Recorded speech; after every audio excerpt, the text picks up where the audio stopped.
I've just been talking to myself the whole time, apparently. Thank you for letting me know. Hi, everybody. Welcome to tonight's Sketch Academy tour.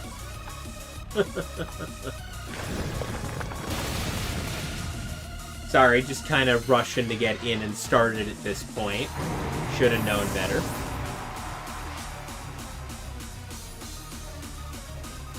But yeah, welcome to tonight's Sketch Academy tour. We're kicking off round 1 partway in here.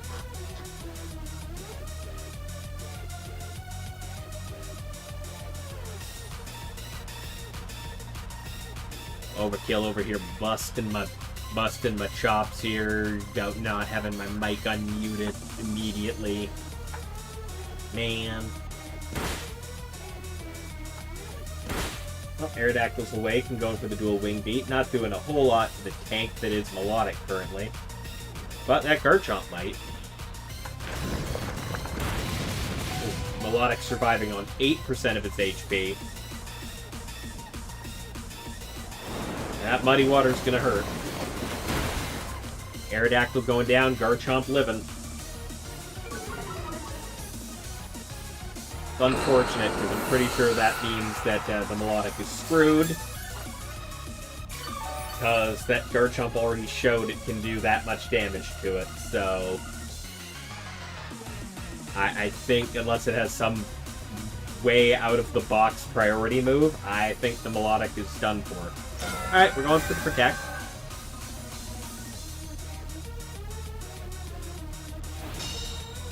Gonna shield it from the Earthquake there. Left over, trying to get as much HP back as they can to live a hit. I mean, yeah, Chomp could miss.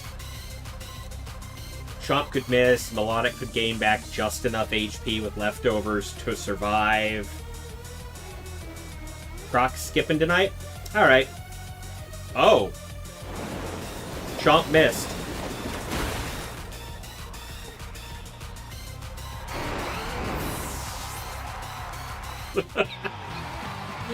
You spoke that into existence. What the hell?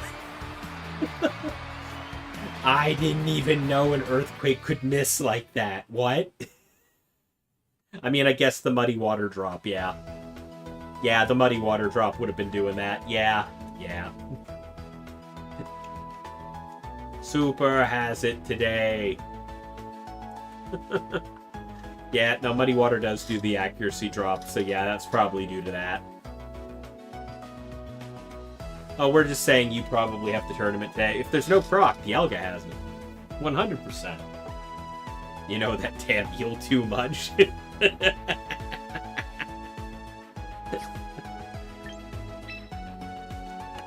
Yeah. No, I know. Yep, that definitely hurts. 100%. The Garchomp not liking the miss there at the end. But let's pull out... Where's the... I gotta get the bearings here.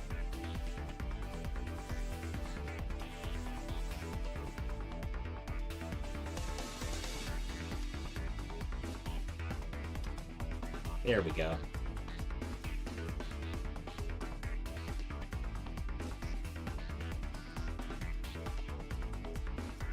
Yeah, all it takes is the one accuracy drop, and suddenly you don't know if you're going to manage anymore. Anyways, the winning players team.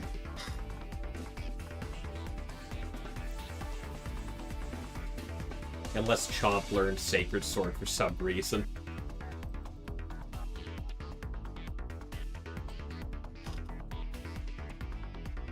Hey, Swifty, how we doing?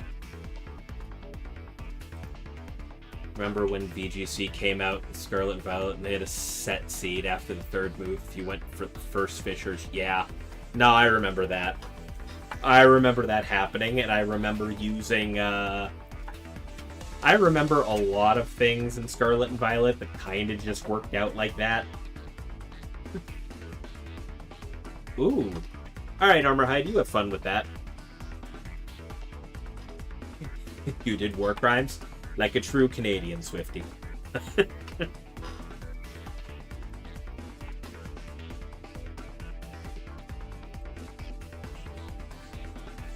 we still have the one match playing, so let's, yeah, pre-patch Scarlet Violet was hilarious. Oh, yeah. No, I will not say that I did not take advantage of that at least once with one team, but I also have moments where, no matter how many times I played through the game, sometimes if you played a game out in the same order of moves as it did the previous time, sometimes you just get the same results, like the same critical hits at the same turns and everything. Hey Ren, how you doing? Yeah, let's run through this team really quickly here. We got the Floette, Calm Mind, Draining Kiss, Dazzling Gleam, Protect. Makes sense. I am seeing that a lot more recently. The Floette's running Draining Kiss instead of Moonblast. It feels a little weird to me. I understand the desire for some sustainability on that thing, but like, I feel like Moonblast or just Light of Ruin just takes things out so quickly. I don't know if you need to worry about it. We need to do more Nebulous? Yes. Anyways, we got the Incineroar with Parting Shot, Fake Out, Helping Hand, and Throat Chop. Moonblast from the back, and I have to dip. Yeah. We got Sinistra with the Koba Berry, Rage Powder, Trick Room, Leaf Storm, and Protect. Okay. A Sinistra that is running Leaf Storm instead of Machagacha? Wow, okay.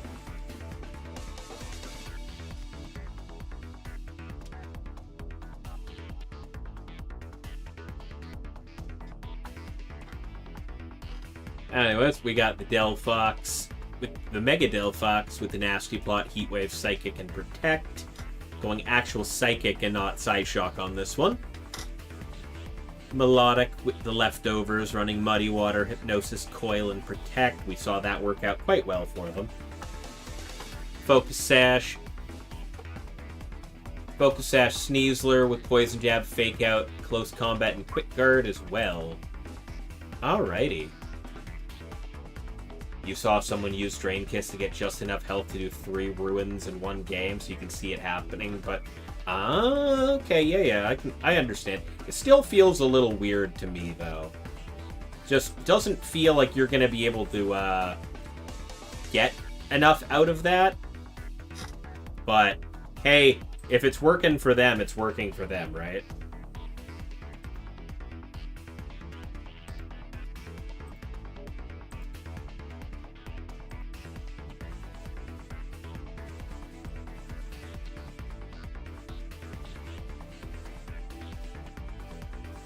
Alright, that looks like the last...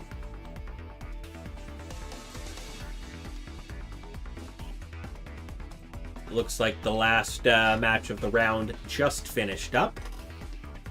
You're adding Sinistra to your RNG team? Oh. Yeah, makes sense. Ooh. Oh. I mean... Sinistra also really doesn't do much fire damage, but, I mean, Machagacha burns sometimes, so that's a thing. Anyways, we're gonna end round 1. Round 2 pairings are now live on Limitless for anybody who is playing tonight.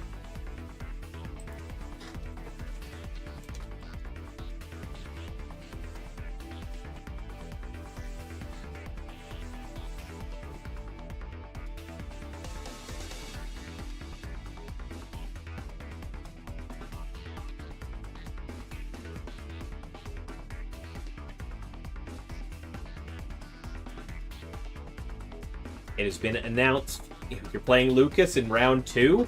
Dang. Alright. Well, I think I know where I might be going.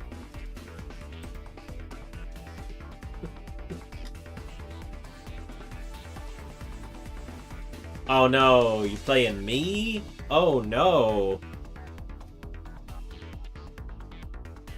Don't do it. I don't know. We're getting the Dialga and Lucas matchup like this early into the game. I don't know.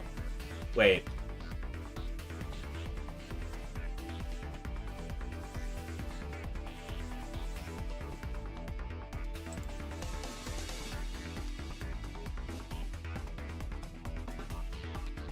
Oh, I'm staring at the wrong thing here. That's why. Like, why don't I see you guys playing each other? Oh, that's why.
Took me a bit to find you guys, because I didn't realize that the both of you were 0-1 right now.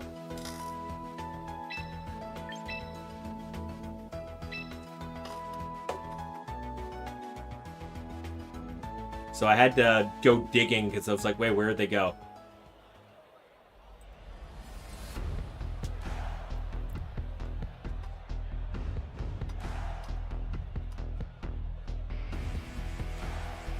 Made poutine out of tater tots. Damn. Is kind of sacrilegious, but that does sound good, so I'm not going to judge too hard.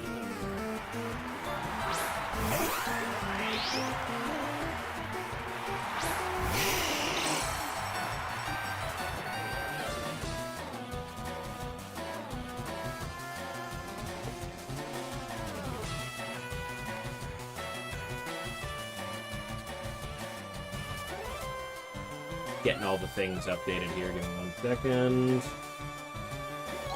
Lucas. Alrighty. Alright, Lucas pulling the Glamora team today. That's Super Dialga starting off with Venusaur and Charizard. Lucas kicking off with Whimsicott and Glamora. Currently going for Spiky Shield Tailwind. That Weather Ball is going for Whimsicott, though. There goes that Sludge Bomb. Noticing a absolute lack of Mega Evolution from either of the above there. Not that it mattered, that Whimsicott just got absolutely wiped out. Still got its Tailwind up, though.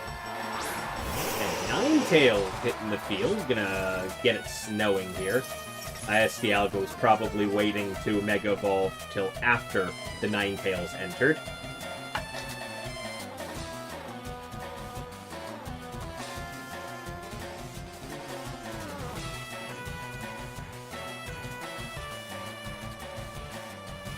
As we've already seen, the Venusaur is carrying a Life Orb, so that ain't a Mega Venusaur.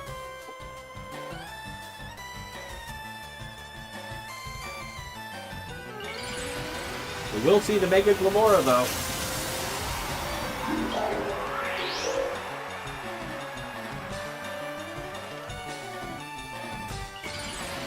And the Mega Charizard removing Ninetales' weather immediately, setting up the sun.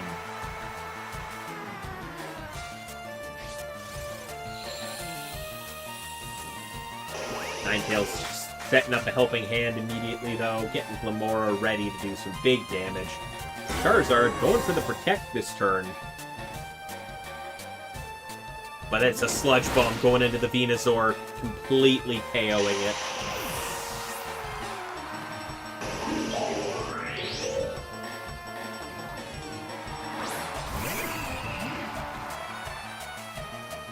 But Dialga brings out the Toxapex. Ooh, alright.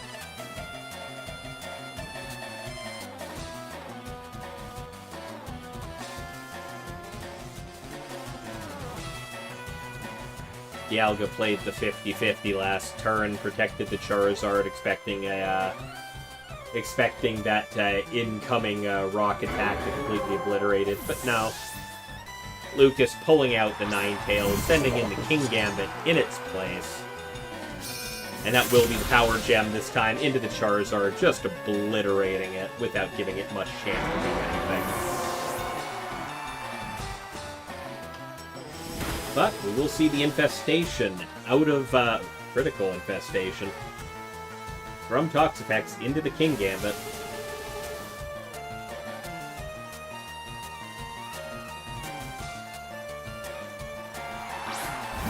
Dialga sends out its last Pokemon remaining, which is the Incineroar.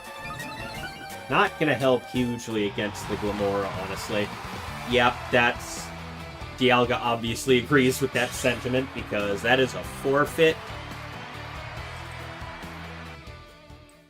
And a Game 1 win for Lucas.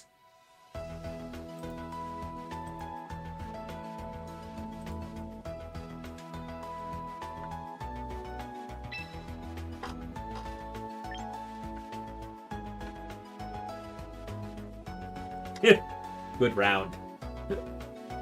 Indeed.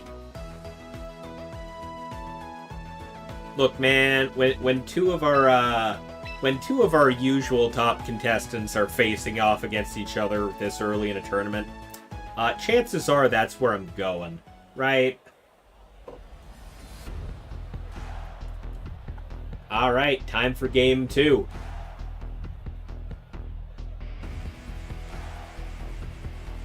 Super Dialga obviously taking a spin on a new team here.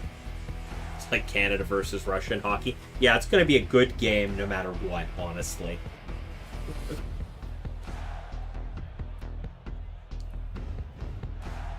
But Dialga obviously running a different kind of team today.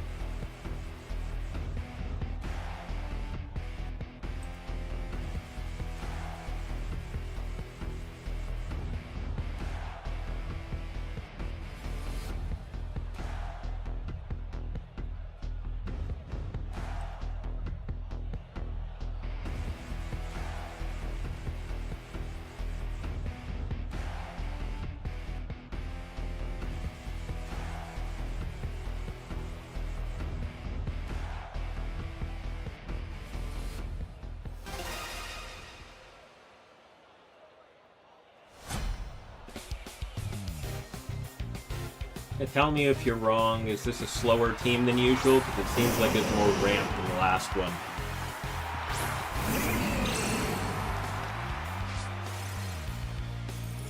Yeah, it's a little slower. Toxapex is definitely a much tankier, slower mon.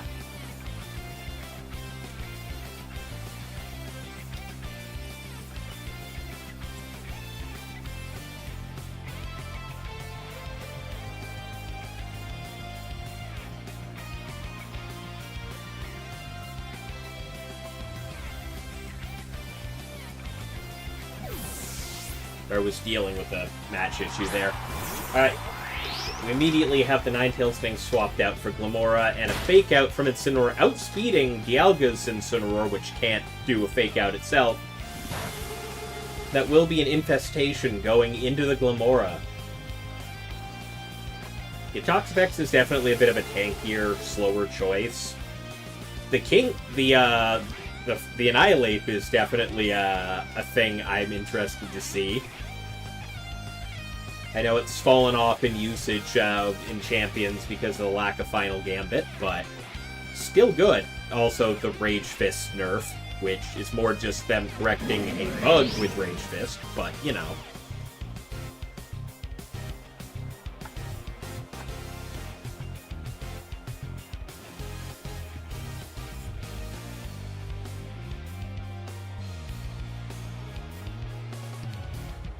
Incineroar gets pulled back on Dialga's side in favor of the Garchomp.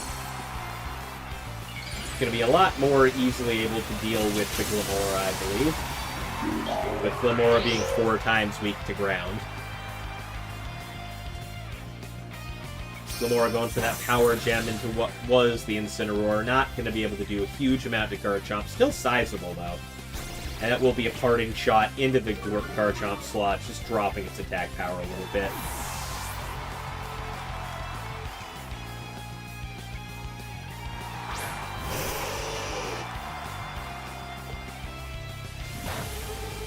And another infestation into the Ninetales slot this time.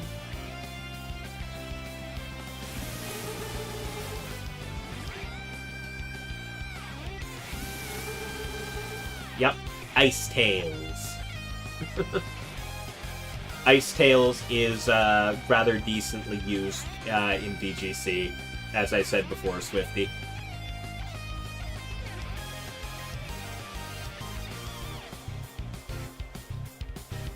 It's got a decent niche, sets up snow, it can use Aurora Veil to up defenses while the snow's up. Weather's just super popular right now, period, so it counters a lot of other teams that are common. Yep. That's part of what Toxapex does in this meta. It gives the opponent fleas. Incineroar coming back out, gonna drop another Intimidate, but not that it's going to matter usually. Blizzard going out, not going to do much. The resist on both sides is huge.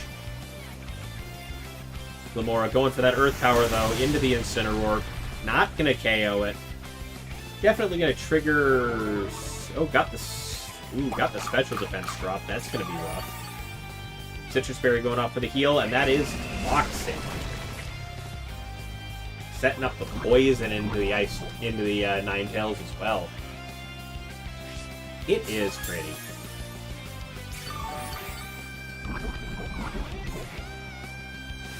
Ninetales getting that double tick out of the infestation and the poison now.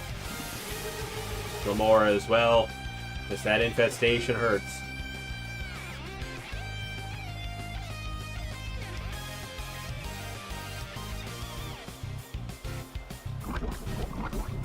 Neither player so far has been able to capitalize on any big damage up to this point.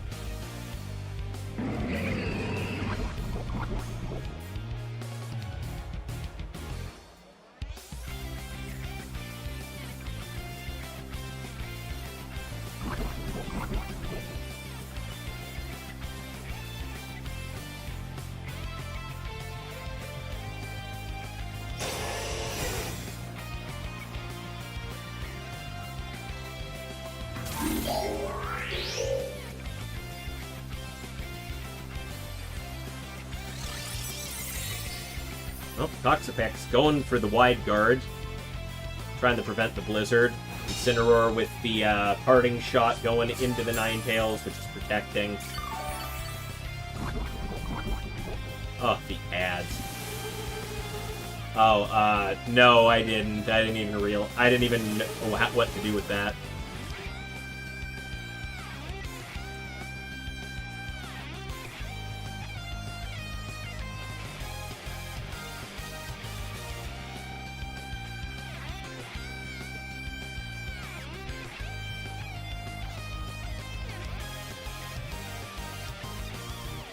Toxapex going for that wide guard again.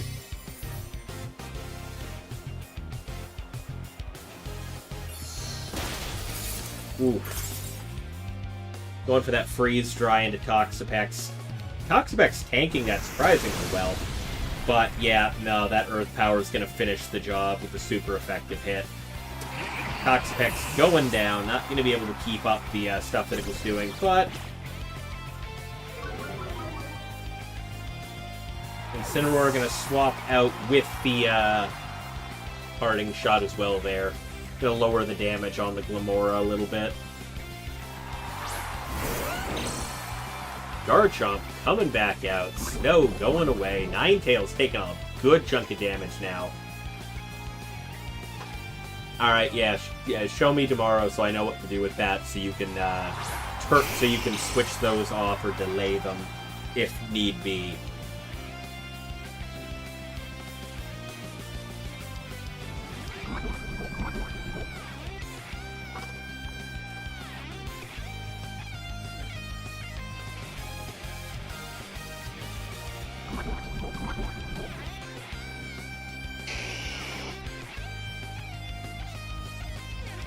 Garchomp and Charizard are now on the field. Ninetales immediately getting swapped out, wanting to make sure that they can reset the snow on Charizard if needed. Incineroar coming back out to drop the Garchomp attack stat just a little bit.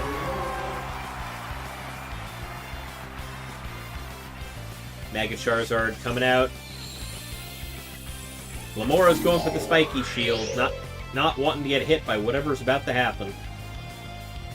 And Garchomp going for that Earthquake. Incineroar is going to take the full brunt of this. Still only half damage.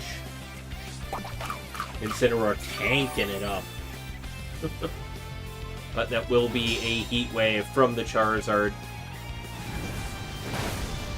Incineroar getting brought back down to that halfway point again that it just healed from.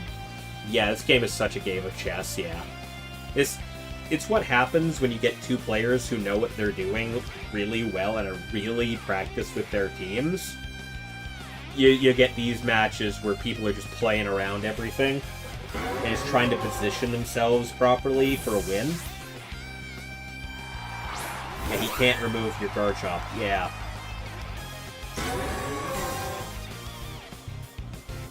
Charizard going for the Protect this turn. Incineroar getting that Fake Out into Garchomp. You forgot about Whims? Yeah, Whimsicott might put a slight wrinkle in plans here.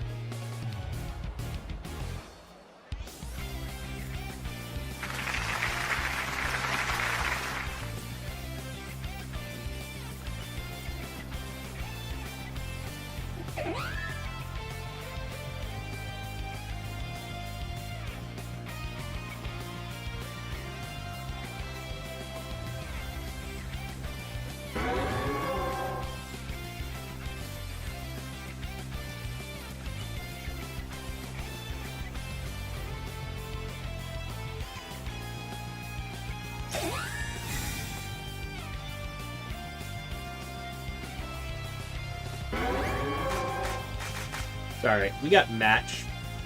Like, there's a bunch of different judge requests going on right now. That's done.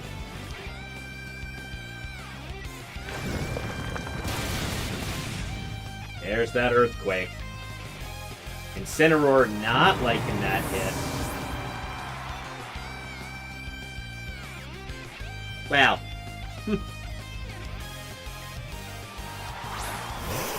Maybe. We'll see. I don't know how okay with that Dialga would be. This is also still technically going up on the YouTube channel, right?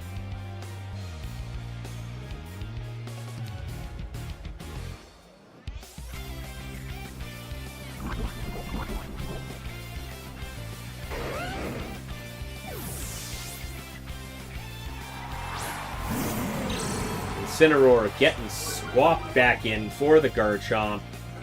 Dialga preserving that asset. Whimsicott going for that Tailwind. Alright, we'll see.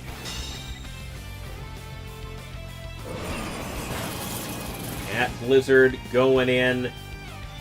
Not doing a huge amount. Does get the freeze on Incineroar, though.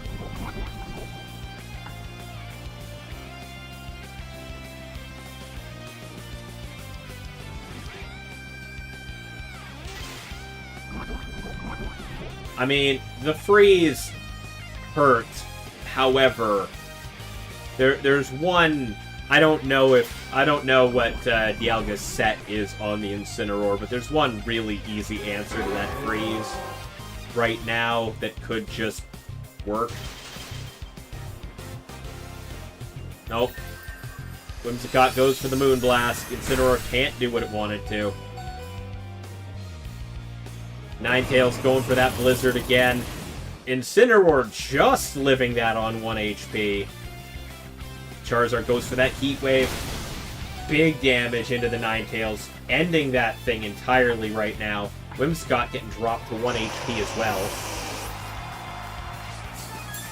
Yes, because of the Focus Sash, obviously, but...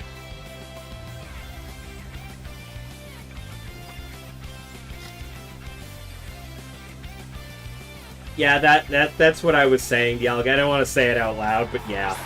No, that would probably have been the better idea rather than chancing the turn 1 defrost.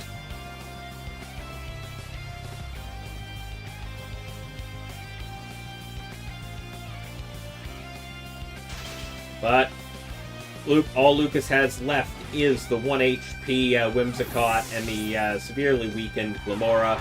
Garchomp being sent in. Whimsicott going for that Moonblast into the Incineroar to finish it off.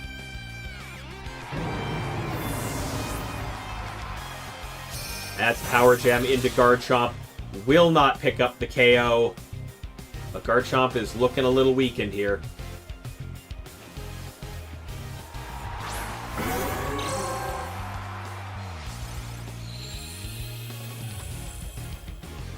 Dialga taking back his weather right now.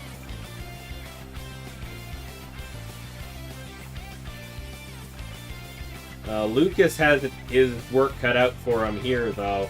So I'm fairly certain an Earthquake from the Garchomp just KOs both targets. And if he doesn't do that, the Heat Wave is, well... But Whimsicott Moonblast takes out the Garchomp before it can do anything. Critical hit, not that it was necessary at that point. And that Power Gem from... I mean... Not necessarily, Dialga. I mean, yeah, you kind of had, You're 0-2. You could still technically come back. You just kind of have to win the next 5 rounds, though. Yeah, losing to Freeze is never fun.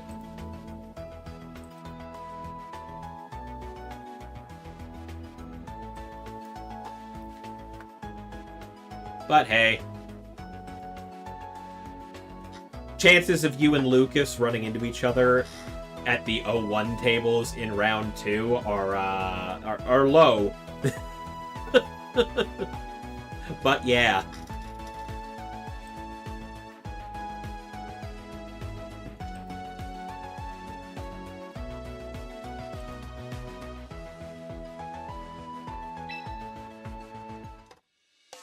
Yeah, keep your head up. I mean, that did happen. Yeah, you can keep up. You can keep it up, man. Okay, so this... I figured it did look like this was a bit different than what you've been usually up to, so I wasn't sure, but... Yeah, it definitely looked like you were trying something new and it's not quite working for you.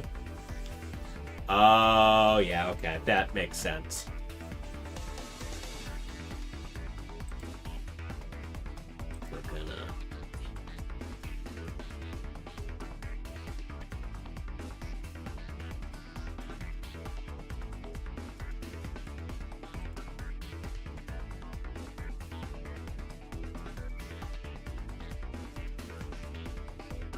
Yeah, trying out new things, never a bad thing. Doing it in a Limitless tournament, yeah, no, it makes sense. You get that good best of 3 experience with it, get the good test going. But yeah.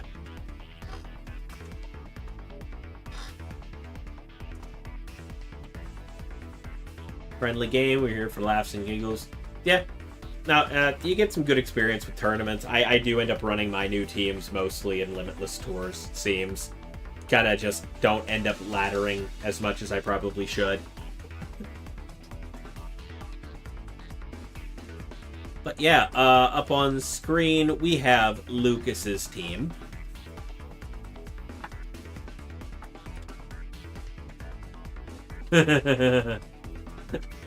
Copying teams. I mean, ew, you'd never do that. It's not like that's how you got your start, right?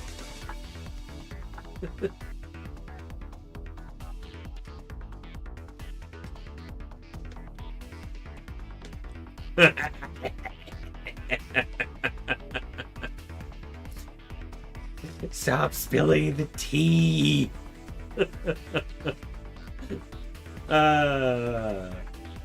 But yeah, up on Lucas's side of things, we got the Mega Glamora running Earth Power, Power Gems, Sludge Bomb, and Spiky Shield. Whimsicott with the Focus Sash, Moonblast, Energy Ball, Tailwind, and Protect. Minus the Encore. I understand it, but yeah, no, the Encore on Whimsicott seems like such a absolutely insane tool some days.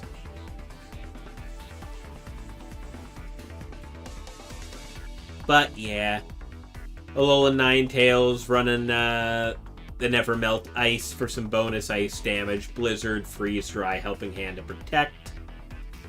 Garchomp with the Life Orb. Stomping Tantrum, Earthquake, Dragon Claw, and Protect as well. The Kingambit with the Choppleberry to reduce that incoming fighting damage. Kowtow, Sucker Punch, Low Kick, and Iron Head. Alright, foregoing the Protect for the Low Kick, keeping the Iron Head. I get it, I get it. And the Incineroar with the Citrus Berry, Fake Out, Flare Blitz, Throat Chop, and Parting Shot. Yeah, Freeze Dry is a really strong option on a lot of Pokemon. It's quite literally, it's an Ice-type move that is super effective against Water types. So you hit that into something like, say, Swampert, and suddenly you've got a ×4 effective move. Not to mention the Whimsicott running Energy Ball for that exact reason. But yeah, we also have the Mega Glamora. I tried to make that thing work in MA, just because I really like the thing. But yeah, I couldn't manage. The team I had it on probably wasn't well suited for it. I was trying to run it as like a both fast and Trick Room ready Pokemon, and it really wasn't working out for it. It's, you know.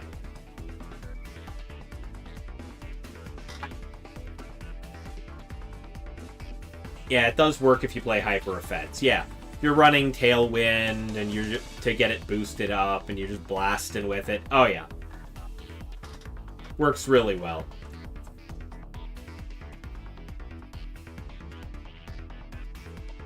But you know me, I'm too Trick Room pilled. I wasn't playing it like that. I was trying to use it as a sweeper in Trick Room, so you know, wasn't working out quite as well. Anyways, we got five matches remaining, but I'm just gonna double check something because it felt like there was a lot of no-shows that round. So I'm just gonna double check here and make sure people have actually dropped out and aren't just, you know,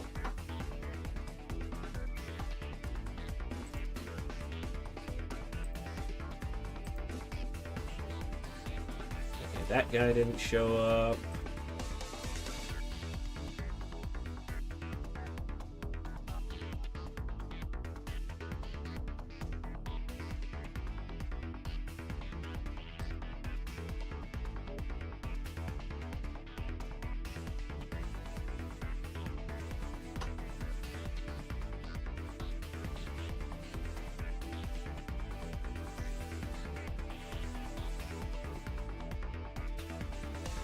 Okay, well, that person's marked as a no-show, but they were talking in the chat saying they couldn't play that round, so I think they just didn't hit the check-in button because they wanted an auto loss. So I'm gonna leave that one.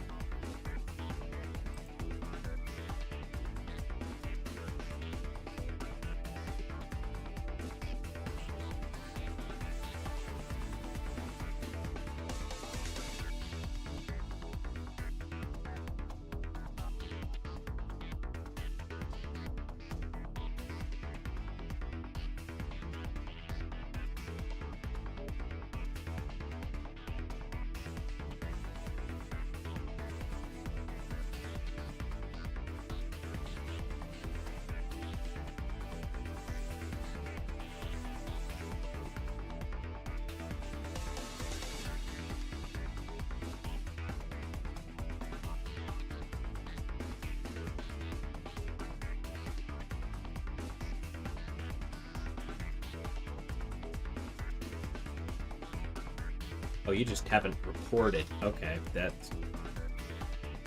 Okay, that's interesting. So far...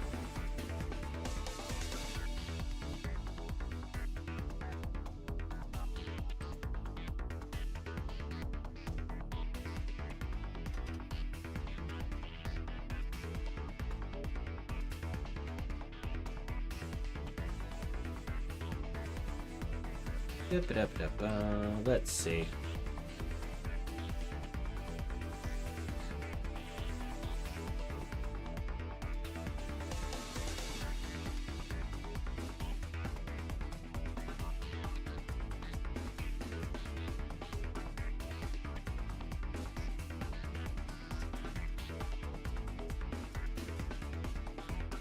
Well, they played last round, and...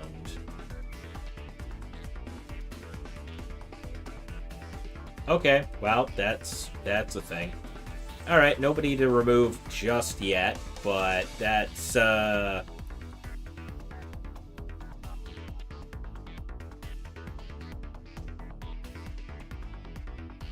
okay, that match got scored now. Okay, cool. I was about to say, Nate, report your score, but, like, you already did, so...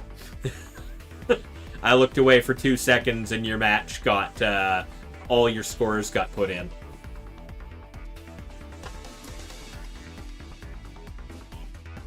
You were busy making dinner? Ah. Okay.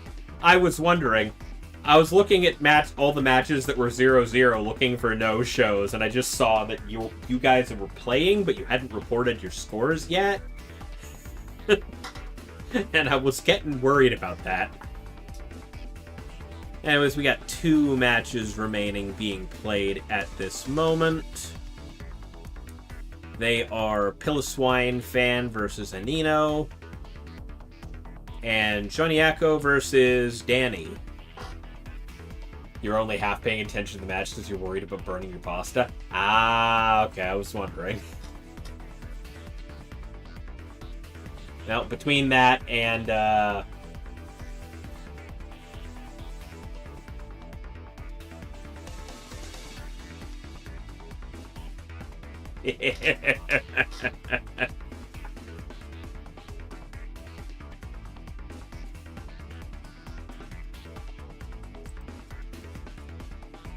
Yep.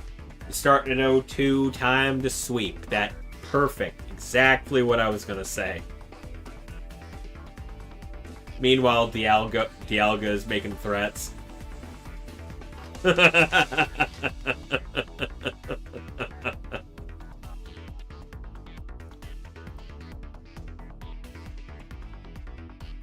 Look, Dialga, I can think of a couple reasons to take a pot shot at Overkill, but which one specifically? Which one specifically this time?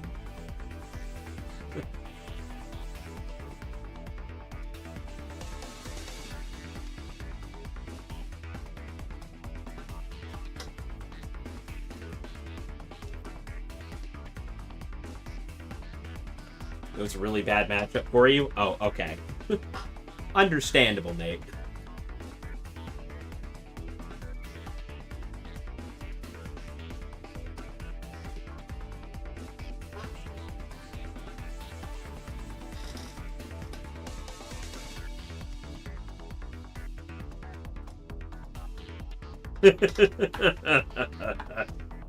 I see.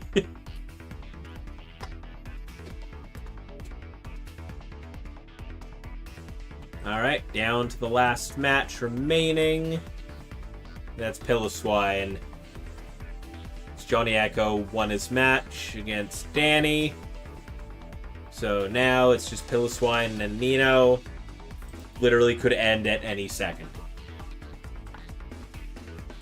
So yeah, how's everybody doing in chat tonight? I mean, aside from the obvious that we already know about of a handful of people going 0-2 right now, how's everybody doing? Till you see a Kang or a Rain team, this is the closest you have. Yeah.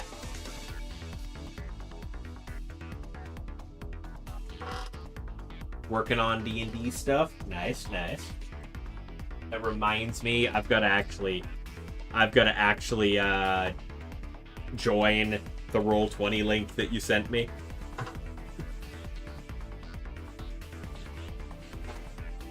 So I can't do it from my phone because I don't remember my login for Roll20, but I'm consistently logged in on my PC.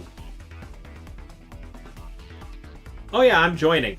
I just keep forgetting to click the link because I can't do it from my phone, but I keep seeing the message on my phone. And then forgetting by the time I'm sitting in front of my PC. Ignoring story missions to work on your farm. Fair. Super fair.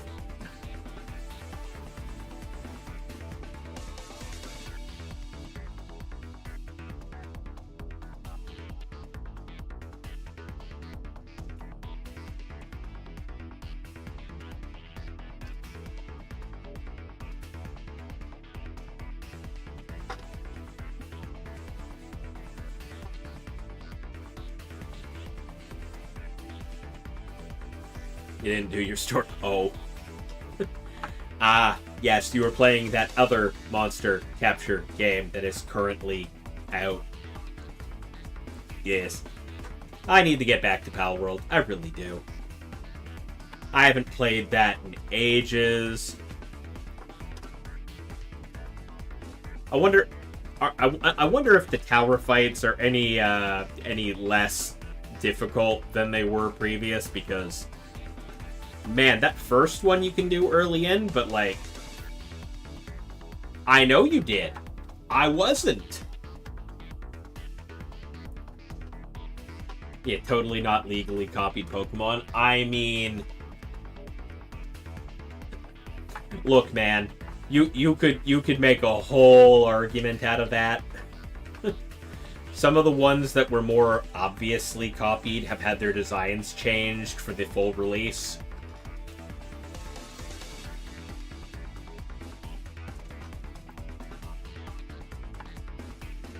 But you could have a whole conversation about how some Pokemon are literally just animals with a palette swap.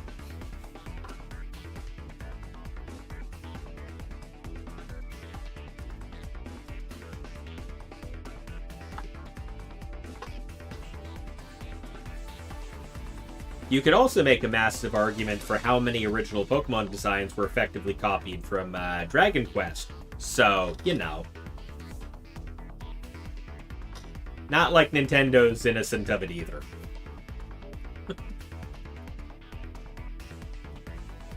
Yeah, and they've added a lot of newer ones. I definitely see that like a bunch of like what were probably the originally designed ones for Pal World were almost certainly Pokemon inspired.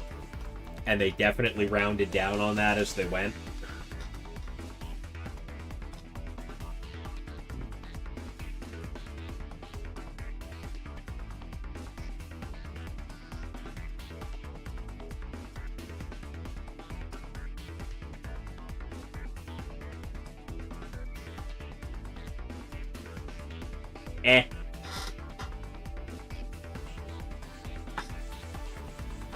Look, I've seen the arguments. I've seen the whole thing back and forth. Quite honestly, even by, like, people are free to make their opinions and play or not play it, whatever they want, if they think that it's too egregious. But honestly, in my opinion, and apparently even in a court of law, Nintendo couldn't get a court to go, yeah, these are clearly copied one for one. These are apparently legally distinct enough that they were fine. So,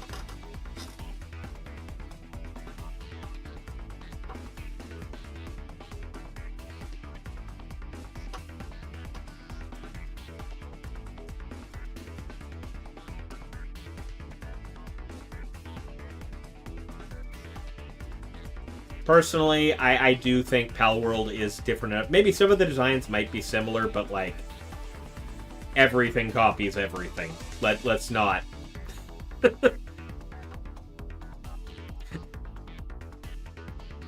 Yeah. Let's not go on about how, like, nobody copies anything anymore legally.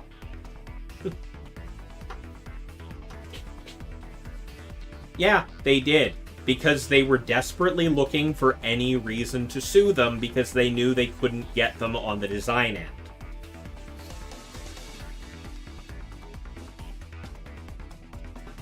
Oh, yeah. Oh, yeah. In the early 2000s, they 100% could have, probably, yeah. Yeah, DC and Marvel have, like, copied each other numerous times over. Yeah. Well, we're just waiting on that last... Man, if I realized that that match was going to take this long, I probably... Oh, never mind, it's just finished. Yeah, DC and Marvel is a better argument. It really is. But yeah, Pal World gameplay-wise, I think is different enough that it's its own thing.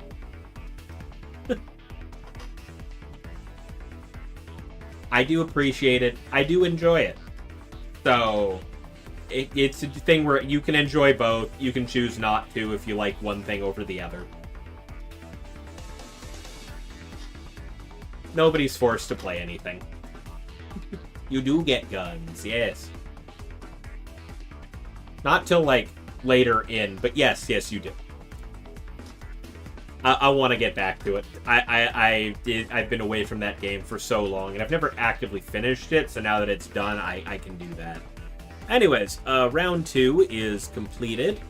We're gonna pair round 3. Round 3 matches are now, round 3 matches are paired. Pairings are up on Limitless. Your farm of not Pokemons? Yeah. You can feed them and pet them and nap with them.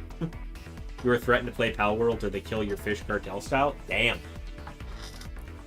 Damn. Alright, well... Well, that's your problem for getting involved with the cartels, I guess. I don't know. I don't know.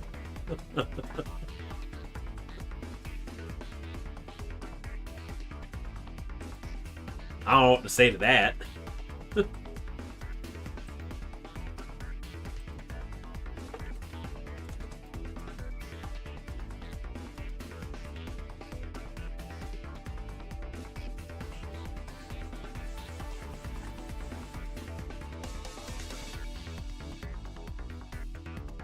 Alrighty, so round 3 has begun. I announced it in the Discord.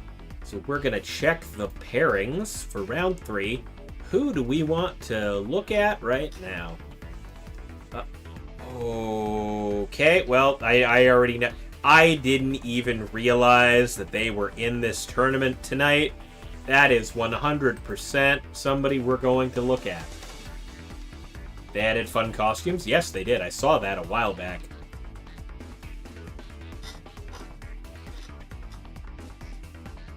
You wasn't involved? You were looking for a bathroom? Oh.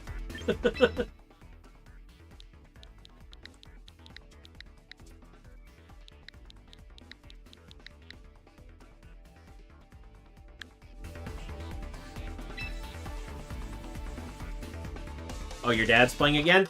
Okay, well, I'll keep an eye out.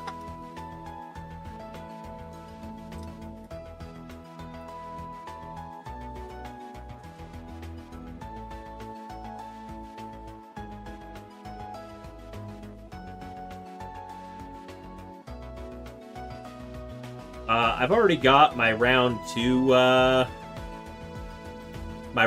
match pulled up. Mainly because I didn't realize that this player was in here tonight. I hadn't seen them on the list. So I'm actively excited to watch one of their matches. The legend themselves. We got Mafu in here today. Oh, I'm in. Croissant. Croissant. Croissant.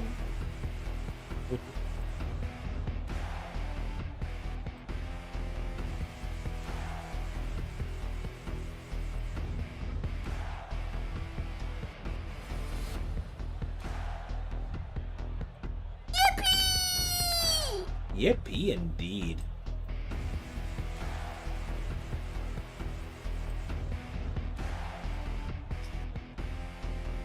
Alright, well, Mafu's running a Blaziken team. Okay.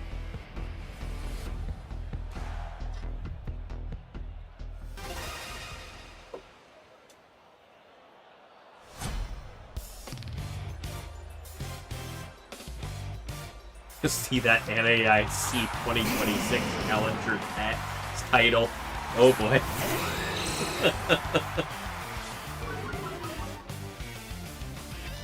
Alright, Max starting off with Charizard and Incineroar. Mapu kicking it off with Blaziken and Whimsicott. Now, we don't have a great track record with Blaziken teams on stream here. So let's hope that this is the one to break that habit here.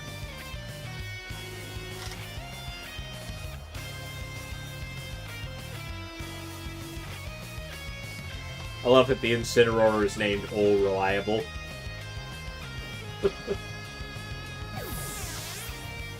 Should have brought your Blaziken team back? Yeah. Well, the Blaziken immediately getting swapped out to Basculegion. And the Mega Charizard Y coming on out too. Setting up the sun. Whimsicott getting the Tailwind off right out of the gate. And that's going to be a Weather Ball from the Charizard into what was the Blaziken, now the Basculegion, knocking that thing down to half of its health. And a Flare Blitz going into that slot as well. Ooh, Basculegion barely living that with 15% of its HP left. Taking a burn, too. Oof.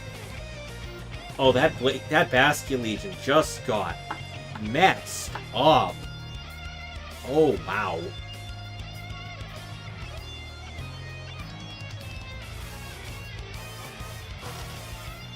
Dynamite here? I don't know, I haven't seen anybody by that name, but... Alright, Charizard going for the Protect this turn, trying to predict the Wave Crash.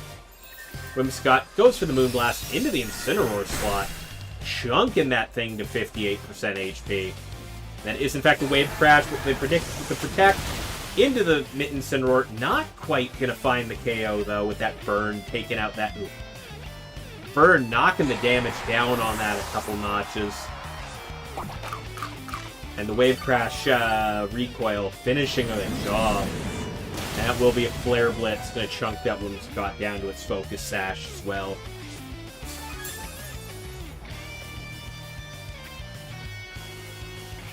Incineroar taking a good amount of chunk damage for that too, though. The Blaziken returns to the field now.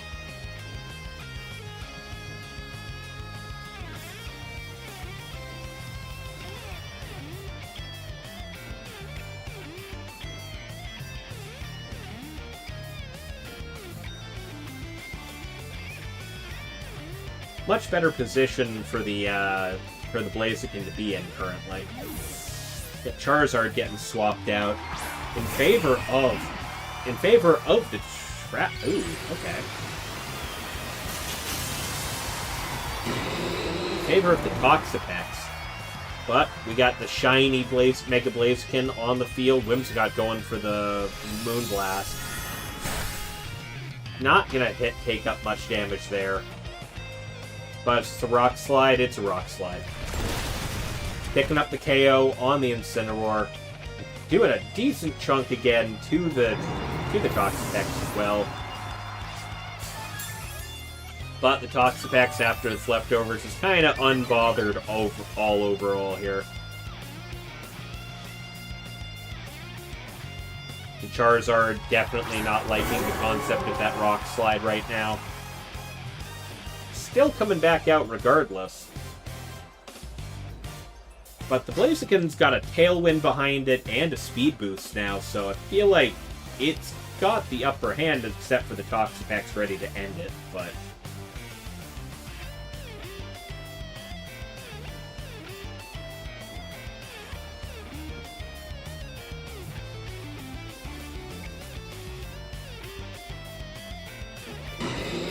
Blaziken going for that Flare Blitz into the Toxapex.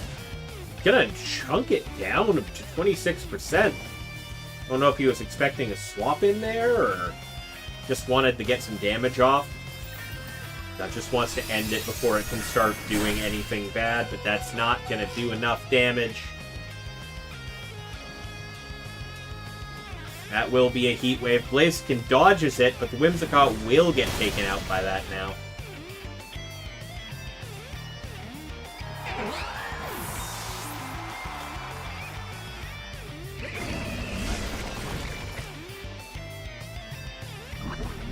And Blaziken will get poisoned by the Toxic.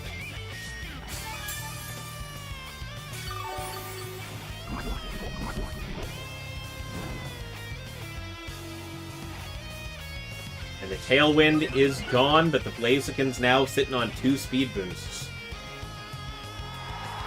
That will be Ninetales coming in, however. Gonna take away Charizard's Sun entirely.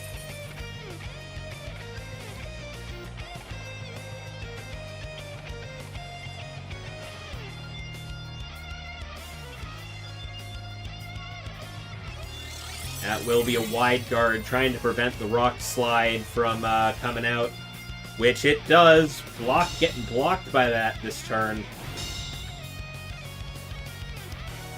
Ninetales going for that Blizzard. Still gonna get blocked by the Wide Guard. And that Heat Wave's gonna do a lot of damage.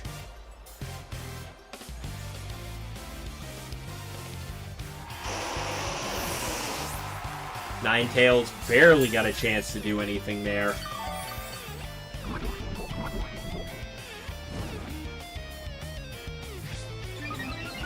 Blaziken's getting the speed boost here, but that will be a forfeit. Mac taking the win as Mafu kind of realizing there's not much way to come back from that at that point.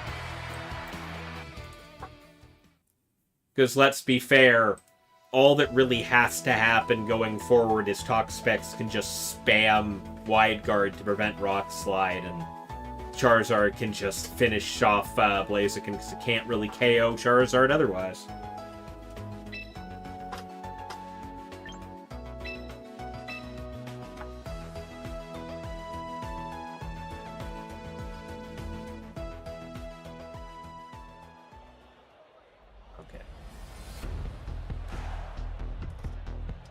Alright.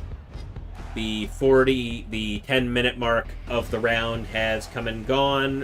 One match ended in the middle of it, so there's potentially 1 no or 2 no-shows, depending on if they both got paired together.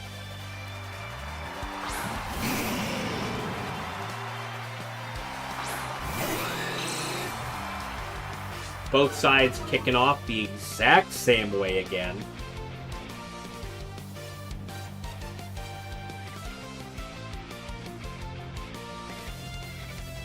Are both of them basically saying, well, I see Mac's point of, hey, if it works, don't... It's like, if it ain't broke, don't fix it. But Mafu starting off the same. Is that just Mafu deciding that should have worked, but he just needs to play it better, or... Mega Charizard hitting the field once again.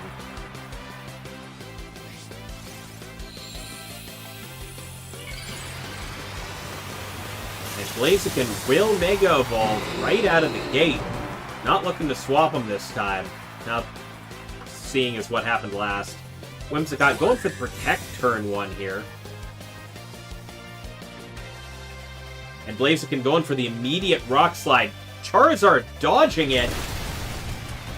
That's gonna hurt.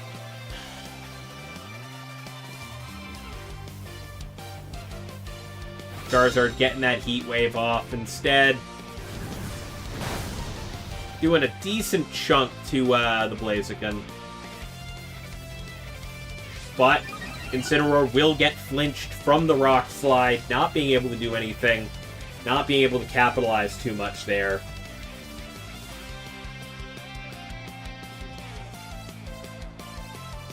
The Rock Slide missing the Charizard. The one thing it really needed to hit is very much too bad there. But it got the flinch anyway. Whimsicott going for the Tailwind this round. Charizard already protecting, not wanting to get hit by that again. Blaziken instead going for the close combat into Incineroar. Gonna pick up the easy KO there.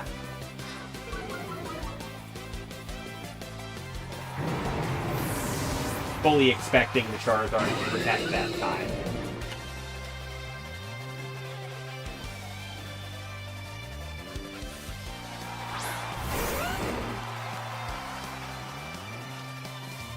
Right, Mac will bring out the Garchomp instead this time. So Mac did choose to pick a different set of Pokemon this time around because the Garchomp did not come to last match. And a close combat into the Garchomp instead of a Rock Slide. Taking a little bit of chip from the Rock Skin. Whimsicott going for that Moonblast to try and finish the job. Garchomp will hit the ground from that, though, but Charizard's left to do as it wants right now because of it. And it's a Solar Beam.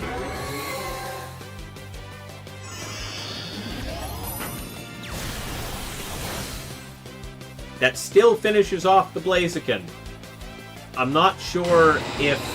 I think maybe Mac was expecting a swap out into the Basculegion there. I was hoping to OHKO it right off the bat, but no. Mafu instead chose to just obliterate the Garchomp. And now Basculegion gets a safe swap in. And Mac's down to just the Charizard and the Toxapex now.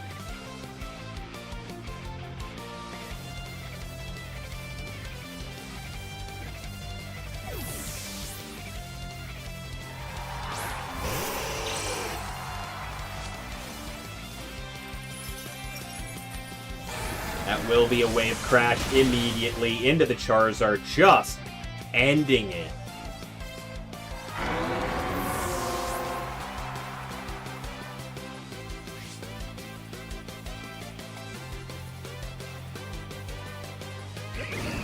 And Toxapex will go for the Toxic immediately into the Ninetales.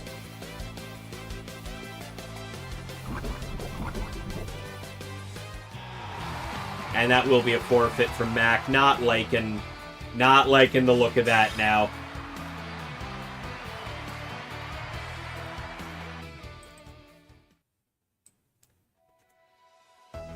Mafu tying the game.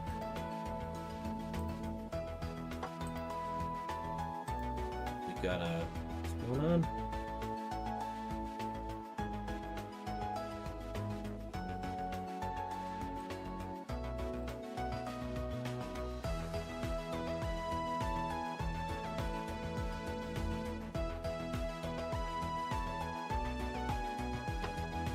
Alright, let's get this up. Yeah, let's go Mafu. Hey, Queen Fluffy Shadow, how you doing? I also just kind of saw Mafu participating and went, I have to watch this match. This looks fun.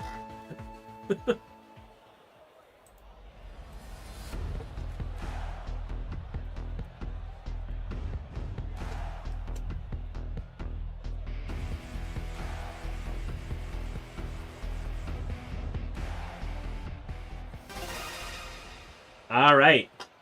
Well, Mac had a commanding victory in Game 1. Mafu turned it around and figured out a way. And for Game 3, Mac's completely changed the leads. Mafu's playing the same leads 3 games in a row. But then again, quite obviously, Mafu managed to basically replay the game with the same 4 Pokemon, but manage a much more commanding lead that time. So obviously Game 1 was just an issue of making a bad play and suffering for it. But once Mafu got the download, it was over. But Game 3 is here. Mac's starting with a different lead, definitely going for a different strategy. Let's see how we play this. Mafu pulling back the Blaziken right off the bat for the Ninetales. And the Mega Floette is coming out.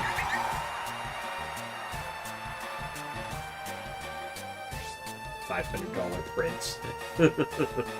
Whimsicott going for the Tailwind turn 1.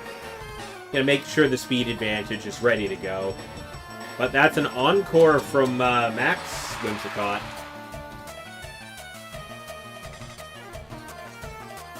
And a Calm Mind from the Floette. Getting that boost set up right away. Looking to start sweeping.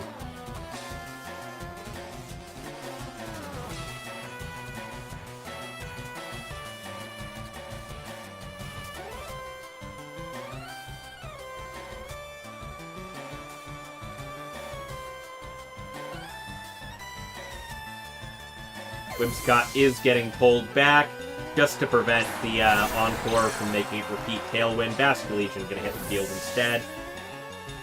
Mac also pulling back their Whimsicott in favor of Incineroar. And Ninetales going for the Blizzard. Not doing much damage to either target, though, with that special defense rate rise on the Floette. Dazzling Gleam will do a lot, though. See, bringing them both down to 15 and 12, respectively. You cast Ice. I mean, the Ninetales also cast Ice.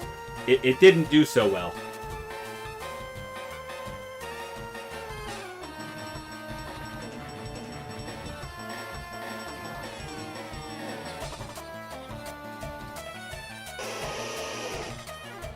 Ninetales going for the Protect.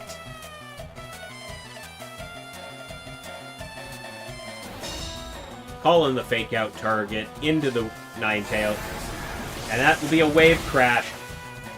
Taking out the Floette with a critical hit. That's almost certainly going to KO the Basculegion too, though, right? Yeah, the chip damage from Wave Crash definitely finishes that. Hi, Beck. How you doing? Welcome on in.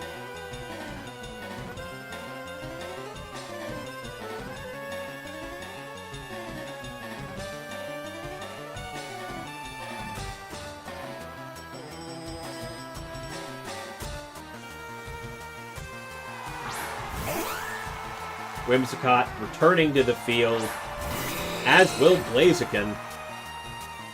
Now, my Sunday's going pretty good. Sunburn from yesterday aside, going pretty good. Got your first loss, man? Your full Ancestry red, damn.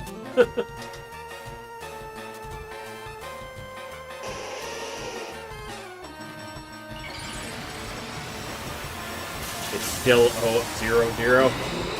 Well. Mega Blaziken coming on out. Whimsicott gonna hit the Protect this turn.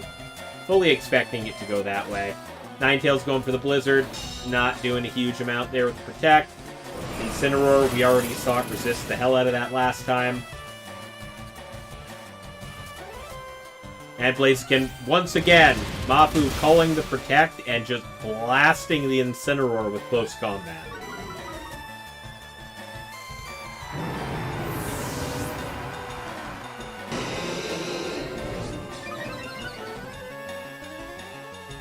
Good to get some outside time. Usually spend your Saturdays in the garden. You don't sunburn. I mean, for the most part, I don't end up sunburning that much anymore, and it's just my shoulders, but I'm always wearing a shirt, so it doesn't really matter. But I was in the public pool outside a good chunk of yesterday afternoon, and apparently the sunscreen around my face wasn't good enough.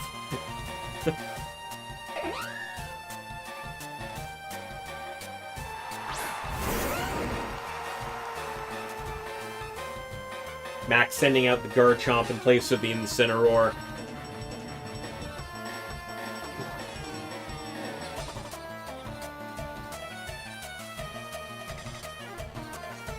No more Tailwind, so the Ninetales might not be faster than the Garchomp. Might still be. I'm not 100% sure the speed tiers. Whimsicott still has all the opportunity to drop a Tailwind and make it so regardless. But yeah, we're saving the Ninetales, pulling it back. Yep, Mac setting up the Tailwind for Garchomp, making sure it's got a chance here. And it is faster than the Blaziken with the Tailwind. Gonna knock the Blaziken out entirely, even with the 2 speed boosts.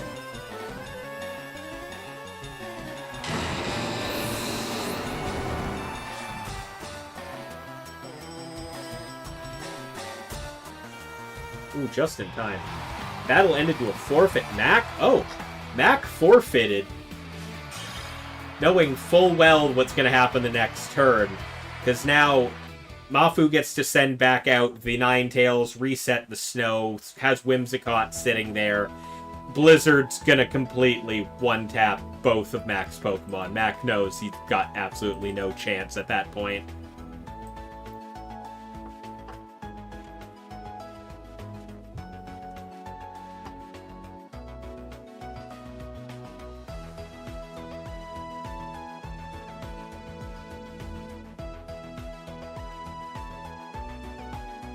Hang on one sec. Yeah.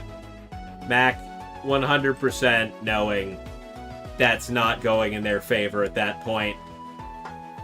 Bad call.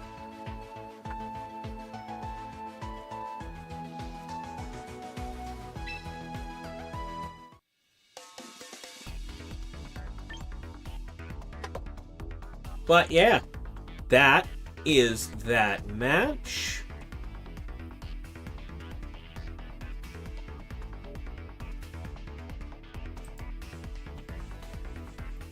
Mac in the chat asking Mafu how high they've gotten on ladder before. That's a I have clocked you as being a really skilled player. How high up on ladder are you, just so that I know?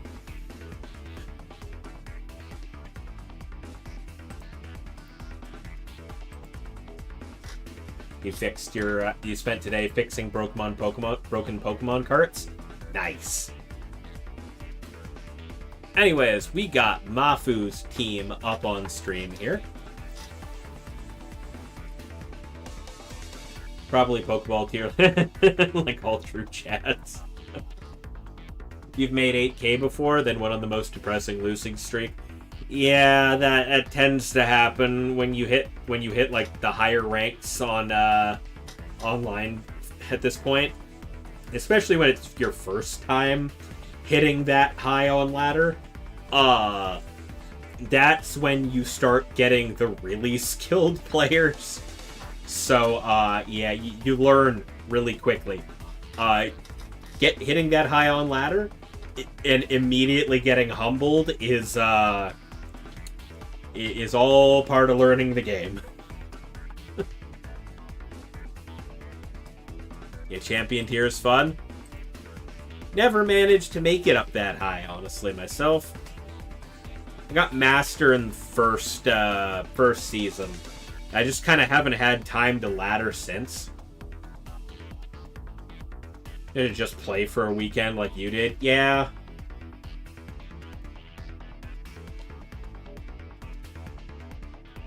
M2 finished 15k, M3 finished. Some of those losses were winnable, that's the worst part. Yeah. Yeah. Sometimes you just get so down on yourself, man. I get it.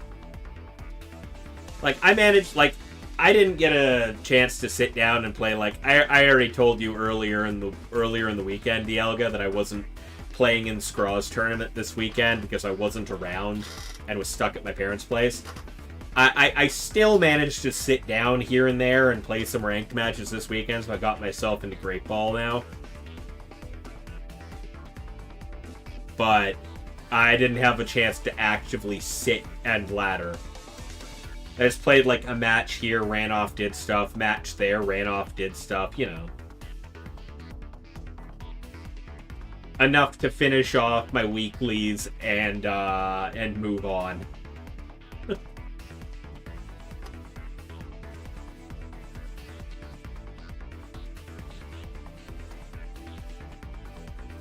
Locked in, quick 2-0, that's how we do it, yeah. Incredible how easy it is for people to swap the polarity of the battery when installing it and they fry the save chip. So you've been grabbing them up online for stupid cheap and replacing the save chip. Been selling them super cheap to your nieces and their friends. Ah, alright, that's pretty cool. Anyways, I'm gonna talk about Mafu's team. The Mega Blaziken with the speed boost. Rocket Flare Blitz, Close Combat, Rock Slide, and Detect. Doing a lot better than I've seen most Mega Blazikens in this tournament. I think that was the first time I've watched a Mega Blaziken match where the Mega Blaziken team didn't lose. And the Mega Blaziken actually got to do something before it got KO'd. But here we are. The Eternal Flower Floette with the Mega Stone, Ruckin' Moonblast, Dazzling Gleam, Light of Ruin, and Protect.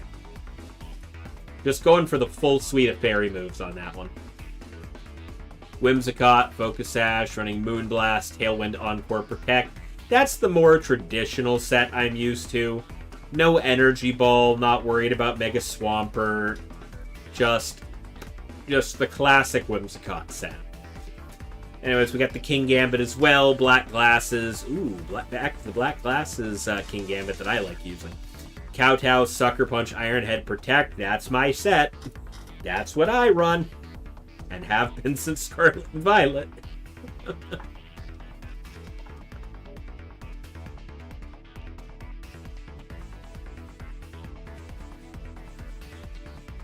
Hey, MIG, how you doing?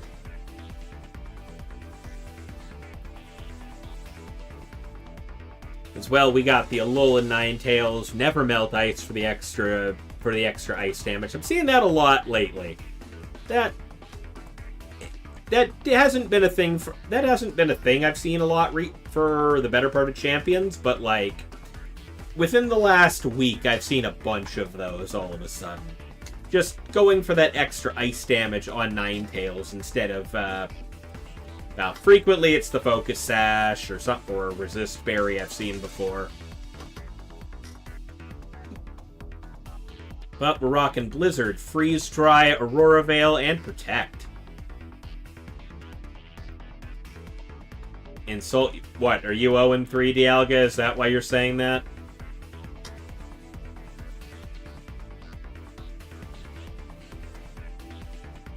Basculation with the Life Orb, also Wave Crash, Last Respects, Aqua Jet, Protect.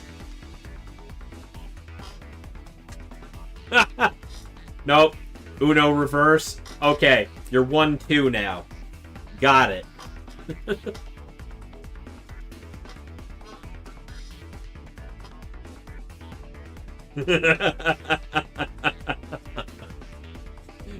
Yeah, burn. Hey, Mafu! Thank you for the follow. If you lose. Yeah, sure, why not? Thank you for the follow, Mafu. I saw your name pop up on the tournament list while I was looking for matches, and I went, oh, I have to watch this now. Congratulations for having the best performing Mega Blaziken team I have ever had in this tournament. Or at very least, the most successful one that I've ever had in a stream match.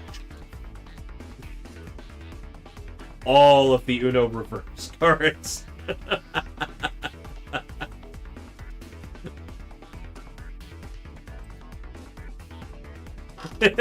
You're welcome. But yeah. Let's see. Who else? We got 2 matches still being played right now. Didn't Mega Blaze commit? Yeah. Yeah, he did. They did. I started by saying the best performing, but yeah, I remembered that happened. The problem was, I didn't really stream those matches, and the ones I did, the Mega Blaziken just kind of got OHKO'd and didn't do anything, so...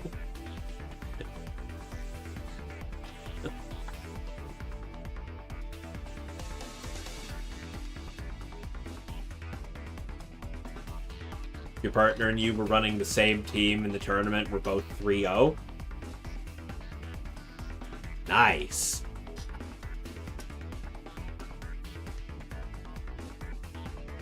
We have 2 matches remaining. They are John versus K. Mueller. And scrolling. Magros Beat versus Campfee. Okay.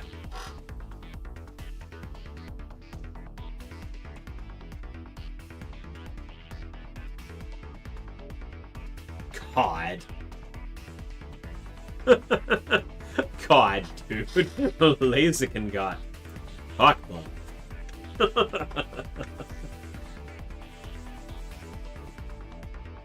Okay.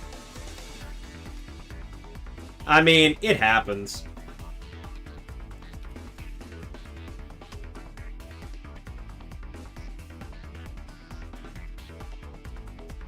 Oh yeah, Girasolia has been around in this tournament a handful of times before. So, understandable.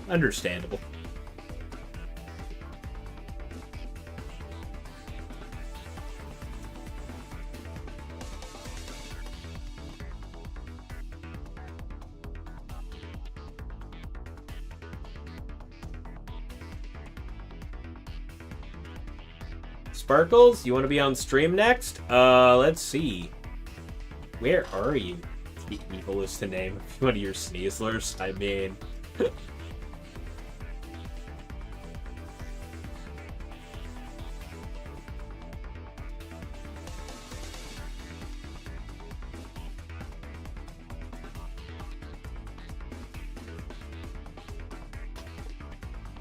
Oh, Gear Solia was the winner of the lottery to see who got the free win from you round 1. Yeah.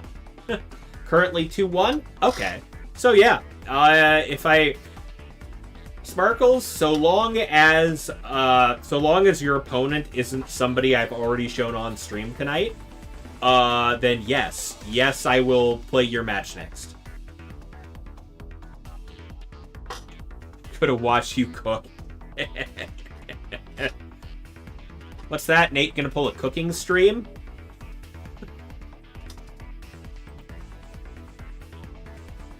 Just gotta have Nate doing a cooking stream and I'm just reacting to the video like I'm commentating a Pokemon match.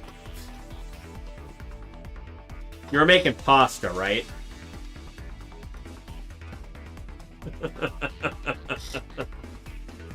You were making pasta, right? I'd be sitting there watching the video of you cooking, like... Just sitting there like, alright, he's setting up the pot to boil. And he forgot to salt the water. Oh my god, such a misplay.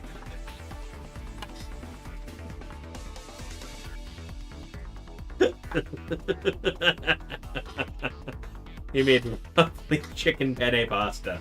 Nice. You did not forget to salt your water. Good. Good.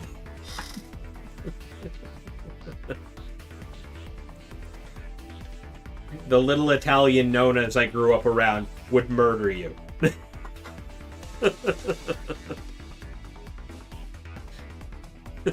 This time.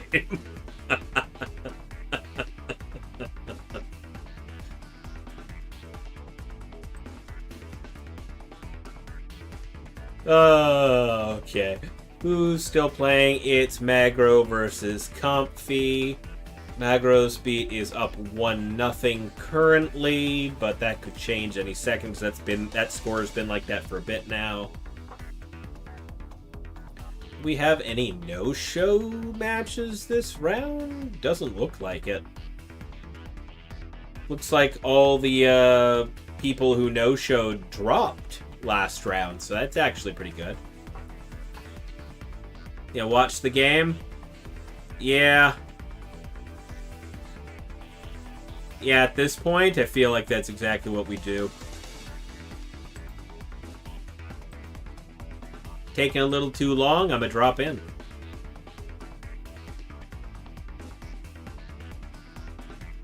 It seems like they had a delayed start, so that might have to do with it.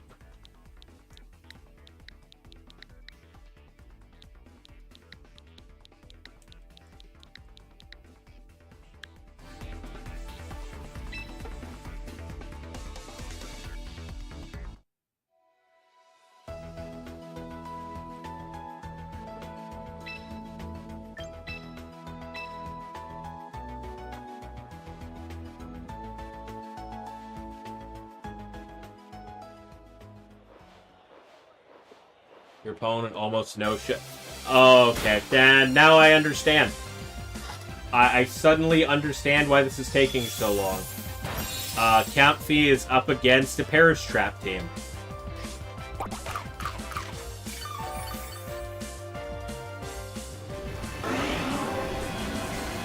There's the Perish song.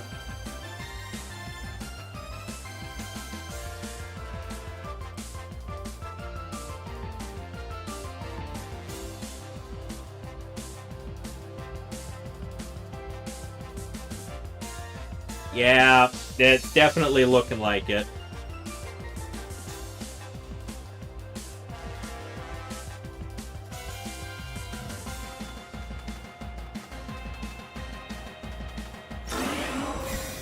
Gengar going for that protect. He's got to stall for time to win.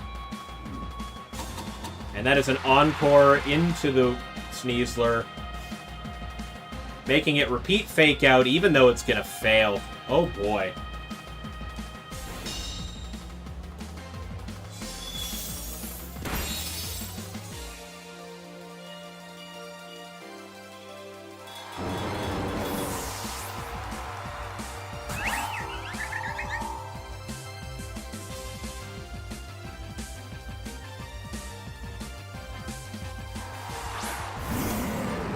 Incineroar getting swapped in for that Politoed that just got downed.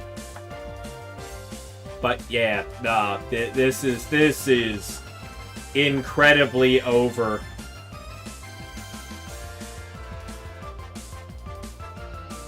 Like, the Sneasler can't do anything except fake out. Fake out fails. It can't swap out to save it.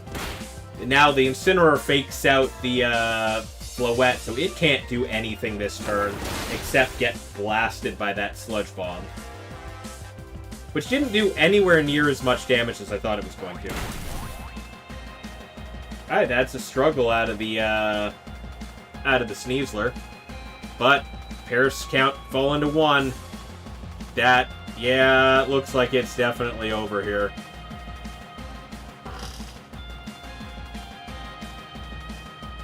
Gengar would be perfect for... Okay, what? Now they just protect and win. Yes, you got stuck in a Parasong ending with 4 Mons on the field. It looks like it came down to speed for who died first. Yep.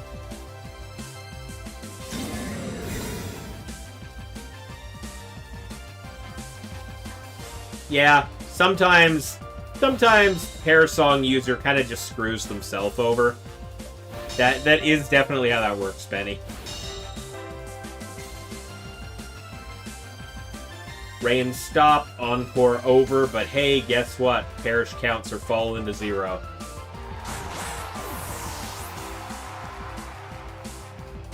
That's gonna be a loss. Okay, the Gengar dies next. Yep, exactly 25%.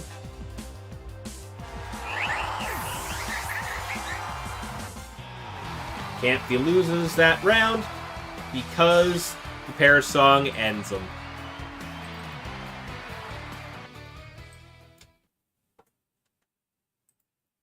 Meaning Magros Beat takes that win.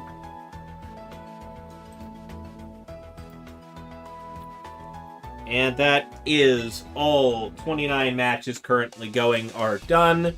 I'm going to end round 3 and pair round 4. Round 4 pairings are now live for anybody who's playing tonight.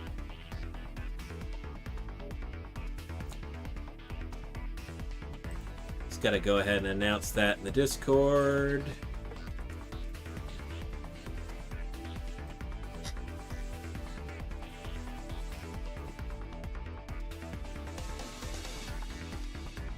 Round 4 has started. Let's check the pairings here.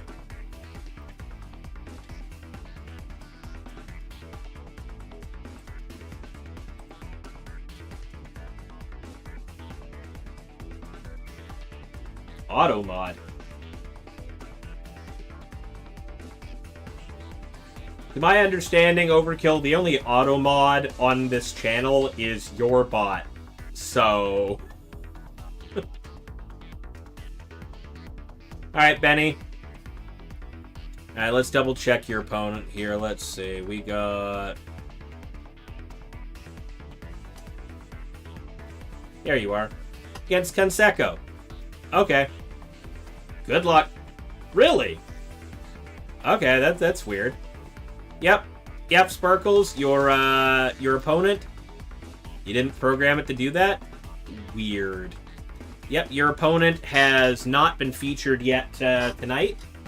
So, you are definitely going to be the round match.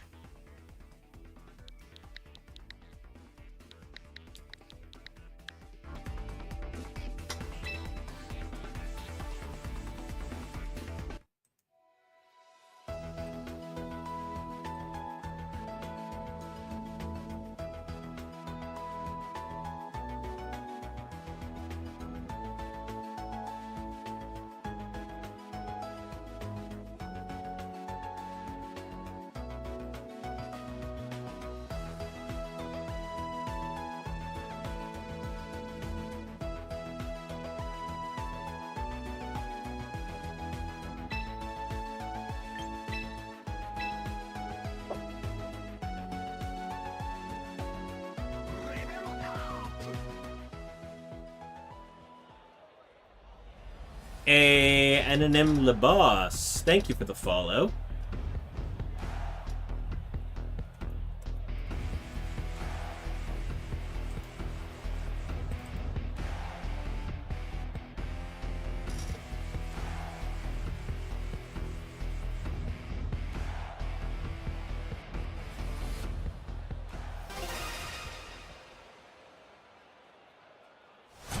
Skip that name slightly. It's not. Oh, it's overlapping.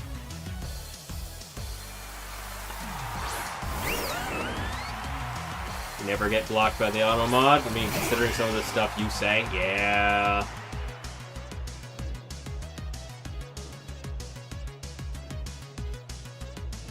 Fair enough, honestly.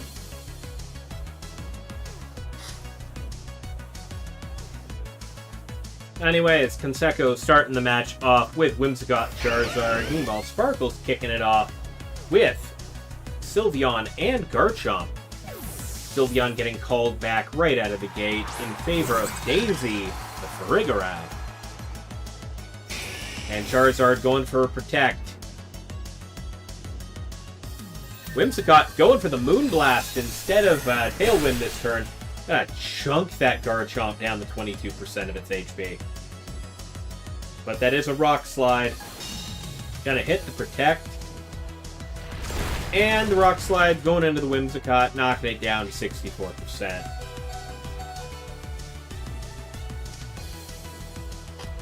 The bot's allowing you to be announced? Yeah, kinda. Yeah, basically, you've been around and chatted long enough in my chat that the bot kind of just allows you to say stuff. Because, yeah, usually it's trying to block newer chatters from saying suspect things. You know, hate raids and advertising bots and all of that. Yeah, that bot got used to your shit, yeah. Whimsicott going for the Moonblast again. Not going to land this time around. And that's a Weather Ball out of the Charizard into this Farigiraf. Not quite going to manage that one. And the Citrus Berry healing it back up to 30%. And that's a Thunderbolt. But only half of its HP.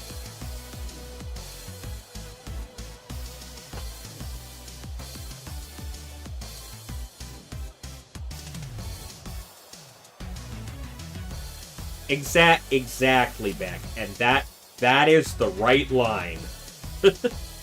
We're okay with one of these, not the other.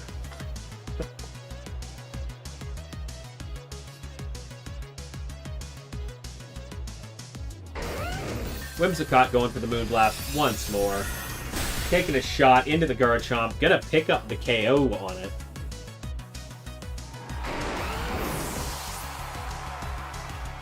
And Charizard going for yet another Weather Ball. Knocking it out as well. Yeah, standards. Gotta have them.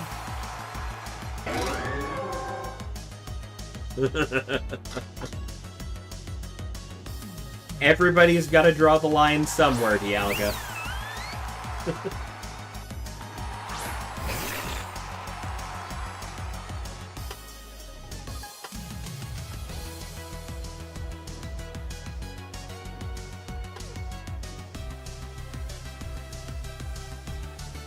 The stand what again?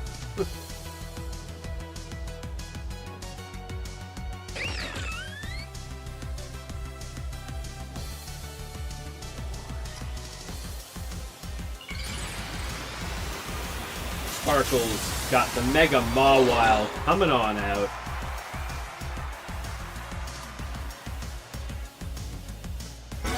Charizard going for the Protect this time around. Yeah, Sucker Punch fails going into that Protect. And a Moonblast into the Sylveon. Not going to do a huge amount. But that will be a Hyper Voice. Gonna shield it. That Hyper Voice doing a lot of damage to the Whimsicott.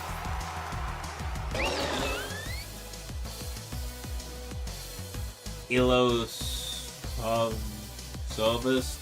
Sylvestador? Alright.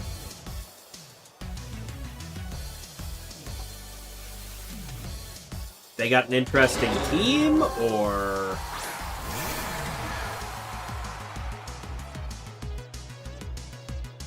Basculesian coming on out in place of that Whimsicott right now.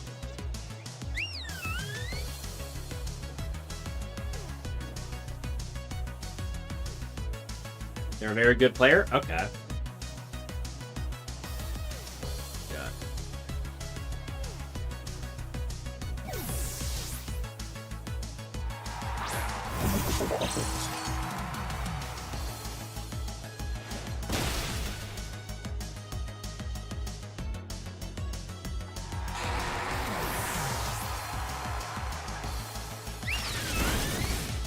Whimsicott's just starting to clean up here with the Hyper Voices.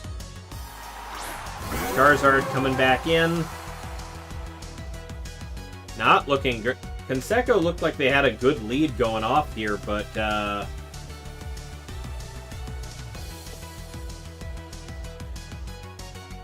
suddenly Sparkles, Mawile, and Sylveon is dishing a lot of damage here. That Sucker Punch going into the Sylveon, not going to pick up a huge amount of damage, aside from that crit. That will also be a Sucker Punch into the Charizard, finishing it off entirely. Not going to let that thing. And the Hyper Voice is going to pick up the KO into the King Gambit, finishing game 1 in favor of Sparkles.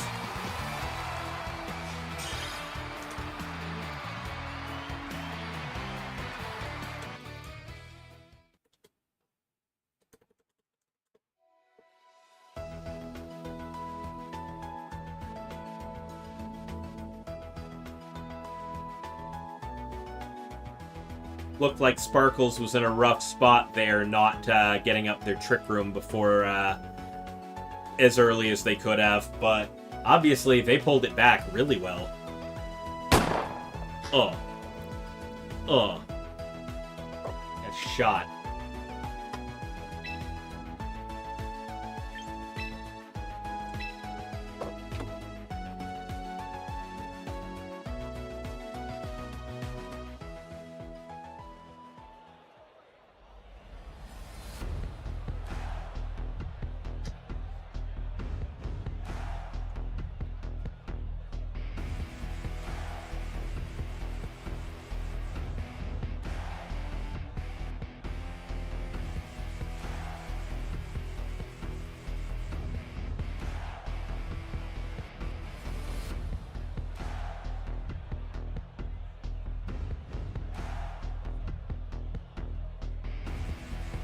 Well, Conseco looked like they had a good shot at taking out Sparkles right out there, but I just like Sparkles, I had a game like this earlier. My Mawile kind of cleaned house when I couldn't get Trick Room up, so I understand.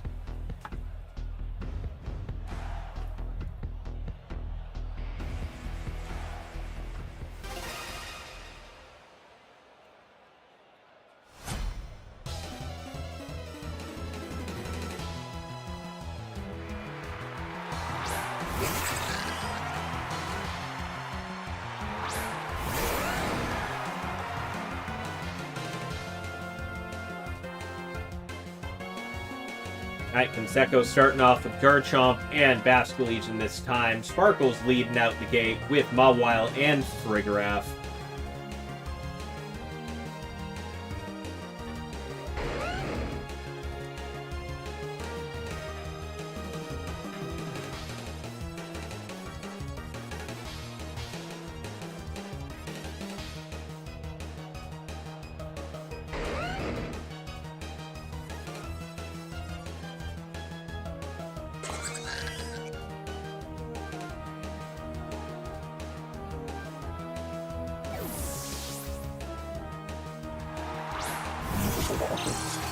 Alright, we're swapping the Basculesian for the King Gambit right out of the gate.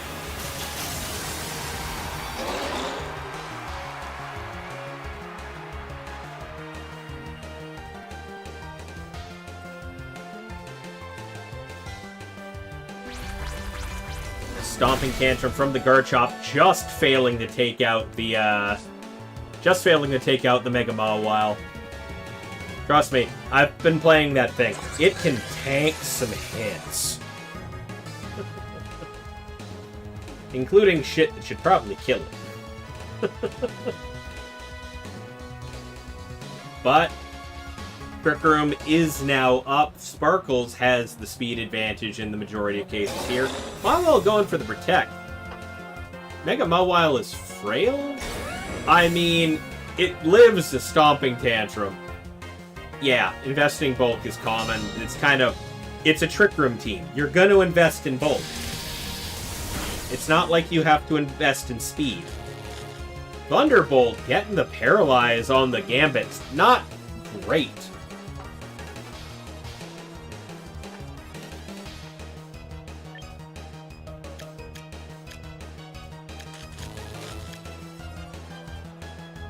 Nothing's really at -1 right now.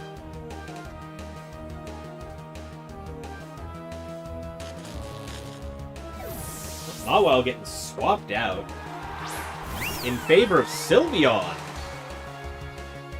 Low kick into the Sylveon, not going to do a whole lot there. Another Thunderbolt into the King Gambit.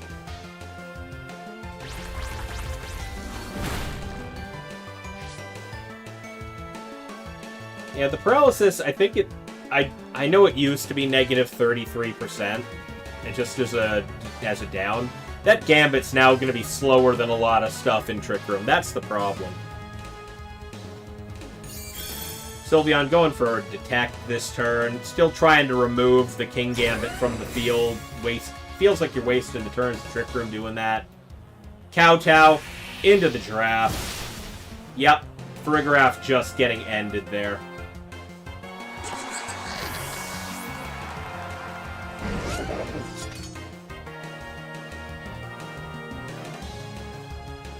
Yeah, the Gambit getting paralyzed is not what you want to see here. It really isn't. Gambit's already slow enough that it underspeeds some mons in Trick Room. Having to deal with that, especially when your Mawile is that low in HP and in Sucker Punch range, is not great.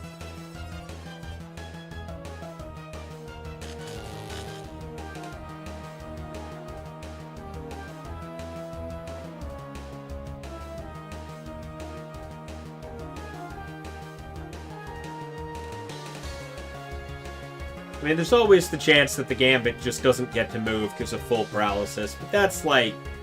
they lowered the odds of that. It didn't stop me from getting full parried 3 turns in a row on my Ensign yesterday, but that, you know.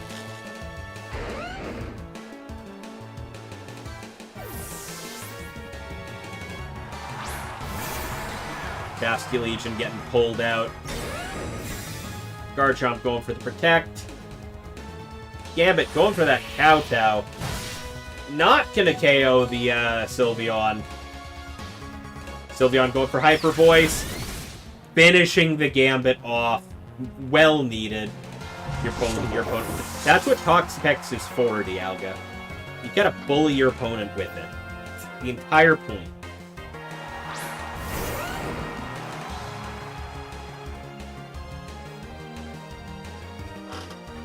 How many turns of Trick Room are left? None. Trick Room has run out. Excellent, Nate. Good to hear. Aqua Jet into the Sylveon will find the KO. I don't think you needed the Aqua Jet specifically, but, you know. And a Dragon Claw into the other Garchomp will pick up the KO as well there.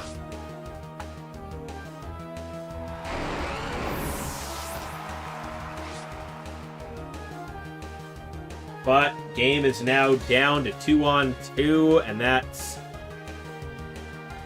Basculegion and a Charizard. Okay, it's the Mega Charizard.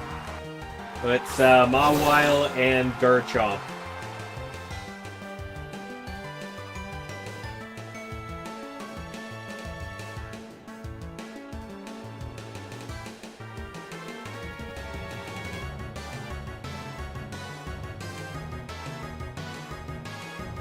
You know, I was thinking this was looking rough for Sparkles, but honestly, depending on how this next turn goes, Sparkles might still have this.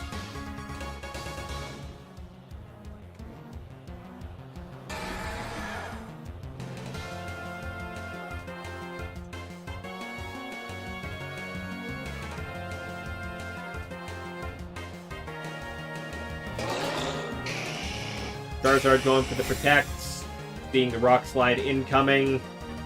Basculegion going for the Aqua Jet to outspeed the potential Sucker Punch. There it is. Sucker Punch failing because Aqua Jet's faster. That Rock Slide going in. Not quite managing to KO the Basculegion. That's unfortunate.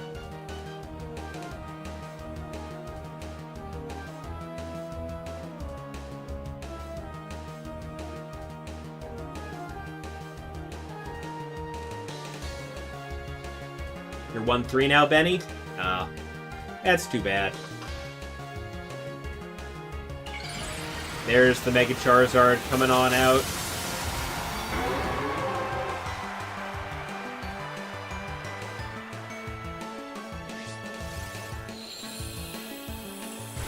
Basculegion.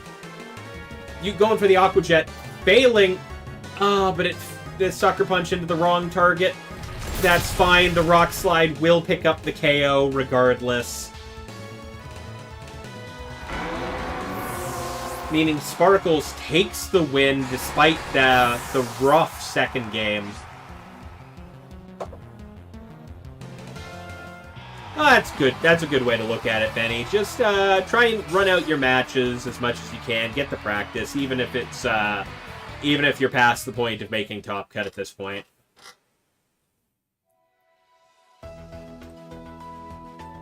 But that is 2-0 for Sparkles this round.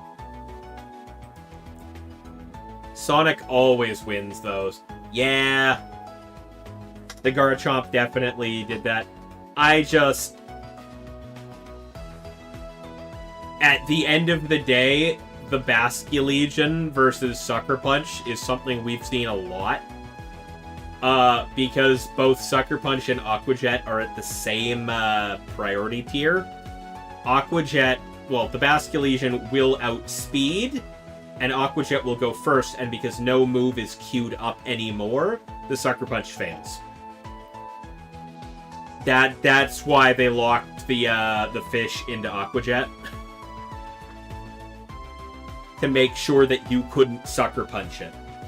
But that also rounds down on the yeah, the minute he lost respects, you would have finished him off, but yeah.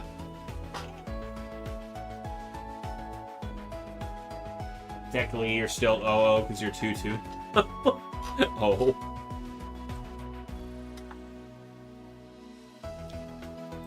But anyways, let's pull up Sparkle's team real quick here. There you are.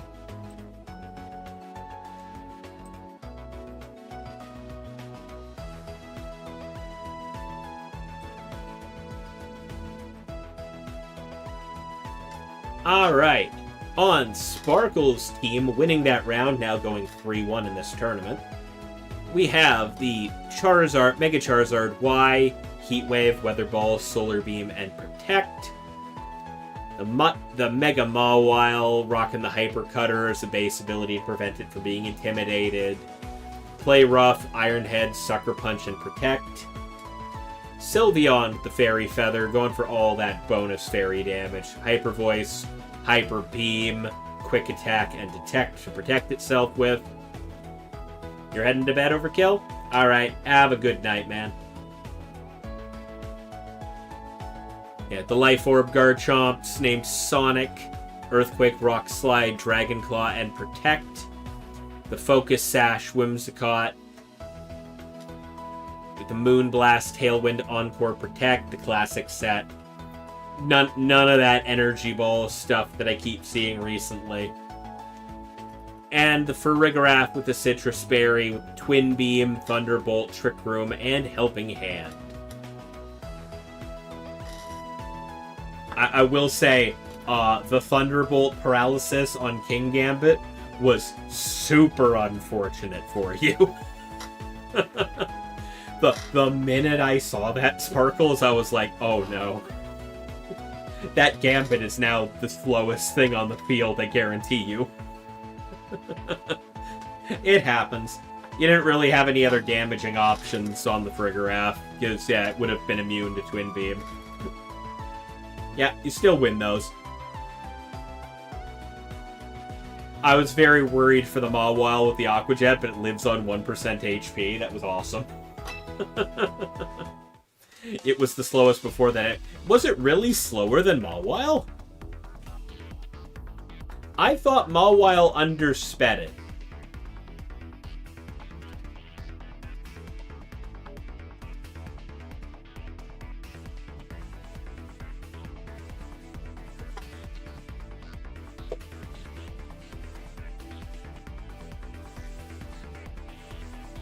Depends on the nature. I mean, I'm in Speed Mine at all times. That's just me as a Trick Room player. But oh, you're neutral speed. Oh, okay.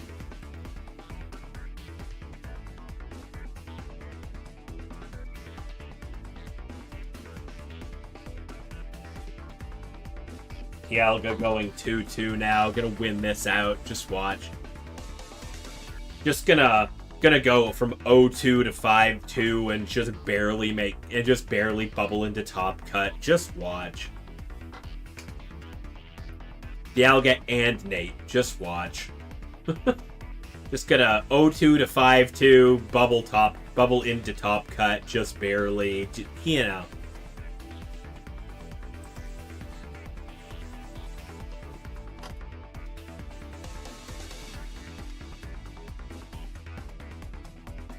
Alright, checking out remaining matches.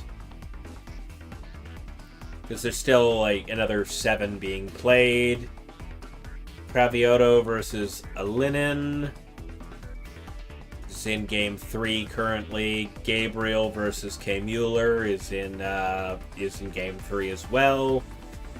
The Parish Trap team versus Anino is currently 0-1 again. Is sleep. Mystic versus Lucky Landia is currently going on.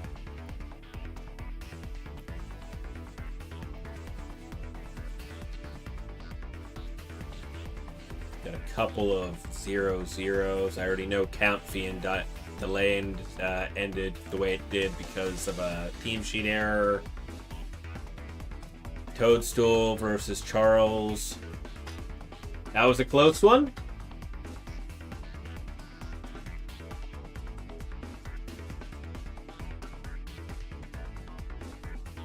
I see your partner won that round as well. Garasolia now going 4-0, same as you.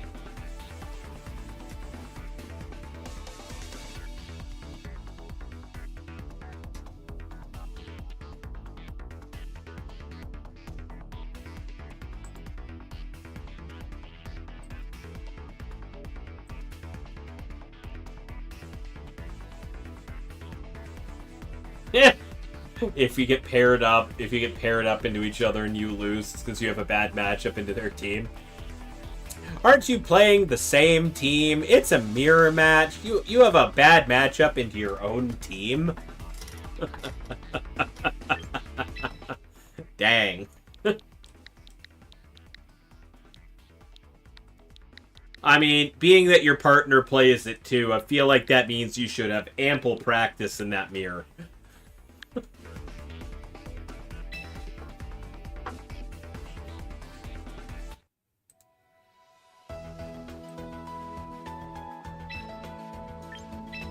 We're going to jump in on Mystic versus Lucky here.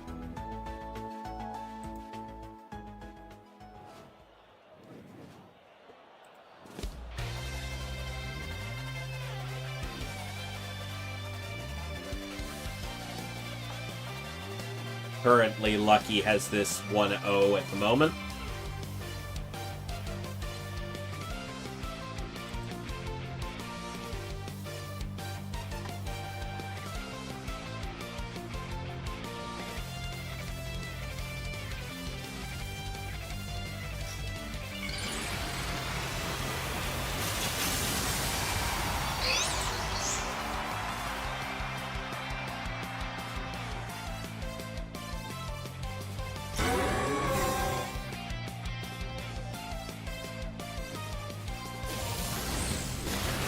Ooh.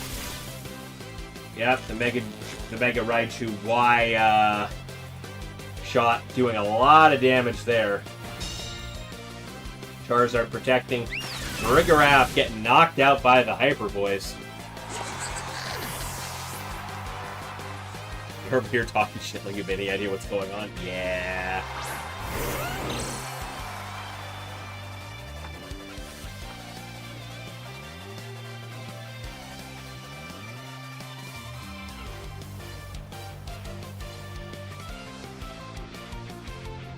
%, you're not making cut. Both didn't get a win. That puts me on the lower end. Oh, yeah. Unfortunate. Alright, Lucky pulling back the Mega Raichu. Bringing in Incineroar instead. Dropping that Garchomp's attack power. Garchomp goes for the Protect. Charizard going for a Weather Ball. Absolutely obliterating the Sylveon with a critical hit.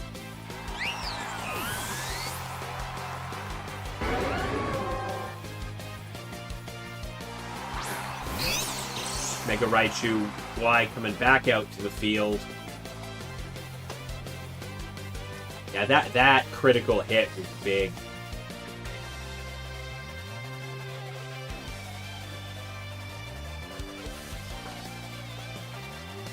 Should just give Kyogre Weather Ball. Oh god.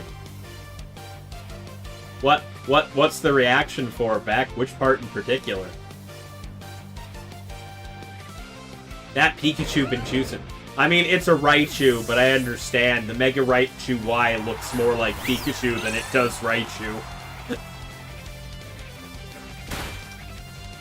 Incineroar getting the fake out. And that Zap Cannon is going to mess up that Charizard.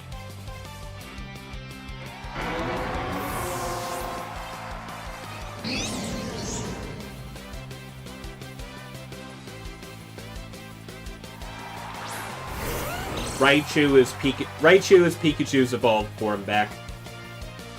It has two different Mega Forms. One goes back to looking more like Pikachu, which is the one you're looking at currently.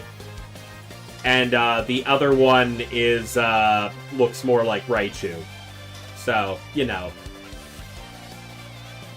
Yes, he can evolve, just a lot of people don't. Because mascot.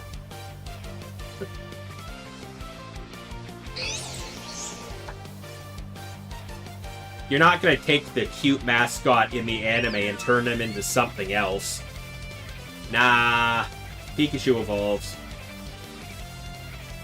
Ash almost evolved as Pikachu once. He felt really bad about it, though.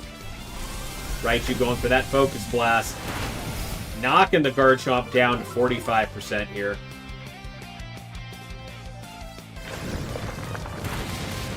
And an Earthquake gonna knock out the Raichu, almost take out the Incineroar. I agree, Raichu X definitely is more fun, but I understand why. Y is interesting tech. Ooh. The Incineroar getting a critical hit in the Darkest Lariat, gonna knock out the Garchomp.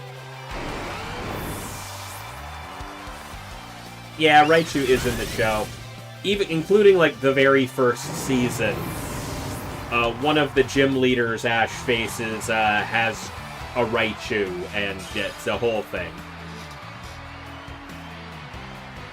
Why is a Pikachu that took a Hyper Beam point blank? Yeah.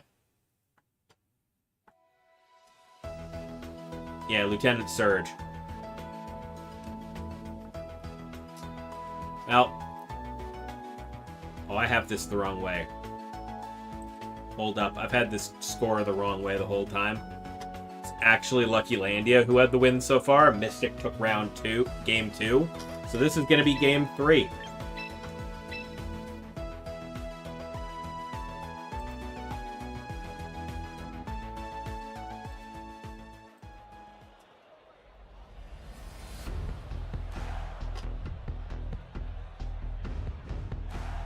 Anyone else laddering between rounds? I mean, it's good practice, Benny. Just gotta hope you don't get into some randomly long ladder match. Manga Surge and a different messed up storyline? Yeah, I think so. Seen the movie with Mewtwo, and you've seen the one with the lion guy and a bunch of squiggly nonsense. Yeah, the Entei movie. The Entei and the Mystery of the Unknown and that movie.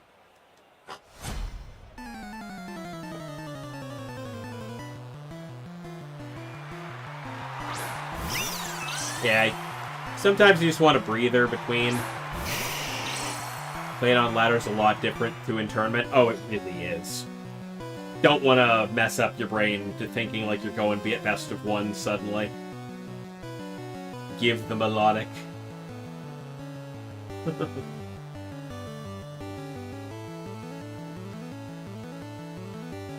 Heck yeah, ladder match.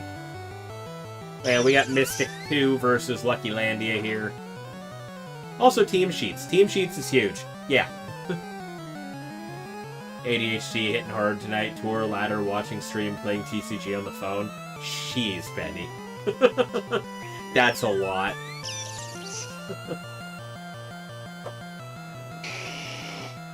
Anyways, Mystic's kicking us off with a Venusaur Charizard combo right now. Lucky started with Sylveon Raichu, but it's gonna sending out the Incineroar instead here. Intimidate not doing much to either of these Pokemon. That will be the Mega Evolution from the Raichu back into the Mega Raichu Y that we saw previous.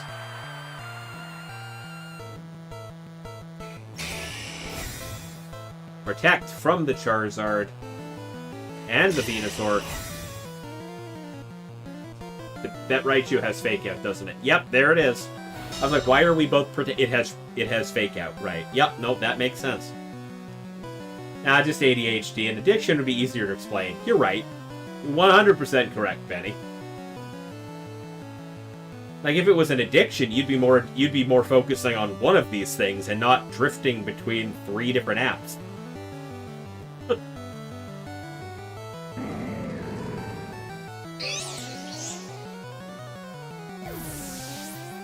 How these people getting shinies? The answer to that question is partially Scarlet and Violet making it really easy with sandwiches to get shinies, and secondly, ZA exists, and ZA makes shiny hunting ridiculously simple.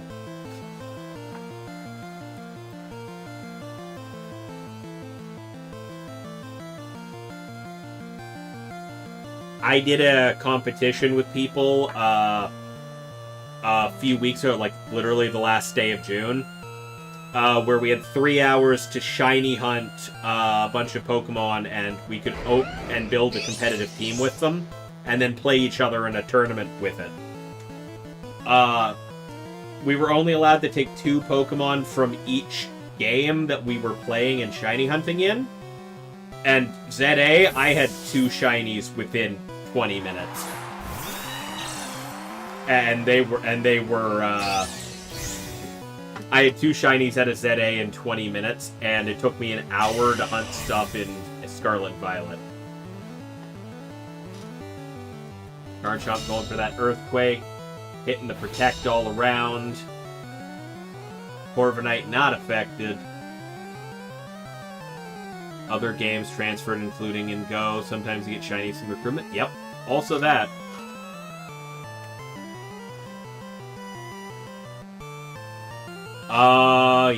Yeah, Sparkles. I mean, shiny Eevee happens occasionally in Go. So you could technically get a shiny Eevee in Go and evolve it into a Sylveon. You just gotta wait for the Eevee events to kick off.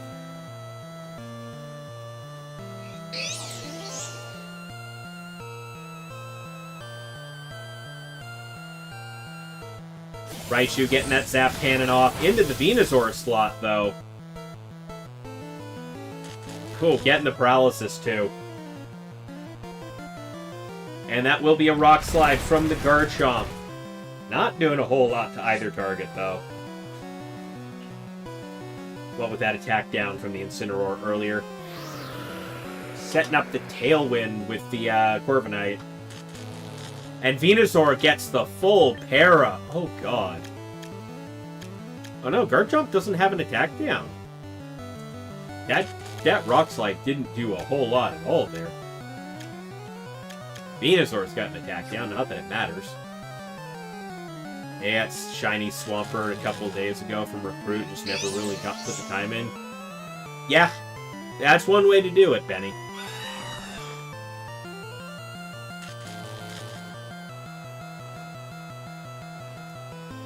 Yeah, but if you have a Switch and you can play ZA or Scarlet and Violet, the shiny hunting has become so much easier in those games if you got yourself set up.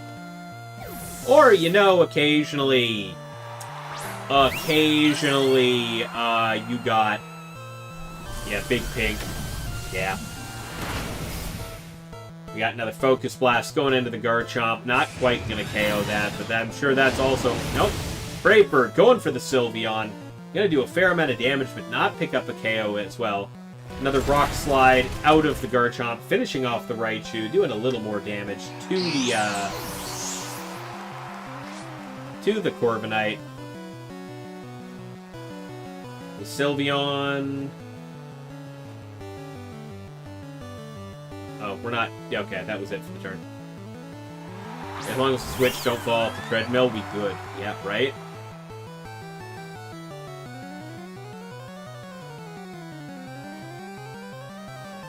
All fairness, my parents are old. You watch your son try to explain Pokemon to your dad, and you just looked at him like he was speaking a different language. That's my parents with me. Yeah, don't throw the Switch out the car window. I heavily advise against that one. Or, you know, Benny, what I was going to finish saying there before the turns kicked off. Occasionally when I'm doing charity stuff, I have a $5 redeem for me to hunt you a shiny Pokemon of your choosing. So, realistically, next time I'm doing a charity, just drop $5 in the pot, and I will get you a shiny. Live on stream, so you know it's legit. Ooh, Hyper Voice chonking the Sylveon there with a critical hit. And that Iron Head will almost certainly finish the Sylveon off.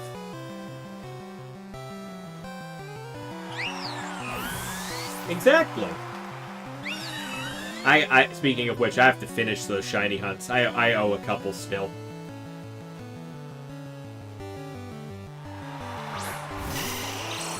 Venusaur coming on out.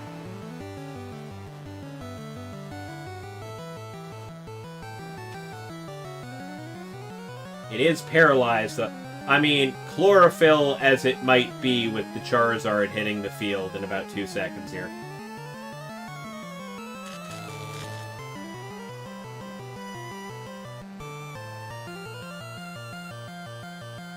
I mean, you're right, Beck. I can just hunt stuff for you for a charitable donation.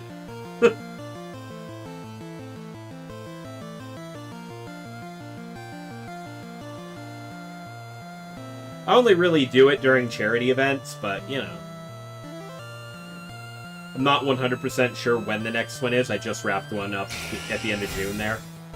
Though you did drop a massive donation at the end without picking any of the rewards, so, if you want. Corviknight going for the Roost, gonna heal up this time. Just in time for the double protect on the other side there.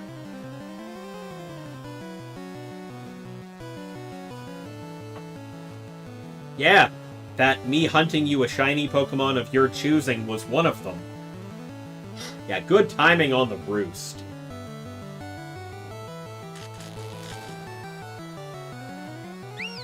Wanted to wait out the Tailwind, but just got Corviknight fully healed.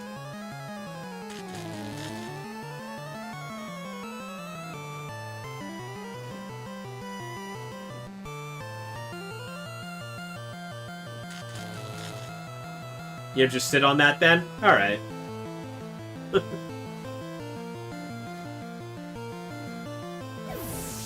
Corviknight getting pulled back in favor of the Incineroar coming back out. Gonna drop a -1 on both Pokemon. Not that it really matters in either case. Charizard will Mega Evolve here, giving Venusaur the Chlorophyll boost with the sun coming in. Though with the Paralysis, Zard's still faster, going for that Weather Ball. And Venusaur going for the Sludge Bomb into the Sylveon, not going to quite do it there. But will get the poison off, that's big. I mean, you're correct, Beck. Oh, that Fairy-type Hyper Beam just blasting the Venusaur out of existence.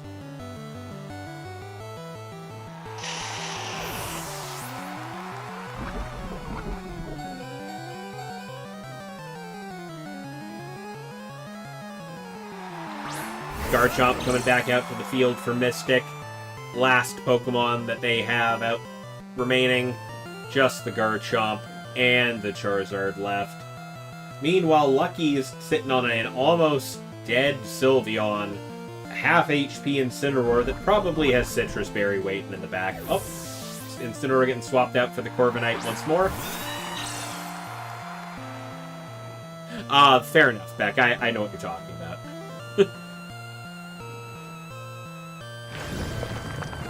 Garchomp getting the Earthquake off into the Sylveon. Gonna end that thing. Corviknight gonna resist it after switching in here. Charizard going for that Weather Ball. Triggering the Oka Berry for the Fire Resist. But under the sun... Alright. Corviknight lives on 33% HP. Gonna drop from the Torbenny. Alright. Have a good night. Hope to see you back next week. We do this every week, and you're always welcome to join in.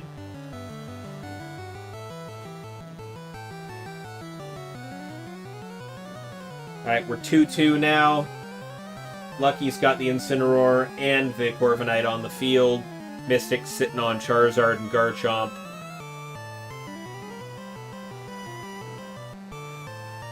Five minutes remaining in the round also before everybody gets timed out.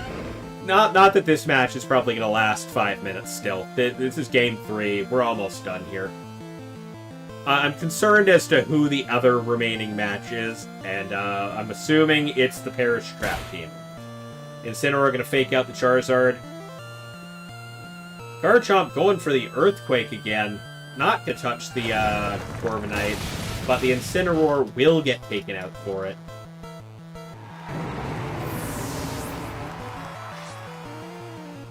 Garchomp's Life Orb. Okay. I was wondering why he keeps locking into Earthquake. But Corviknight going for that Tailwind. It's the only thing on the field still here. I don't think the Tailwind aside, I don't know if the Corviknight can KO the Charizard in this scenario. It could definitely KO the Garchomp, but...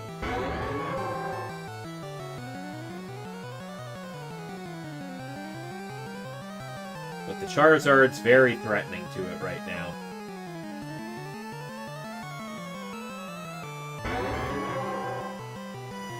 It's going to give it a shot anyway. That's a Brave Bird into the Charizard. Just as I thought, not quite going to manage to do enough HP here, and that is a Rock Slide from the Garchomp. Going to knock it down to 2% after the Brave Bird chip. Just barely avoiding KOing itself in the process with the Life Orb chip. And that Weather Ball will 100% do the job, giving that win to Mystic.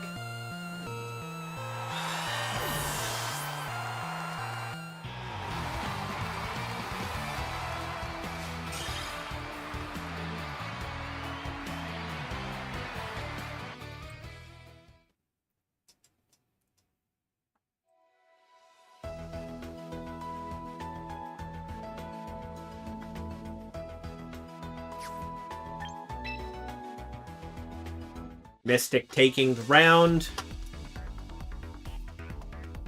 Let's see. We're down to one remaining match. Who is it?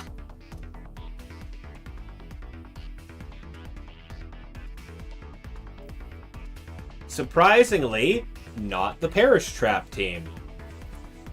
It's Toadstool versus Charles.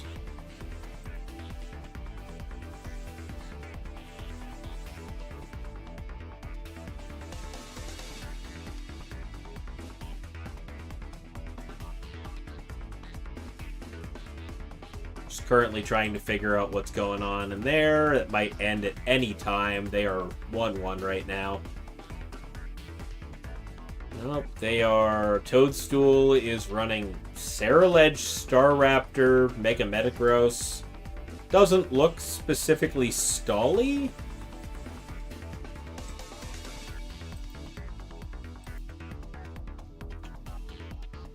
Okay, man. Have a good night. Yeah, neither of these teams look terribly stally. Toadstool is on the Wolfie Raptor team. Ah, okay.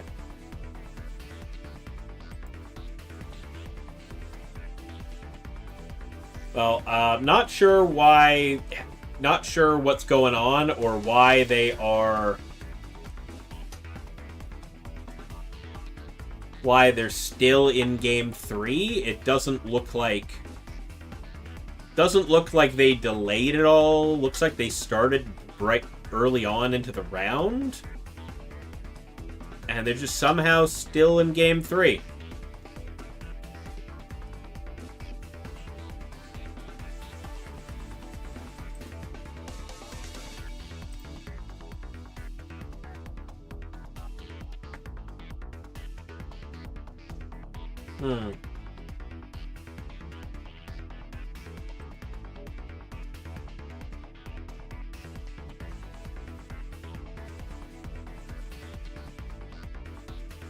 Possibly.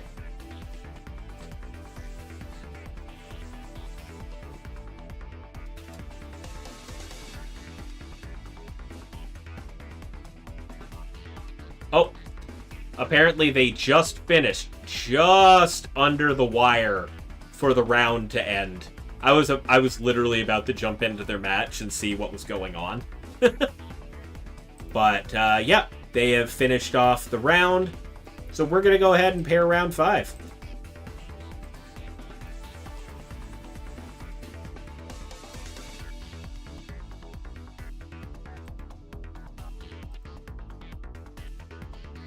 Alright, round 5 pairings are live for anybody who's playing. I will remind everybody this is a 7 rounds of Swiss into a top 8. So there's still a couple rounds to go here.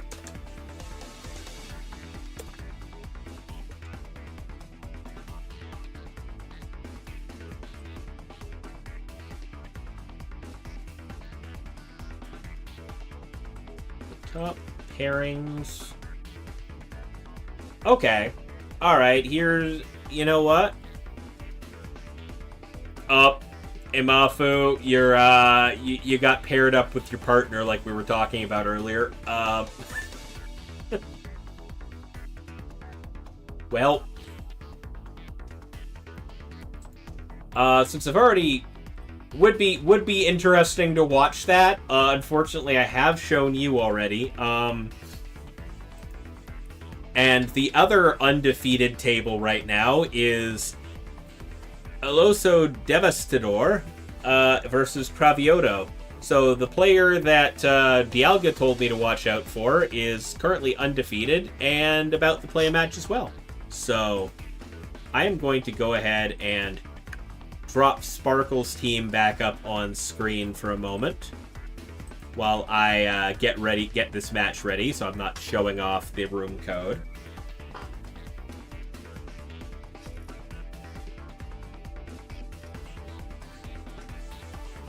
Yeah, it's your team.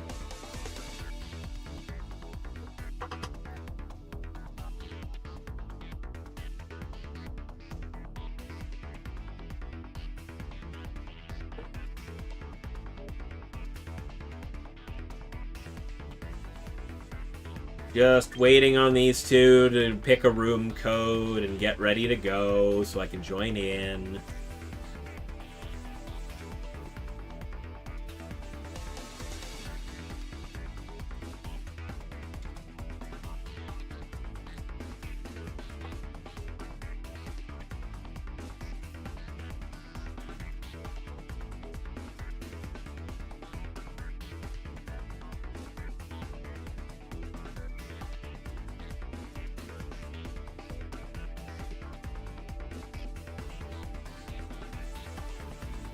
We have... Yep, there's the code. Alright.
Just waiting for the two players to enter in so that I can spectate.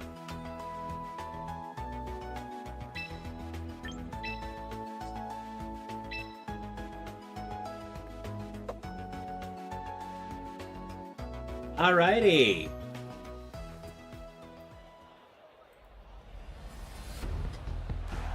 Alright, we got Claudio, aka Cravioto going here with their Charizard team. Mega Aerodactyl is with... Well, I don't know if it's Mega Aerodactyl. I haven't seen the team sheet. It might just be regular. We'll find out. Meanwhile, on Nathan's side of things, I'm not going to try and pronounce that name. That, Aloso Devastador. I'd say Devastator, but it's got a D at the end. I don't know, man. I'm not going to try and say that repeatedly. I'm just going to call them Nathan because their in-game name is Nathan VGC. Anyways, it's just going to be a lot easier for everybody.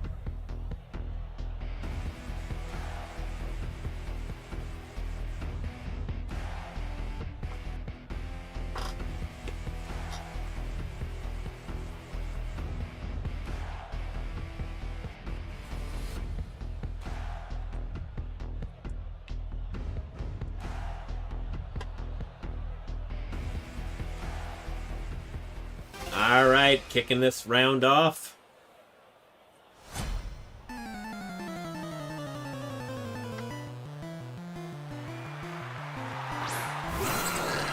Nathan starting us off with Farigiraf and Aerodactyl. Meanwhile, on the opposite side, Claudio starting us off with Kingambit and Aerodactyl as well.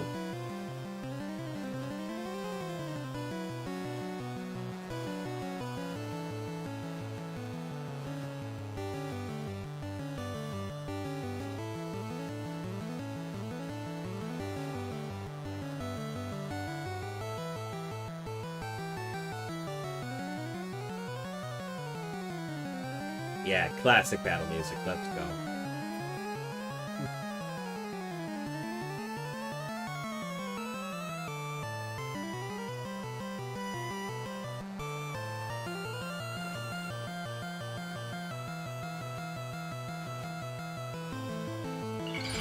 Alright, Nathan will Mega Evolve his Aerodactyl into Mega Aerodactyl. Going for that extra bit of speed here. But Claudio's going to do the same.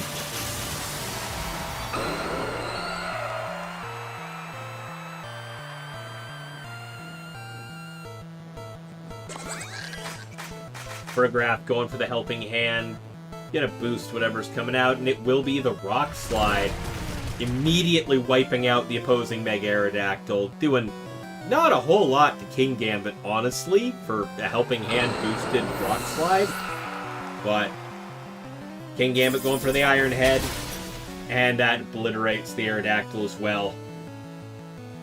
Both players down their Mega immediately into the game, turn 1.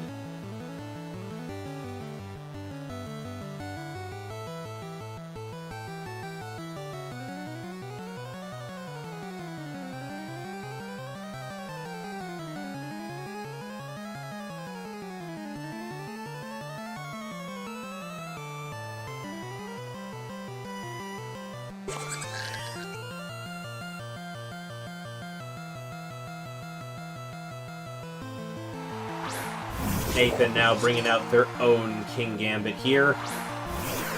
Although I'm just kind of noticing, this is effectively a mirror match. The only real difference is Claudio's using Rotom, while Nathan's got Sylveon. Aside from that, they have... No, the Incineroar is also different here. The Incineroar versus the Farigiraf as well. This Nathan's changed it up slightly to give it a bit of a Trick Room mode. But we got the Gambit out on Nathan's side, and Claudio's brought out their Wash Rotom. Nathan pulling back the King Gambit this turn, sending in the Sylveon instead. Just changing it up. Sylveon avoids the Will-O-Wisp, too. And the Kowtow aimed directly into the Farigiraf will fail the KO.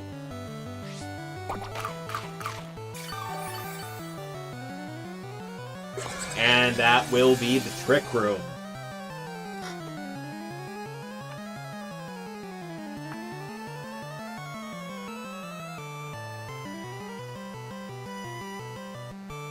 Sylveon, while not like the slowest thing in the world, is still slow enough that it's being used rather effectively in Trick Room lately.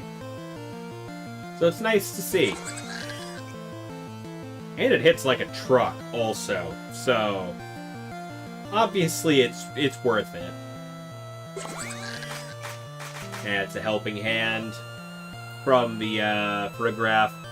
But an Iron Head from the King Gambit will just completely shut down the Sylveon. Not slower than Gambit, unfortunately. And gives Rotom the chance to use the Thunderbolt, knocking Farigiraf down to 13%. And another Thunderbolt paralysis tonight on stream. That's happening a lot today.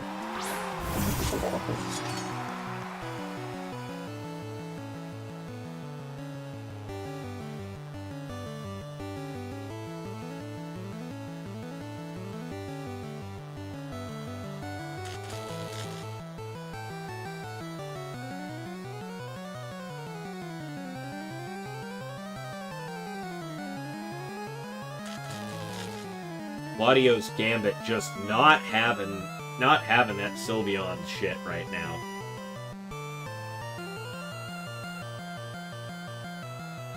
Farigiraf once again goes for the helping hand, trying to boost Gambit. Claudio's Gambit going for the Protect this time, fully expecting to get hit. Rotom also going for the Protect here. Just gonna check this out, see what's about to happen. That is a Kowtow going into the Rotom slot.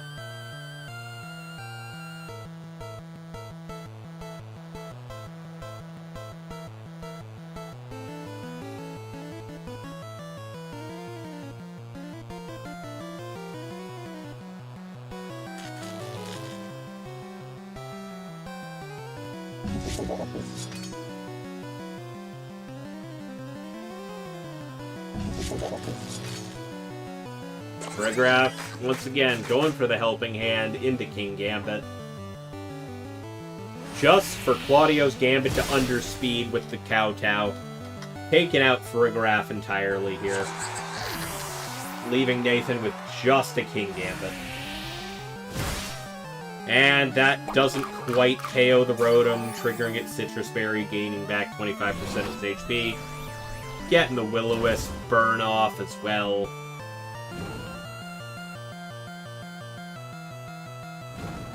Yeah, with the damage, yep. Nathan forfeits that round. Definitely not wanting to have to deal with that right there. King Gambit's burned. It's not getting much damage off. It's not going to be able to do a whole lot there. Which means Cravioto or Claudio manages to take game 1. We're moving on to game 2.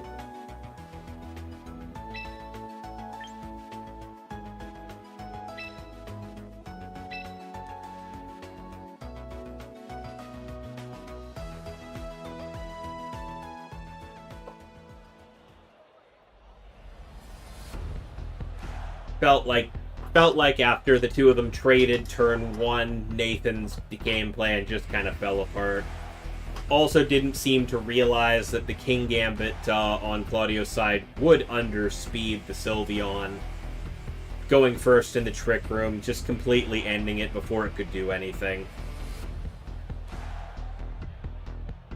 Will Nathan pull out a different strategy this game?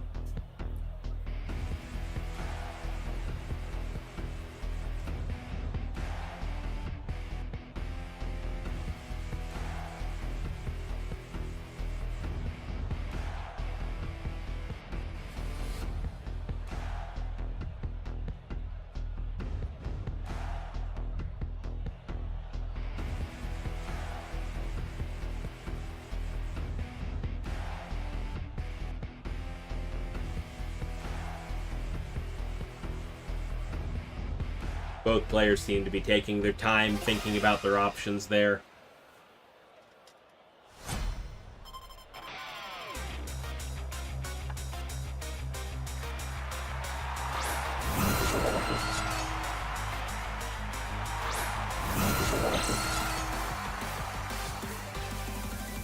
But we've started on both sides. We've started with King Gambit Aerodactyl this time.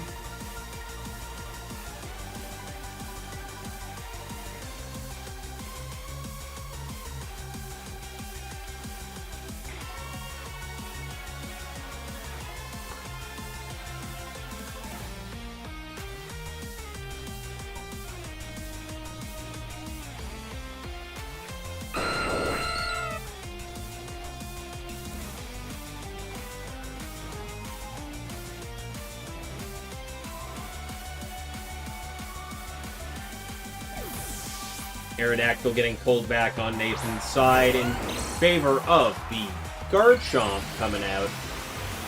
That will be the Mega Aerodactyl as well.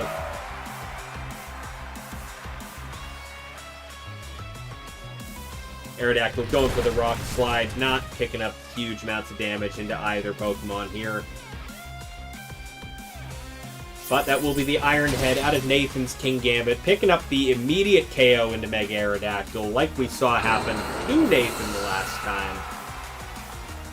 And Gambit will also go for that Iron Head, going into Garchomp, not going to do quite the amount of damage he was expecting.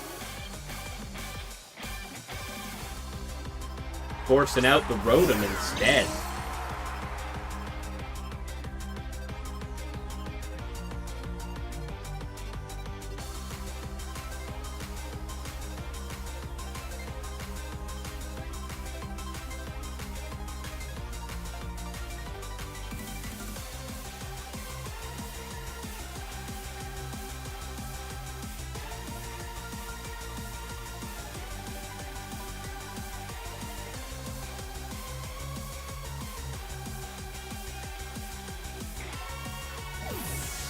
Garchomp immediately sees a swap out back to the Aerodactyl.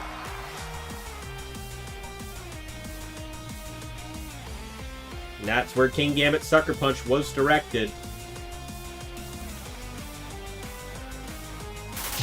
But Nathan's King Gambit going for the low kick after the Will-O-Wisp miss. Gambit getting completely taken out here. Just like that, this game is going much more in Nathan's favor than the last round was. Claudio already down to their last 2 Pokemon.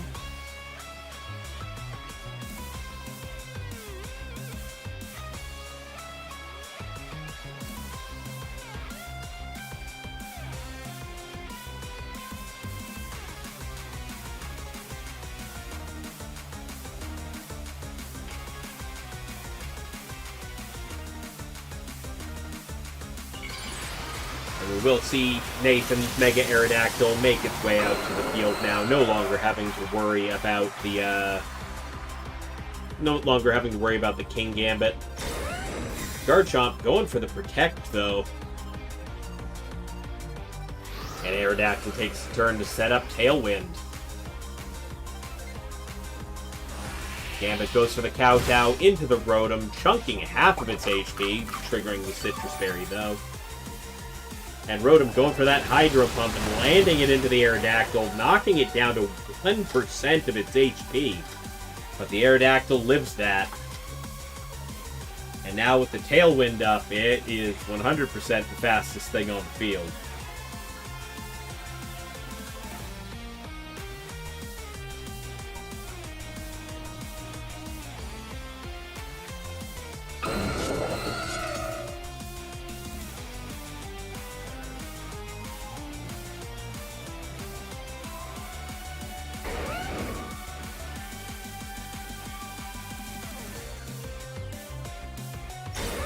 Garchomp going for the Protect this time around. Aerodactyl going for the Ice Fang. Not going to land here. And Gambit going for the Kowtow once again. Not going to pick up the KO. Aerodactyl not going to be able to get much out of this. Just dropping to nothing and getting taken out by the Thunderbolt.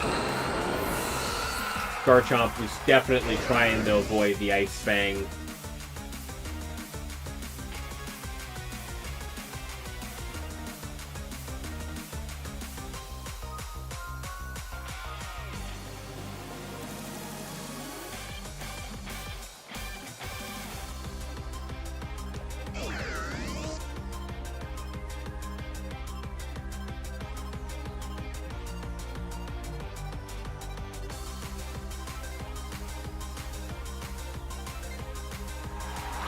Alright, Nathan's bringing out the Sylveon in place of the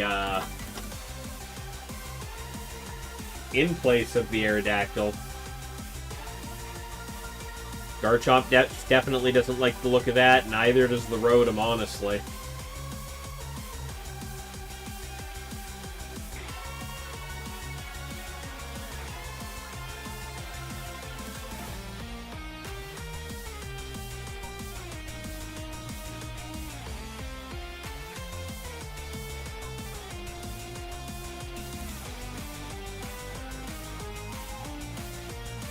Rotom going for the Protect this turn. Saving it from the Kowtow, coming in from the Gambit. Sylveon, though, gets the Hyper Voice off before Garchomp can even move. Blasting it with the Hyper Voice and just removing it from the field.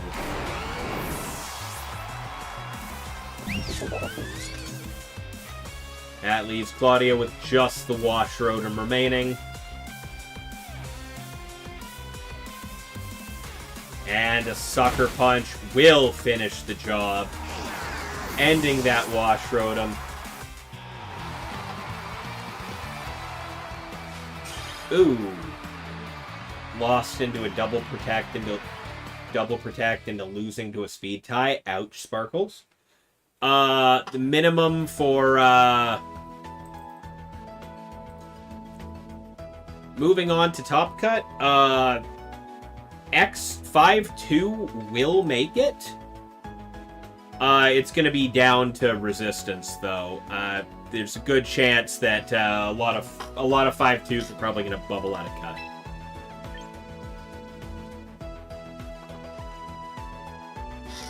I don't know the full numbers as of yet. I'll know them as we get closer to the end of round 7. But for the time being, I would imagine like probably 3 or 4 5.2s make it to cut. Yeah, just don't lose for the rest of the tournament. That's exactly the way to look at it. You just gotta win your next 2 matches, that's all.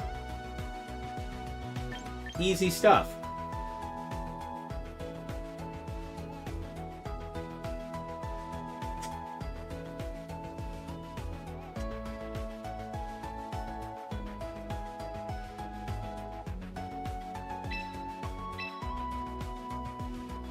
Alrighty, we're getting into game 3 here.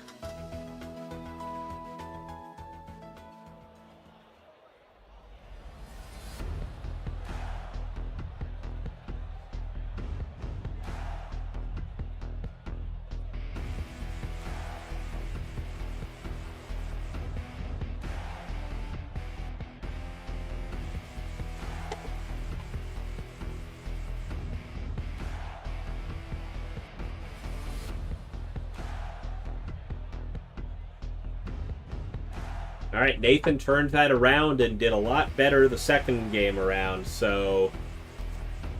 Will Claudio be able to adapt to the way that Nathan's playing now, or is that it? Let's find out here.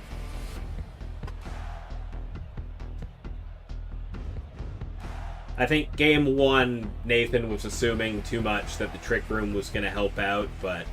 Once he understood that the King Gambit was slower than the Sylveon, I think he understood that that just wasn't worth it and started going for the Tailwind strat instead.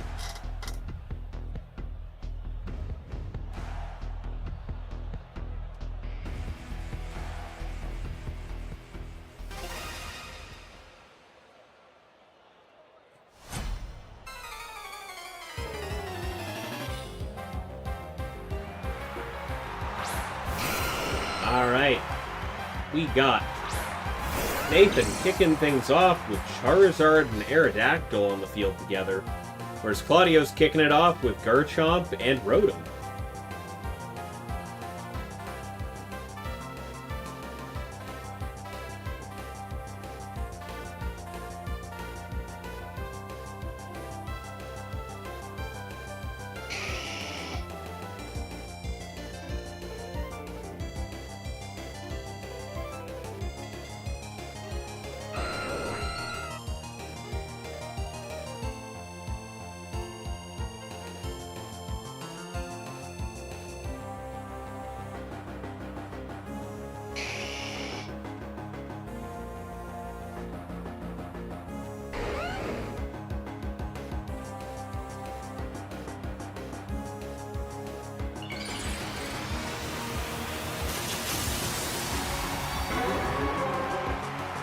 Mega Charizard coming out this time instead of the Mega Aerodactyl.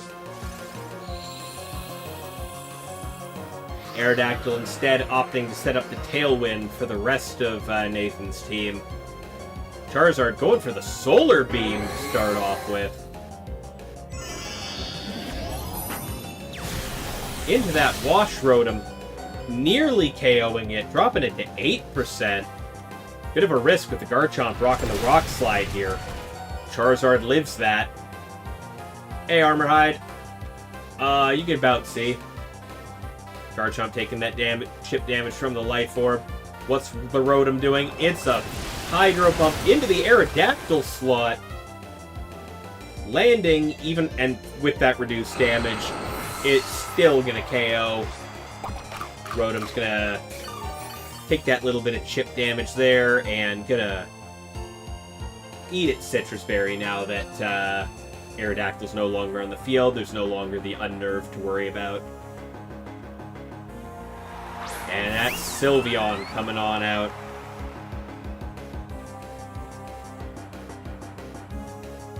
I think Nathan was 100% hoping that the Rotom would just drop to that Solar Beam.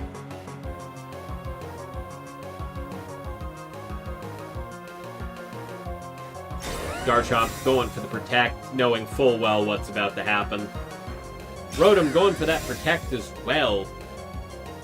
We feeling this out right now? We're stalling the sun out slightly. I don't know if that's helping. Sylveon will in fact go for the Hyper Voice. Hitting both targets. Not gonna land anything because of the Protects.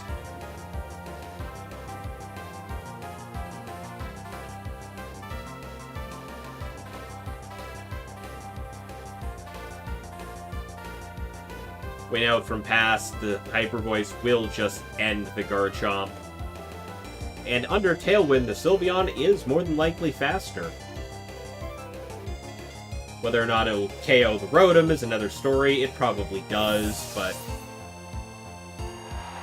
We got the Gambit coming in for the Charizard now.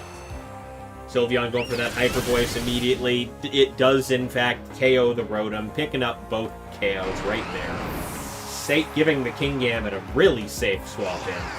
Yeah, like I said, I'd assume it does, but you never know. Rotom's tanky.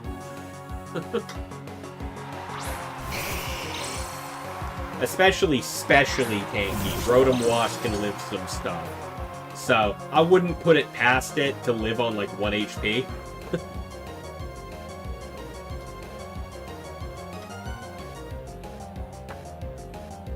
But Claudio's down to their last 2 Pokemon, the Charizard and the Kingambit. They also decided to bring their Mega Charizard to this fight. And currently facing off against Sylveon and Kingambit on Nathan's side.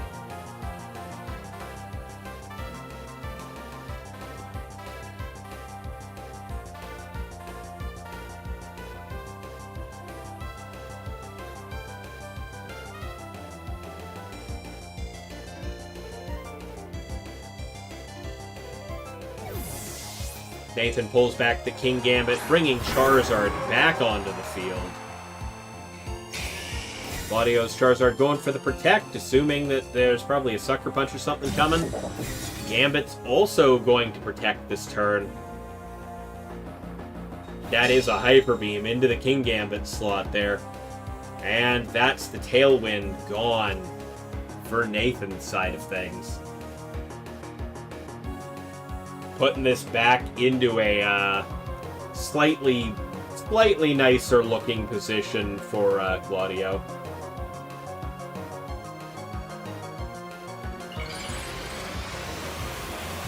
Charizard will Mega Evolve here. Now we just find out which Charizard wins the Speed tie. It's Claudio's. Going for that Heat Wave. Gonna KO Nathan's Charizard. But Sylveon goes for that Hyper Beam. Into the Kingambit slot. 100% picking up that KO.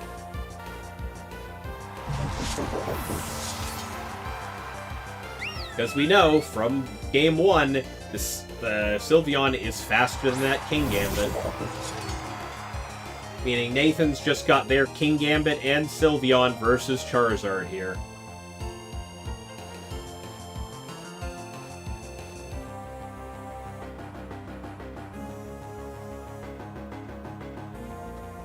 But the Charizard probably KOs the Gambit really easily here.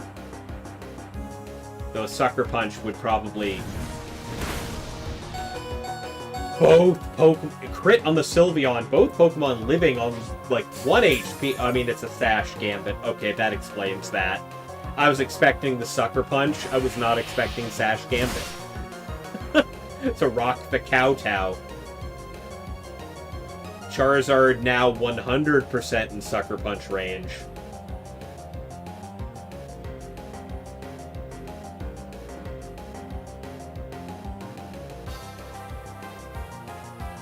There it is.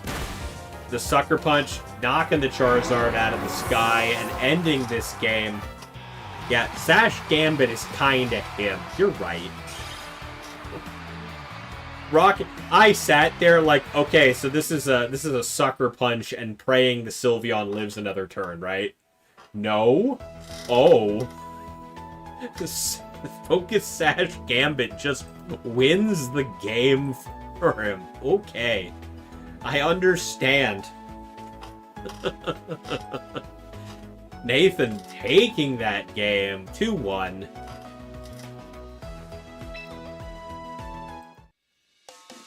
Let's go ahead and get Nathan's team on screen here.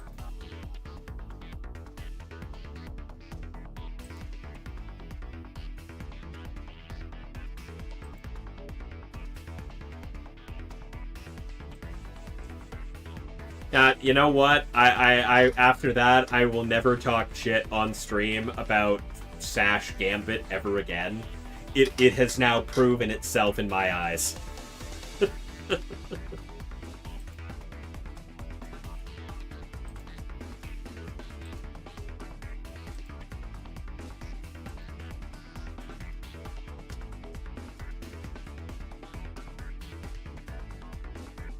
Alrighty. Let's give this team a look. We got the Mega Aerodactyl, the Rock Slide, Dual Wing Beat, Ice Fang, and Tailwind. Makes sense to me. The usual fare of just no Protect, Ice Fang for the dragons. You got the Citrus Berry for Farigiraf with Trick Room, Helping Hand, Thunderbolt, and Twin Beam. Obviously there to kind of flip the speed tiers a little bit against Tailwind teams. Set up Sylveon for some easy KOs. Rockin' Thunderbolt to deal with Charizards. And you got the Mega Charizard Y with the Heat Wave, Solar Beam, Protect, and Weather Ball. Don't need to worry about well, I mean, I guess you gotta worry about Mega Swampert if you got the Rain up still, because then you can't Solar Beam it very easily. But, oh well. The Fairy Feather, Sylveon, Detect, Hyper Beam, Hyper Voice, and Quick Attack, just dishing out a massive amount of damage the whole time. Life Orb, Garchomp, Earthquake, Stomping Tantrum, Protect, and Dragon Claw. The standard Garchomp set needs no introduction, needs no proof of concept. It's done its job. No Rock Slide's a little bit weird in a meta with so many Charizards, but you know.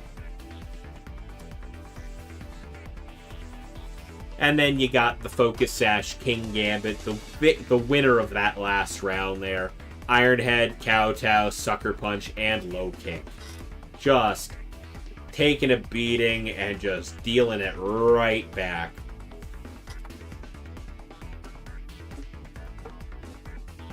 I understand why Dialga told me to watch this guy. That Nathan did a really good job in that match. Now, let's double check before I do anything else. No-shows. Let's see. Oh, we only have the one 0-0 match going right now. Most of our no-shows have just kind of removed themselves. Okay, so that guy is a no-show and I think has been for a couple rounds. Let's double check myself.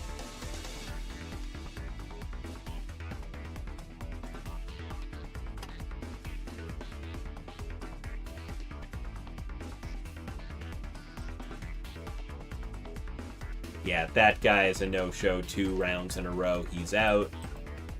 But only one, you say? Alright. I'm okay with that. Mafu. I see Mafu defeated Girasolia in the mirror match. 2-1.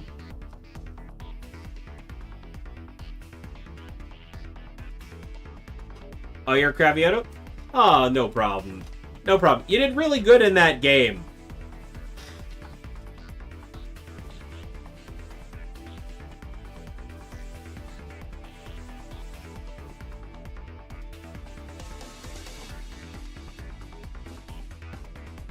Really well played. It just came down to that Focus Sash at the end on the Gambit, just stopping you in your tracks. Charizard just couldn't get past it without putting himself in Sucker Punch range, unfortunately.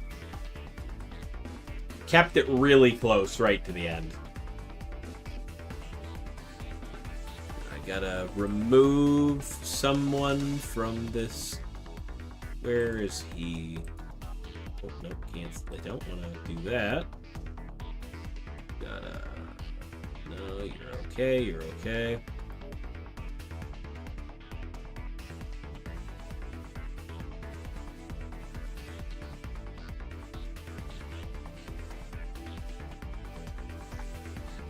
Yeah, protect Gambit, yeah.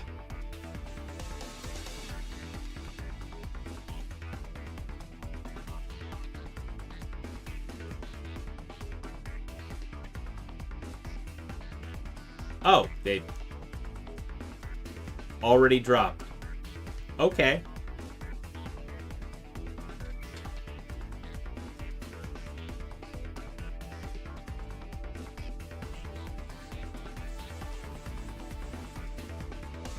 Interesting.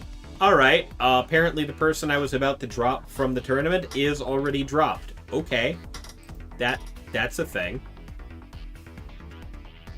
They no-showed 2 games in a row. I assumed they weren't here. Apparently they hit the dropout button. Alright, let's go. 3-2 now, Nate? Nice. You are the gatekeeper of the X2 tables. Excellent.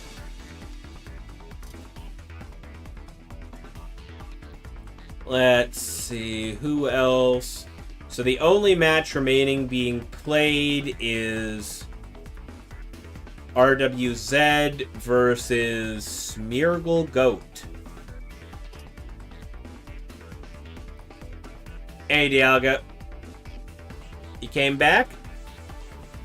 Oh, you dropped to eat dinner. Okay. Understandable. You weren't exactly having the greatest of nights anyway.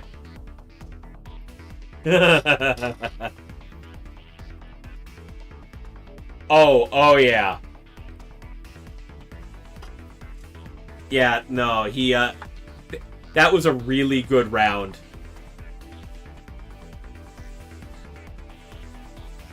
Oh, your mom got home. Okay. Yeah, Iloso did really good in that last game. I mean, Gravioto kept it really freaking close, by the way. Like, that was a really good match. But it just ended... It ended with Focus Sash King Gambit just living at the last second and just... That was it.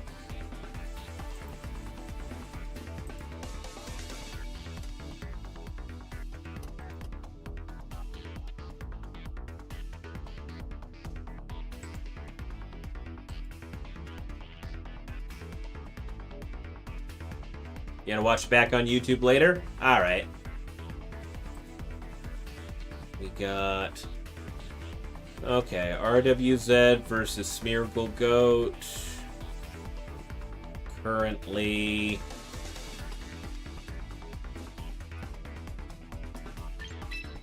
Let's jump in and see how this game 3 is going right now.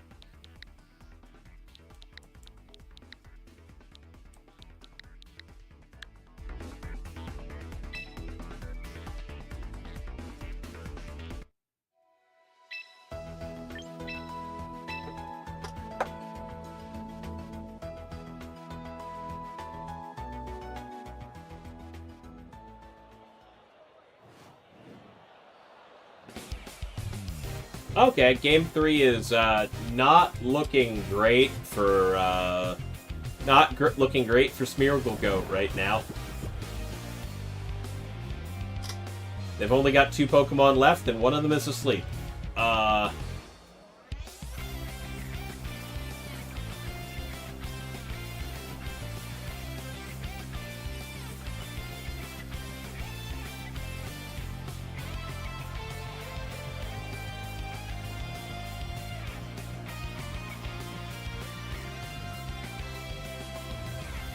Currently, timer stalling.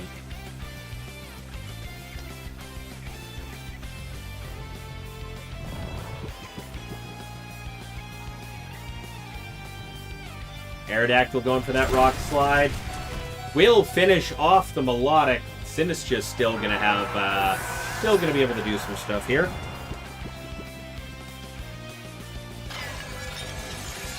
And that's Trick Room going up from the Sinistcha. Alright. And Floette, Mega Floette coming out.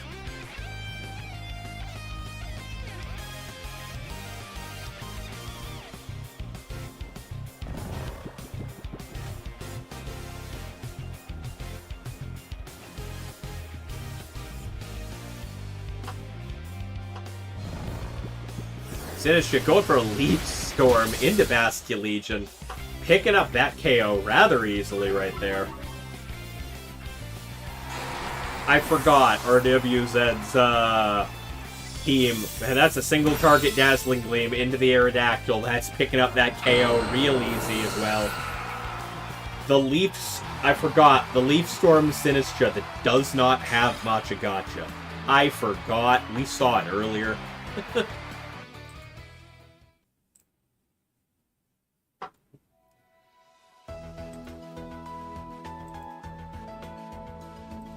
Putting that, all in all, given that Game 3 to RWZ. Only got to sit through the tail end of it, but you know. That is it for round 5.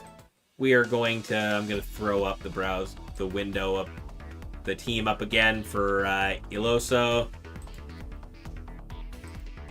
And we are going to put an end to round 5. Round 6 pairings are now live on Limitless for anybody who is playing.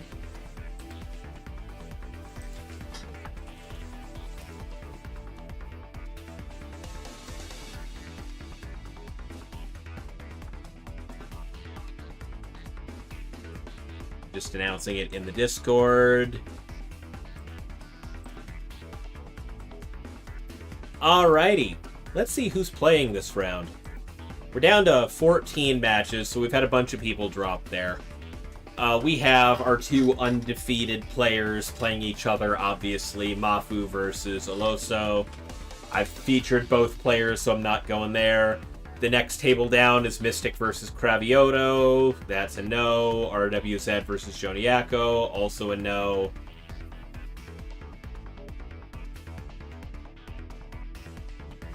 I see a lot of players I've already focused up to this point up top.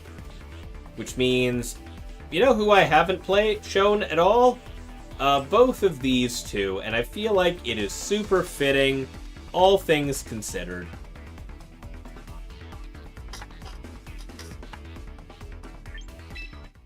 So this is almost certainly going to be our match for round 6.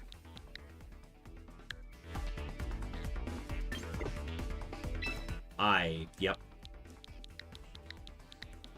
Accidentally hit the wrong button.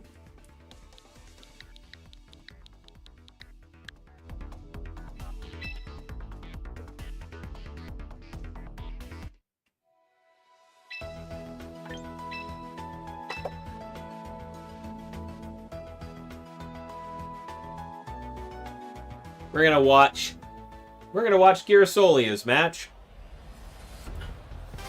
Already kicking off, okay.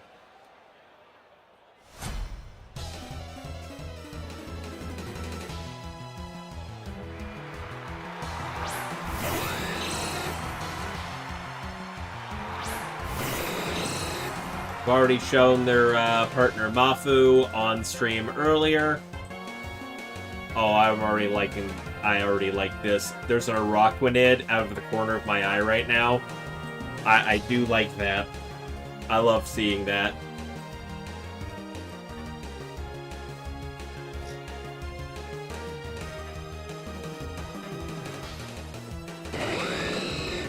Yup. Sure did. Went to NAIC along with their partner Mafu. Both of them have the title and are rocking it right now. The Mega Blaziken going for the Detect this turn. Giving it a chance for its Whimsicott partner to set the Tailwind. We will just see a regular Blaziken go for the Flare Blitz there. Into the Whimsicott. Gonna knock it down to its Focus Sash at very least here. Taking a bunch of chip for it, and that's a Liquidation going into the Protect. But that Mega Blaziken's got the speed boost going, but so does Tease.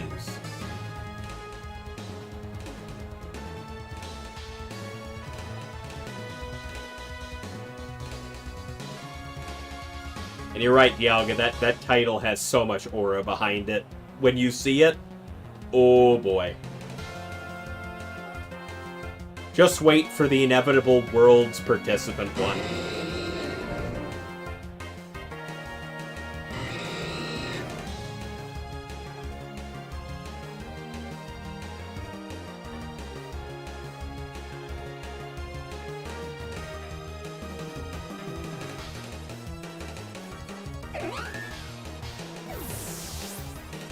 Gyarasolia pulling back the Mega Blaziken. Sending out the Basculegion. Rockwanid going for the wide guard this turn. Probably expecting the Rock Slide. But that's an Encore going into the Rockwanid. Fully expecting that.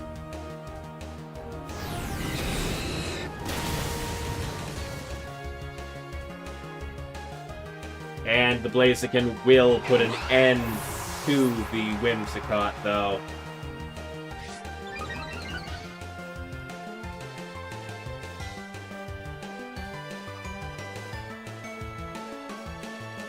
But with the Rockwanid locked into the wide guard,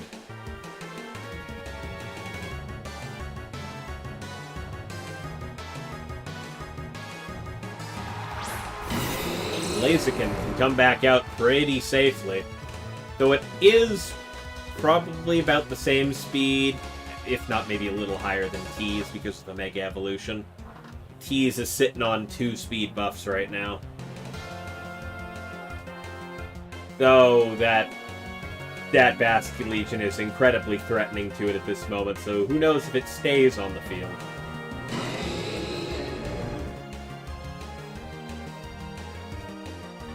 Rockwanid will get swapped back, not wanting to be locked into wide guard with no end here. Hospitality coming in with the Sinistcha.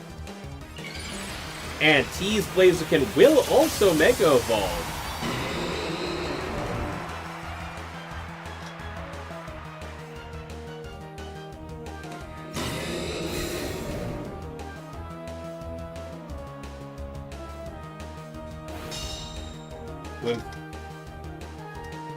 But that is the last respects from the Basculegion, hitting into the Sinistcha, completely wiping that out.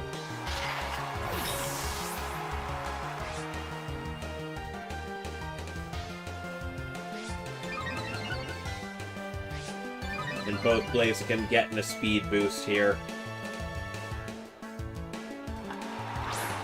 But he pulling out the King Gambit instead now.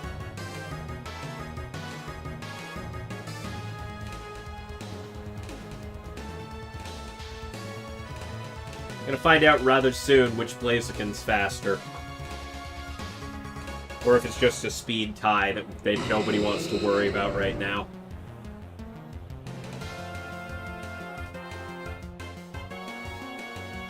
Yeah, Gambit doesn't like this. Gambit doesn't want to be here right now. In the slightest. Yeah, Gambit's going for that Protect immediately. Does not want to be here for this. Aqua Jet going into the Gambit, though. Oh, alright. Gyarasolia doubled into the Gambit. Good call. And that close combat will just end the Blaziken. And yeah, Growling Lizard, another Chicken Mirror. This just keeps happening. That Blaziken's now insanely fast. Gyarasolia sending out the King Gambit as well here.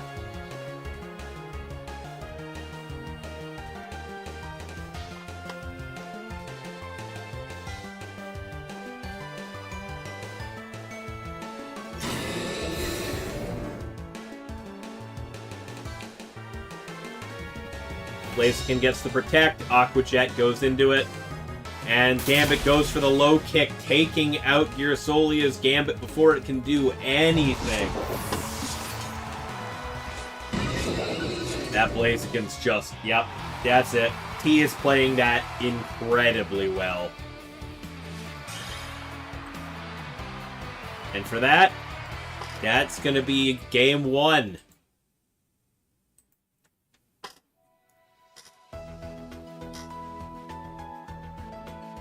T got you as well earlier? Alright. Makes sense. This is round 6. This is the... round 6. I mean, this isn't the 5-0 table. That's Mafu and Nathan. But this is, yeah, the 4-1 table. Actually, Gyarasolia is the only one who was going 4-1. This was a down pair for them. Like, T was sitting at 3-2. Aloso, Nathan, VGC, whichever. I'm just choosing to go with the in-game name because it's a lot easier to pronounce.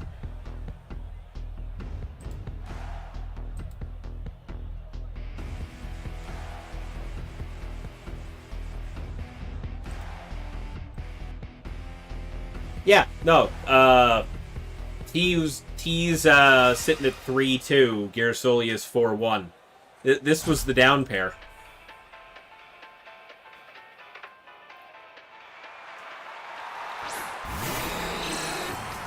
Alright, Girasoli kicking off with Blaziken and Basculegion this time. The T is kicking it off with the King Gambit and the Blaziken as well.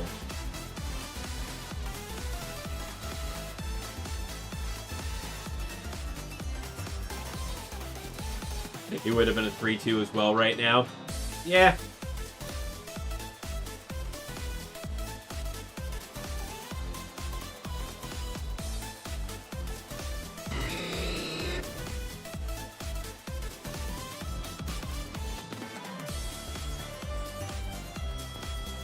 Okay, yeah.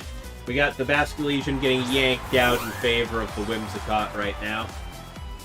And the Blaziken will immediately hit the Mega Evolution button.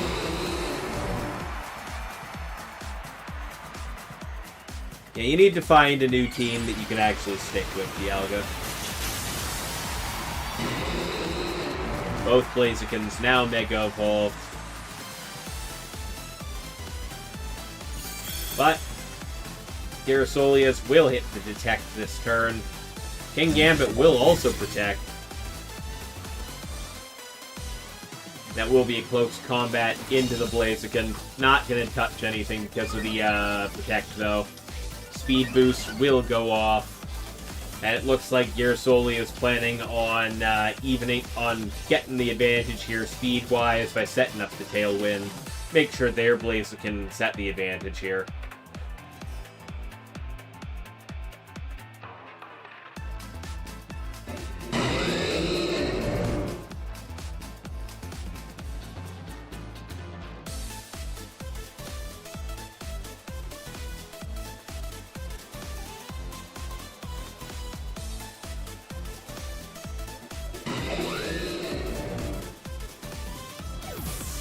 Alright.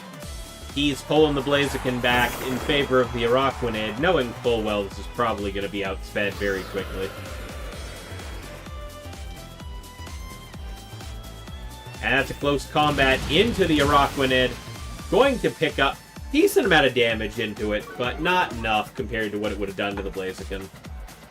And that's going to be an Iron Head into the Whimsicott, knocking it down to its Focus Sash.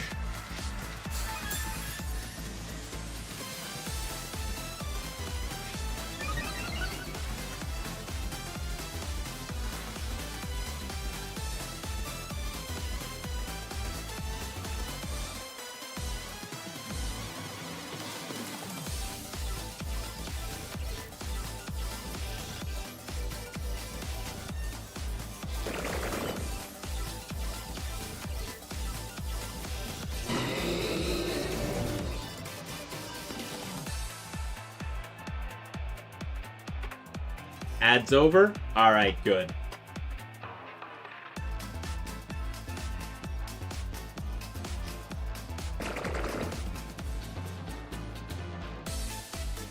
Alright. Tense match going on. Blaziken going for the Detect. Not quite liking what's about to happen here. Sucker Punch into the Whimsicott. Gonna end it before it can hit the Moonblast. Critical hit on the Sucker Punch, too. Wild. Wild way to try and deal with 1 HP.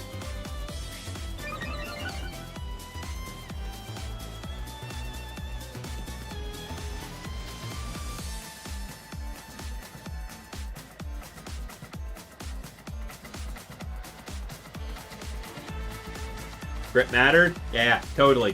That crit 100% mattered. Totally. Mattered more than any crit in history.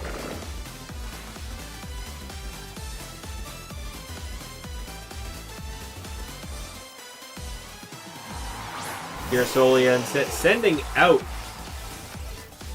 Girasolia sending out the Alolan Ninetales now. Won the tourney and Worlds. Oh yeah.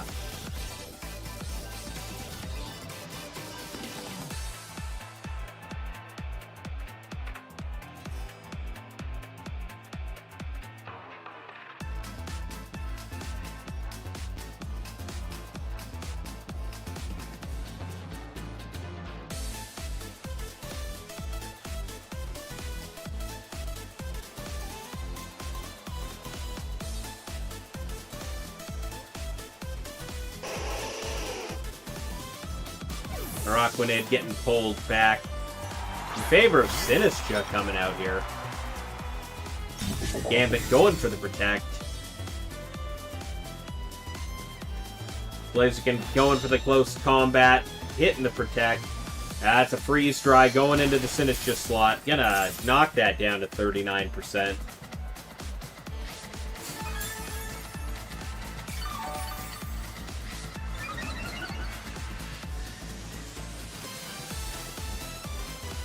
Still very much anyone's game. Both players are playing this really close here.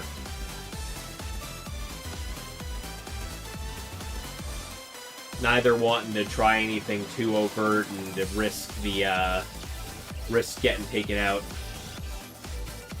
Losing the edge and immediately losing the game. Keep seeing Blaziken placing well. I mean, yeah.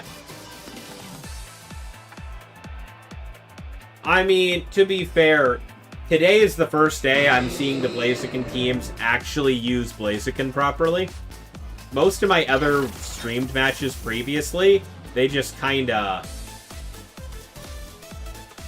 That close combat's not doing anything to the Sinistcha now that it's dropped the Rage Powder. But that Aurora Veil may save something.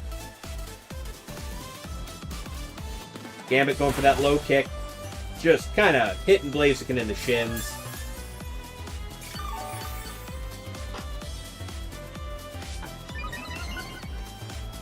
Yeah, most of the tournaments before this, if I saw a Mega Blaziken on stream, it didn't get to do much before it got KO'd. So, I'm very happy to see it actually being successful today.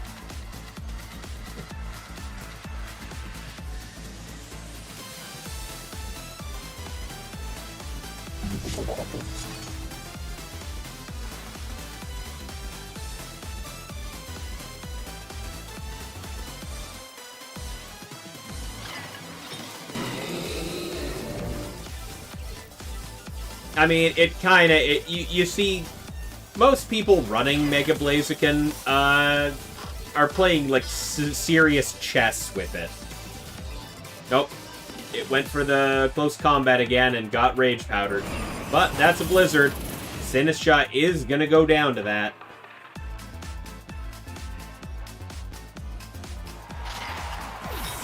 Yeah, Blaziken's... They're playing chess with Blaziken. And that Iron Head will take out the Alolan Ninetales there. Yeah, 55 defense versus 80 defense and resisting Sucker. Oh yeah. Goes a long way. But you still have to worry about getting KO'd by a lot of things, and thus everyone playing Blaziken is playing chess. Because they gotta position it right, or else it's screwed.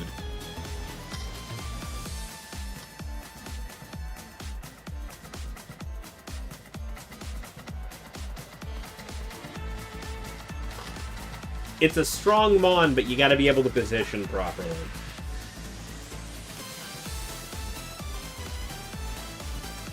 Yeah, it's a pain to position, especially in a Chomp world. Especially when Chomp's around, yeah. Also, Basculegion... there's a lot of things that it just doesn't want to get hit by.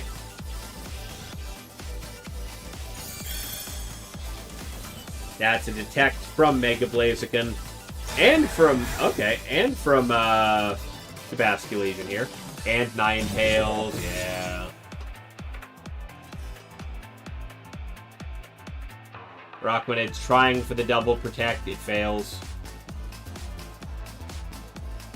yeah, positioning Raichu's anxiety, an anxiety moment, 100%. That thing is made out of paper. It just sort of drops to anything that hits it.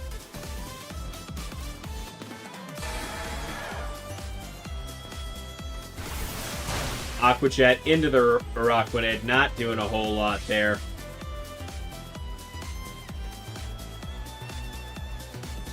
But that Sucker Punch will fail because of it. And go for a Rock Slide, which ends the Araquanid, does a little bit of damage into the King Gambit.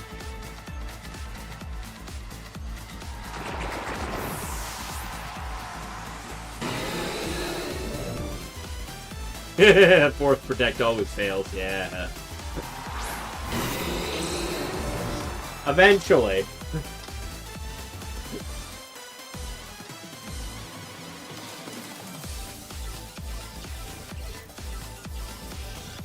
Sylveon, your goat, carries you 4-2. Nice. One more win, Sparkles. One more win.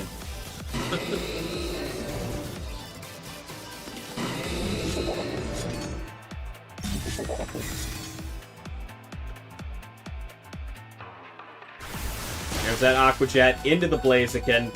Not quite picking up the KO, but doing a lot. But we got a lot of speed buffs. Yep, that close combat's gonna fail. And that close combat will just pick up the KO into the Mega Blaziken. And Nate wins again as well. No more Aurora Veil. That fish is sitting there. I think that's it for Gyarasolia. Looks like, unless this goes really well all of a sudden. Yeah, Blaziken goes for that Flare Blitz. Not quite enough there, but I'm sure the follow-up will. Oh, Blaziken gets taken out by his own Flare Blitz there. That's a Wave Crash. Not quite enough to KO the King Gambit. Real close, though. All that chip damage, too. And an Iron Head finishing the fish. The Wave Crash just barely not enough to KO the King Gambit. Giving that round to T. Really close, down to the wire. Yeah, the Iron Head disrespect.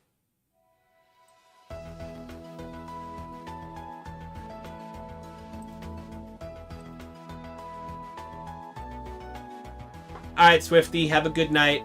Talk to you tomorrow. Yeah, either a low roll or they weren't max attack. I mean, they were Life Orb. I would imagine that had to have been.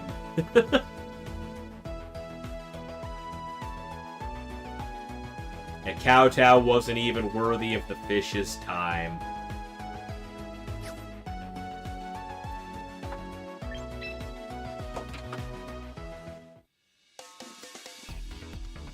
But that will be that round to that game. Let's still got 5 matches remaining, so let's pull up. Oh, all right. So Aloso beat Mafu. Okay.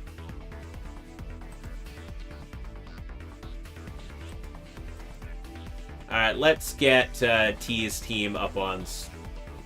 If my mouse would behave for a second.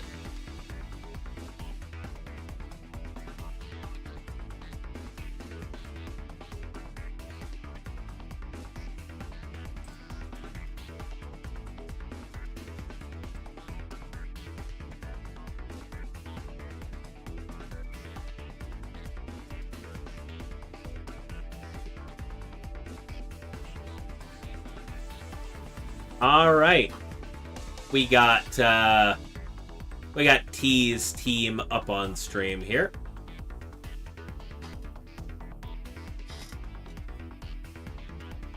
Got the Life Orb Mamoswine in the back the whole time. Didn't make it out to this match. Running high horsepower, Protect, Ice Shard, and Rock Slide. Got the leftovers, Sinistro, Matcha Gotcha, Shadow Ball, Trick Room, and Rage Powder. That Rage Powder coming in clutch a couple times there. Alright, Dialga, enjoy. Rage Powder coming in clutch. Gyarasolia dropping a couple of close combats into the Gambit that got taken away by that. The Mega Raichu Y in the back as well. Lightning with the Lightning Rod as its base ability. Zap Cannon, Fake Out, Focus Blast, Protect. Don't think you can make cut with your res, but 0-2 to 4-2 is a hell of a run. Gonna play your last match and head to bed. All right, Nate. But I wouldn't leave right after that match. You never know if you make top 8 or not, but we'll find out. The Choppleberry, King Gambit, Adamant Nature, Protect, Iron Head, Low Kick, and Sucker Punch. Then we got the Mega Blaziken as well. We saw that both games there. Protect, Coaching, Close Combat, and Flare Blitz. Alright. So the Blaziken can also just sit there and coach. Oh. Yeah. Yeah, that would be rough. I mean, you did start 0-2, so good chance that a lot of your first couple actual opponents may not have done very well. If not, just dropped immediately. And we've got the Mystic Water, Araquanid here, Liquidation, Leech Life, Wide Guard, and Protect. Did pretty good. Tied up the scores with Gyarasolia. Both of them are now sitting at 4-2. Yeah, just how that goes, honestly. I mean, that's fair. You did pop in like just in time after grocery shopping earlier.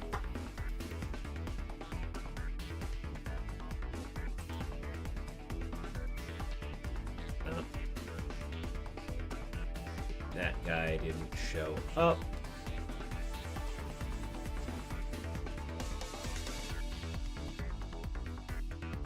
Everyone else is playing.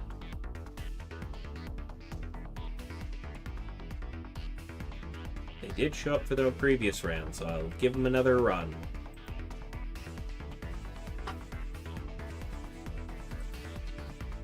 Yeah, best way to look at it, Nate. Honestly, just here to play some Mons. If you make it, you make it. If you don't, you don't. You know.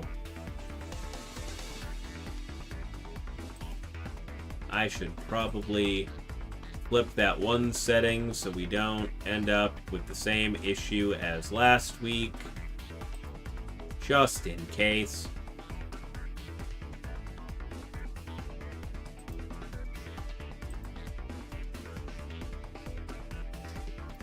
Oh, we got a match issue. What's going on here?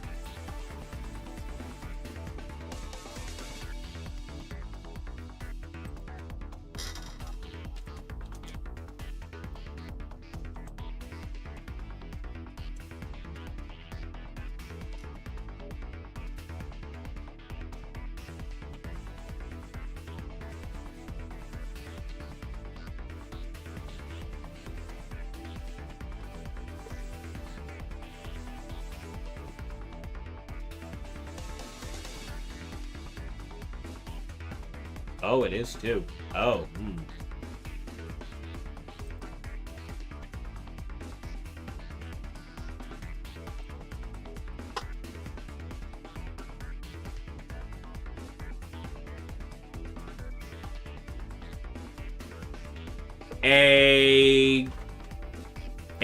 T, how you doing? Yep, that team is yours. You won your round. You were the stream match.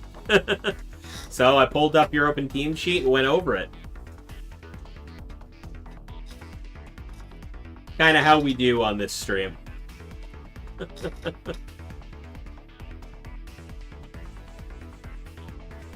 Yeah, no, game 2 came down to a lot of calls.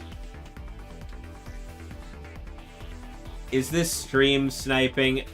I mean, I'm not playing myself. I'm just spectating. And the spectator mode doesn't show anything that you know, everyone else can't already see. Yeah, that Blaziken not getting taken out by the Aqua Jet. Oh. Yeah, just kind of funny. You're right.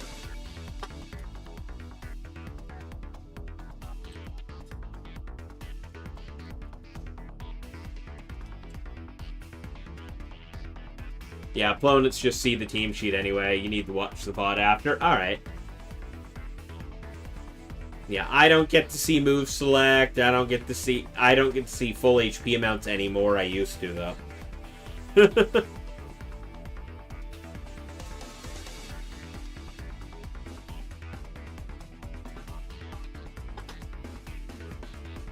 Yeah, what matchups would you be bringing the Raichu to instead of the Blaziken?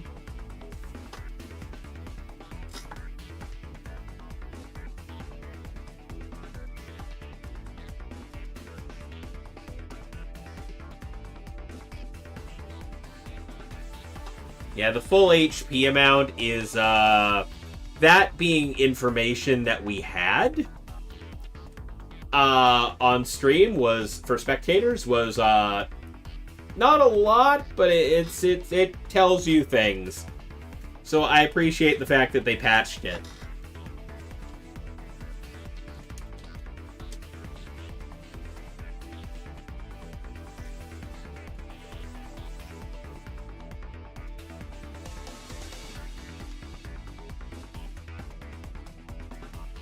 Yeah, when you know the... Oh, yeah, when you know that Blaziken won't be useful. Yeah, that's just the general...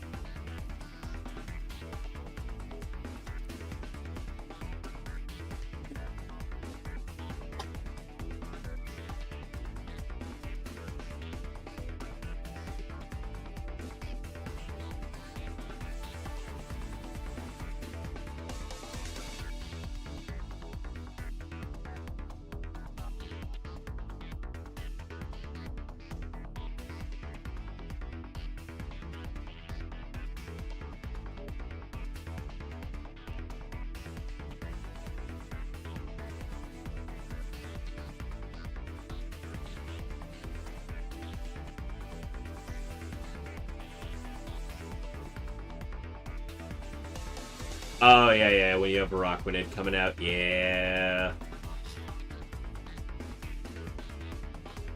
You haven't seen a Trick Room team so far?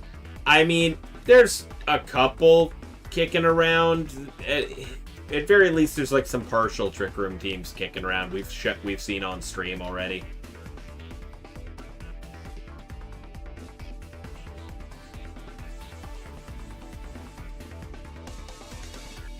Sparkles included.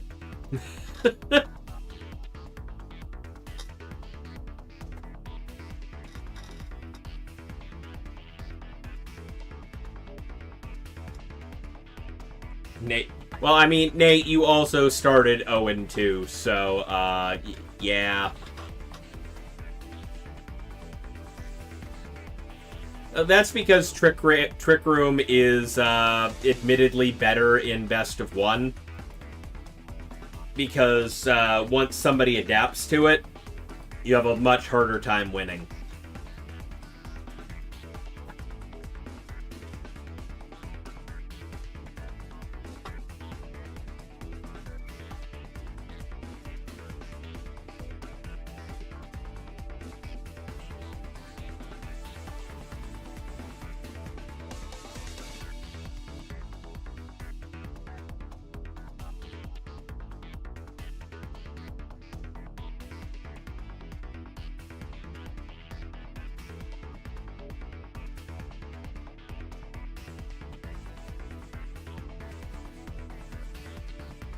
Yeah, Blastoise has been popping up a lot more recently, too.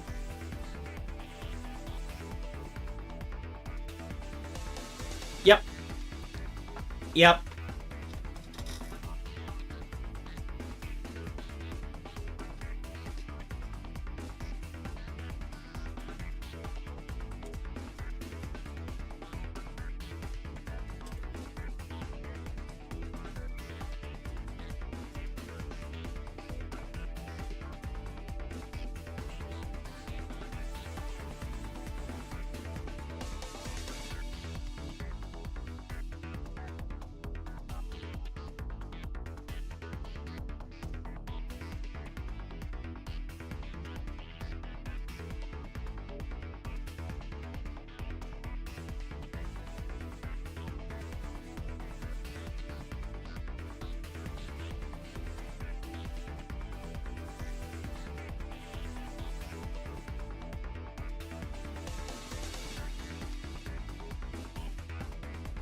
Hey, Mayberry, thank you for the follow. Much appreciated.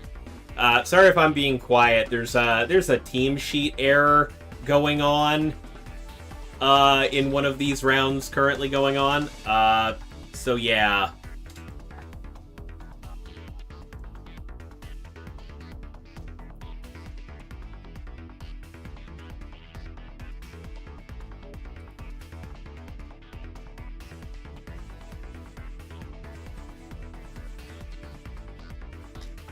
Yeah, team sheet error in round 6.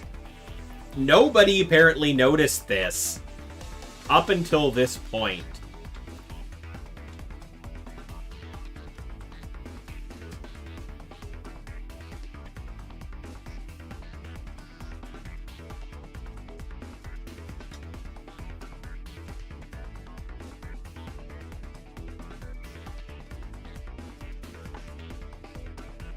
Yeah, 6 rounds in, nobody noticed that the Garchomp had the wrong ability on the sheet.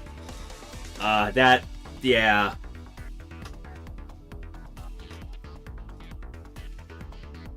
Also, came up, only got noticed in Game 3. Which means the issue suddenly... I mean, it's pretty minor, but rules are rules, right?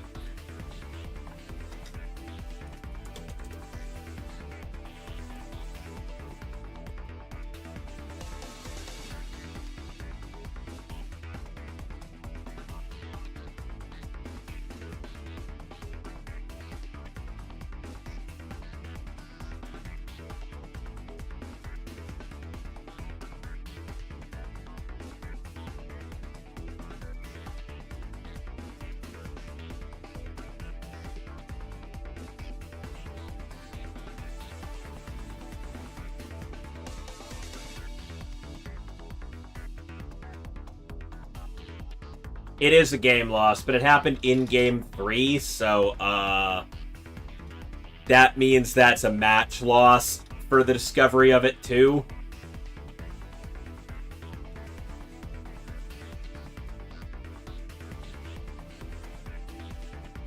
Yeah, the game loss is pretty standard. Unfortunately, that does lose them the match, and I have to reset it.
Yeah, it's unfortunate, but it is what it is.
I feel like that's not the lesson I want him to take out of that ruling. Unfortunately, it is what it is. They're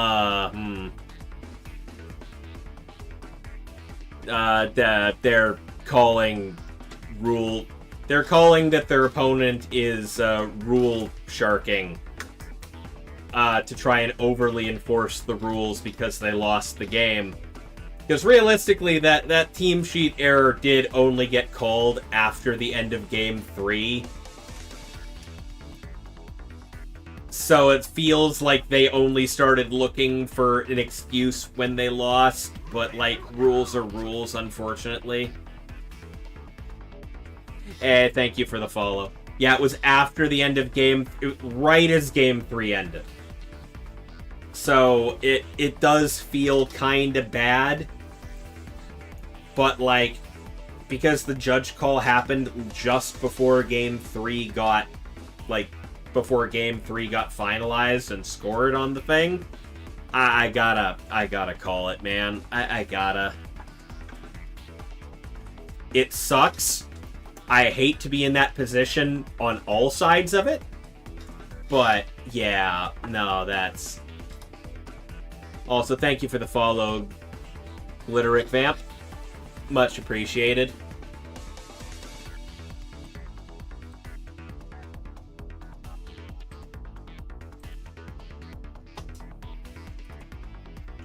And that is it for round 6.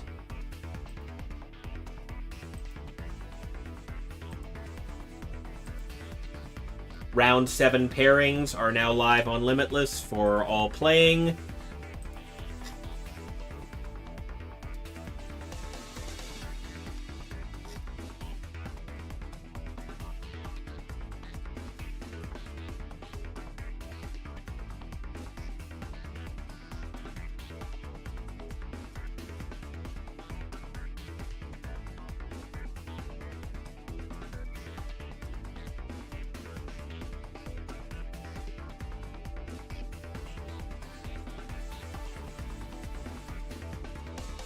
Ooh, Applebee's.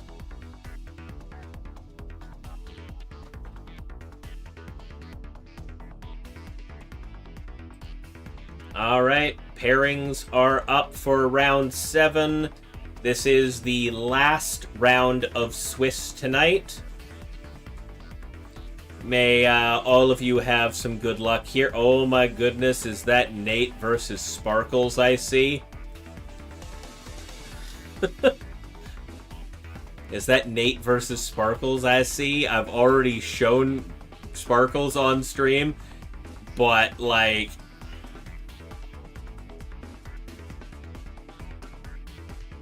Let's see here. We got Aloso versus Alnan. We got John versus Mystic. We got Missile versus Mafu. Cravioto versus System Solo.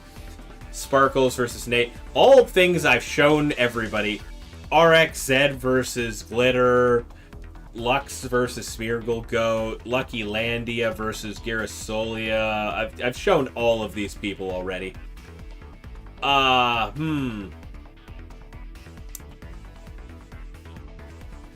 have shown everybody up top. The only match I can really show that doesn't really have anybody I've focused so far is Muffin versus Suki. You don't gotta check yet, right?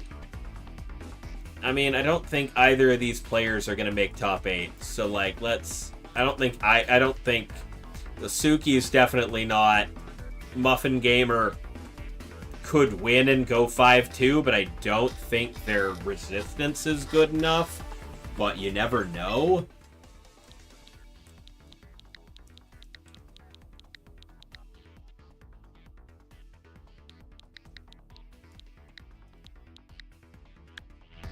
So, potential win and in for Muffin Gamer, but we're gonna find out. You kind of want to enter one of these? You're always welcome to. We do this weekly.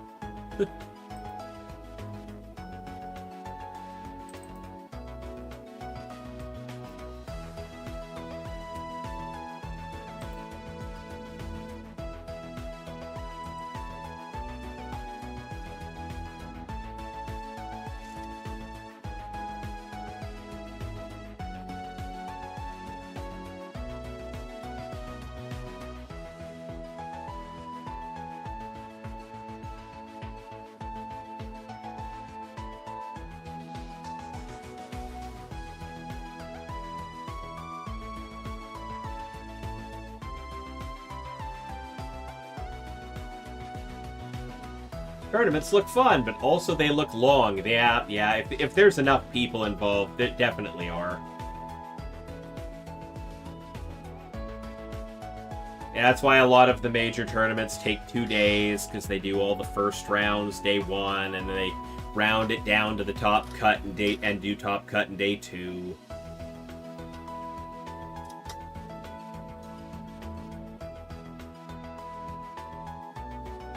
Not everybody's a masochist like me trying to rock, Not everyone's a masochist like me attempting to rock, 10 rounds in a single night.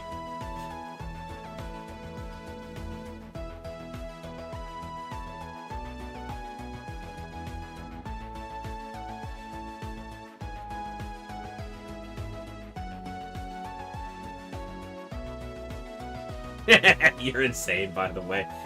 Yeah.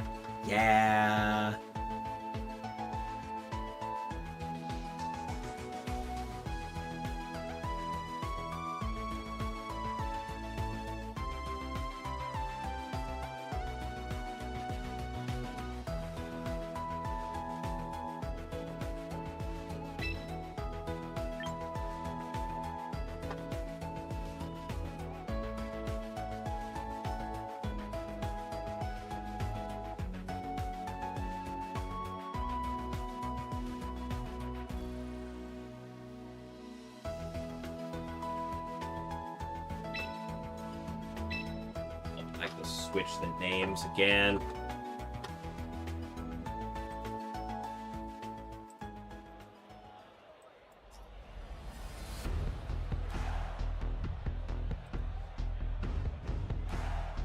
They switched positions on me.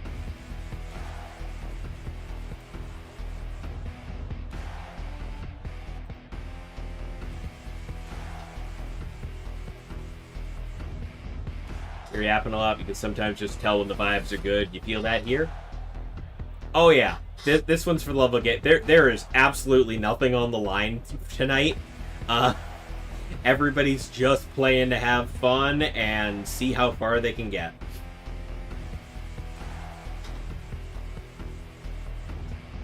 The only time I think we've had anything on the line was during June, where there was a cash prize tournament at the end of the month that everybody was trying to qualify for. But even then, it was pretty chill, honestly.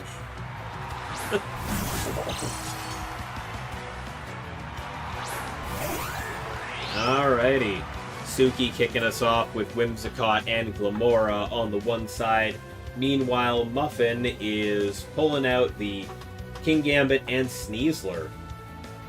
Now, I will just remind you, out of tech currently, Muffin is 4-2 and Suki is 3-3, which means Suki is already out of the running for Top Cut here completely.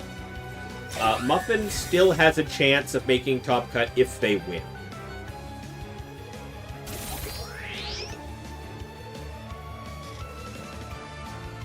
Sneasler going for that fake out, gonna hit the protect, and take a little chip damage from that spiky shield. That is also an Iron Head into the Whimsicott, also hitting the protect. No chip damage this time. But to be fair, no disrespect to anyone else. I feel like everyone likes the game. They're just liking the game and then just committing to a 10-round tournament in one sitting. I mean... It's only a 10-round tournament because we had 73 people sign up initially.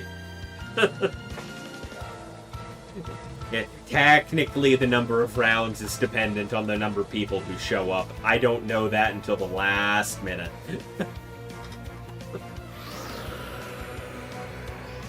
And there's technically breaks in between, right? Gambit goes for the Sucker Punch into the Glamora, taking about half of its HP there. That's an Earth Power. That's gonna hit hard. Bringing it down to 36. Labubu Gambit is throwing me as a name. And 6-7 Slur. Oh god. Yeah. Muffin's nicknames hurt.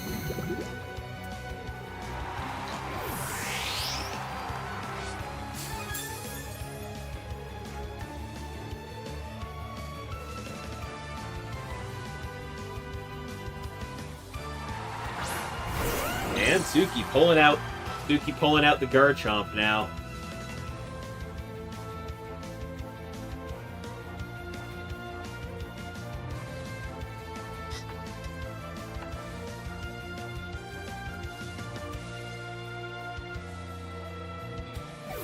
Sneasler getting pulled back. Out comes Incineroar named Tigress. Okay.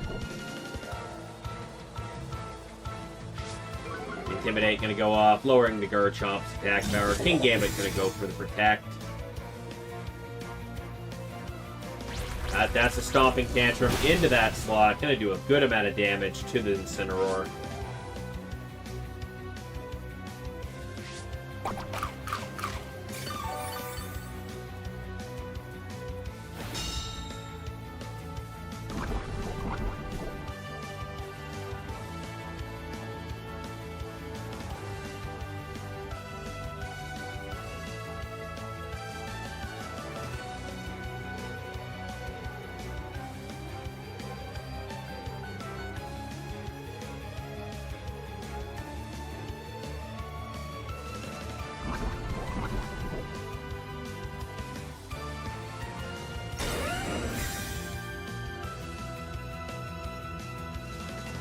Incineroar going for the Fake Out. Gonna stop the Whimsicott from doing anything this turn.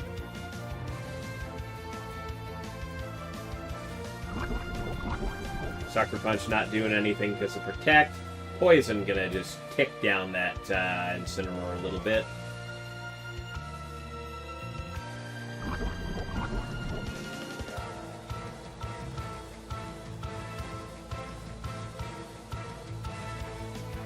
Incineroar getting pulled back, not wanting to lose that right now.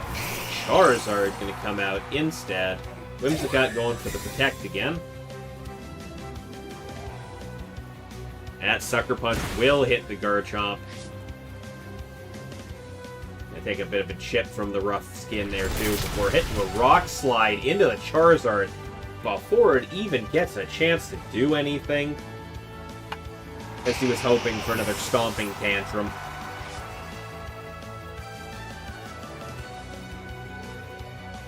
And that's the Tailwind gone, but Incineroar's poisoned and the Charizard is down.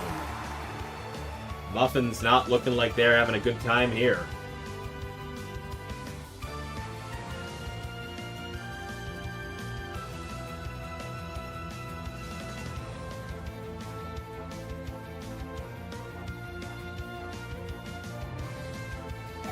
Whimsicott getting pulled back. Sending in the... Ooh, okay, sending in the Frostlass. Sucker Punch will meet the Garchomp. Just shy of having the rough skin take out the King Gambit. And Sneasler going for that Dire Claw. Not very effective into the Frostlass. Not getting a status effect either. Means the Whimsicott is going to come back out here.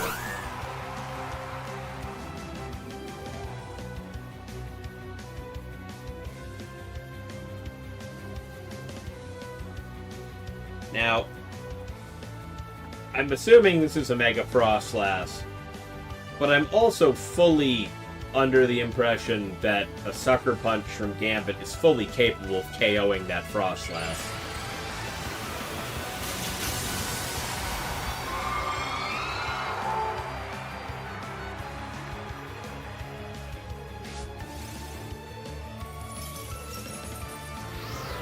That Tailwind going up. But... yeah, sure can.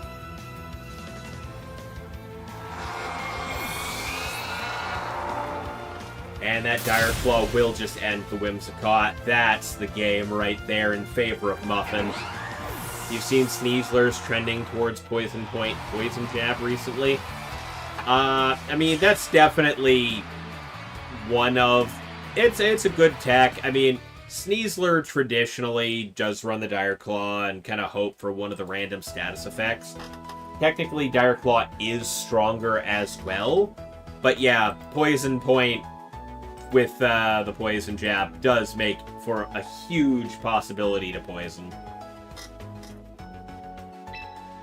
So, really, you round down on the different status effects and you just give yourself a higher chance to poison. But in doing so, you do away with the speed strat that most unburdened Sneaslers have. Really strong. But, like, you gotta have speed control set up ahead of time, because White Herb Unburdened Sneasler was kind of the go-to for the longest time, because it just makes it super fast.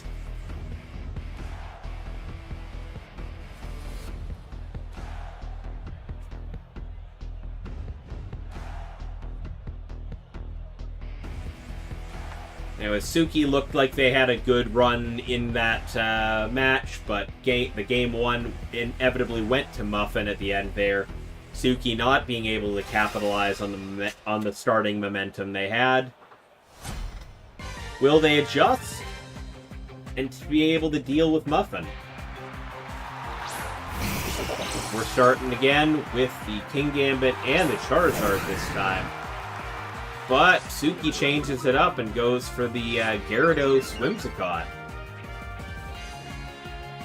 Which, that Gambit's liking that, because that Gambit's now at +1. Meaning those sucker punches are going to hit even harder.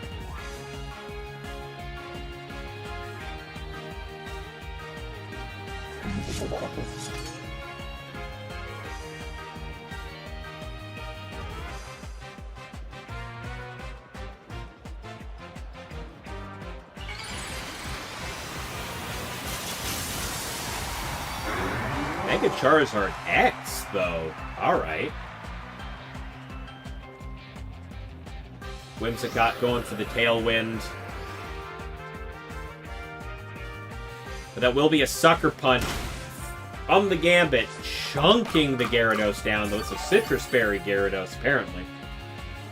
And it's using Temper Flare. Not doing a huge amount into that Gambit, though. That Flare Blitz, however, is going to bring that Whimsicott down completely.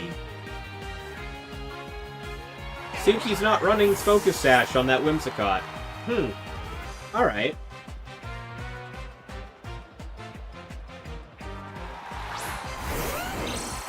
Interesting.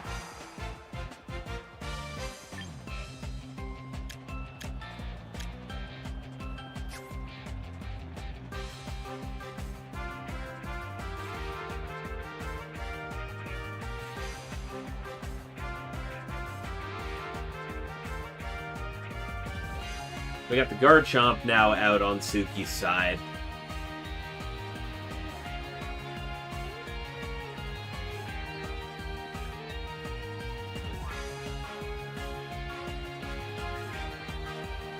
Not terribly fond of shiny Mega Charizard X.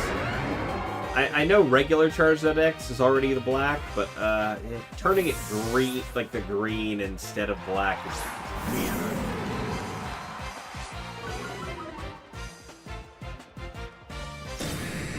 Yes, Protect from the Gyarados. Stomping Tantrum from the Garchomp, going into that Incineroar, gonna pick up the KO right out of the gate with a critical hit. I was wondering, I was pretty sure I've seen Incineroars live that before. Critical hit will do the job, though. But Dragon Claw from the Charizard, not quite managing to KO the Garchomp. Enjoy the shiny for resembling traditional dragon. Yeah, comparatively the regular Charizard X, You know, it would have been cool if the Mega Charizard X shiny was just regular Charizard colors.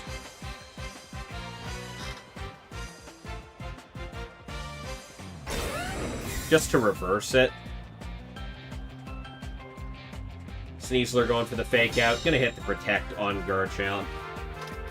And that's a Waterfall from the Gyarados. Still not going to manage to pick up that much into that. And the Dragon Claw will chunk the Gyarados almost down.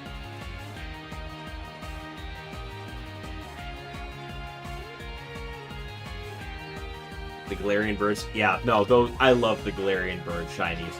Like, Zapdos is my favorite Pokemon. I love Galarian Zapdos, but shiny Galarian Zapdos is peak. Garchomp going for that Rock Slide, finally finishing off the Charizard. Not doing a huge amount to the Sneasler in the process, but the main task has been completed.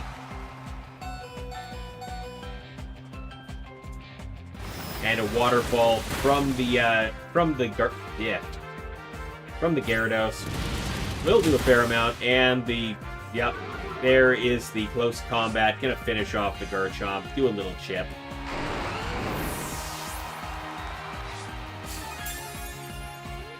There's that White Herb Sneasler I was talking about. Suki's Tailwind is gone. Sneasler has the Unburdened Speed Boost now.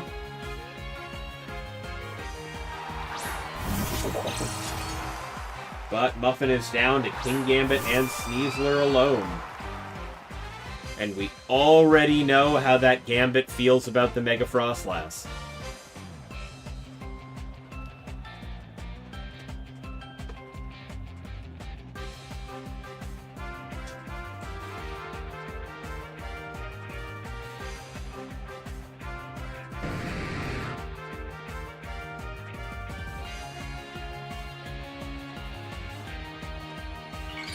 Frostlass is going to Mega Evolve anyways.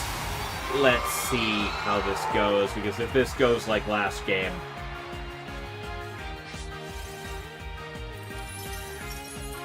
Gyarados going for that Protect.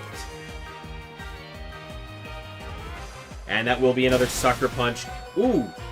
Mega Frostlass living that with 1 HP this time. Dire Claw going into Gyarados.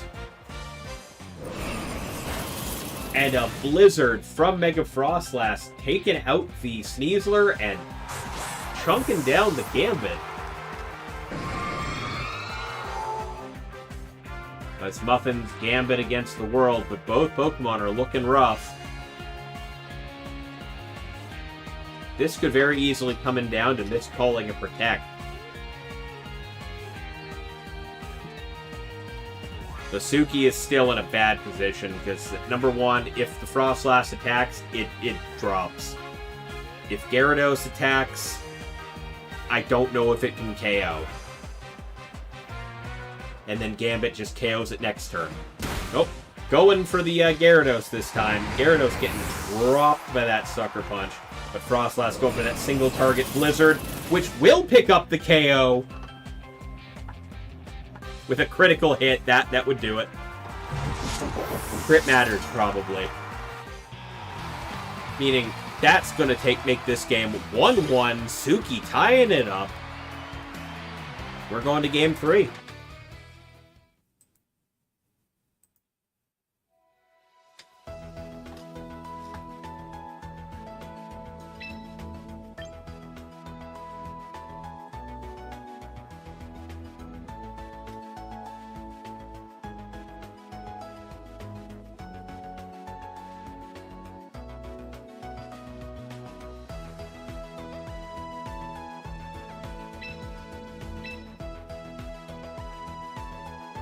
Alright, game 3. Let's go. Meanwhile, in the other matches going on, still have no reported score for Iloso versus Alinin. John has taken out Mystic, is now sitting 6-1. While Mystic is going to be down to Resistance at 5-2. Mafu's currently tied against Miskull. Cravioto is down 0-1 against System Solo. Nate and Sparkles are 1-1 each. RWZ has beaten Glitter. Unfortunate, but RWZ has been doing really well all day. Still going to be down to Resistance on that match, though. Luxurna versus Smeargle Goats 1-1. Lucky Landia is 1-0 against Girasolia. It's currently fighting for their chance to stay in contention here for Top Cut. And Trey has taken out Double A 2-0. Okay.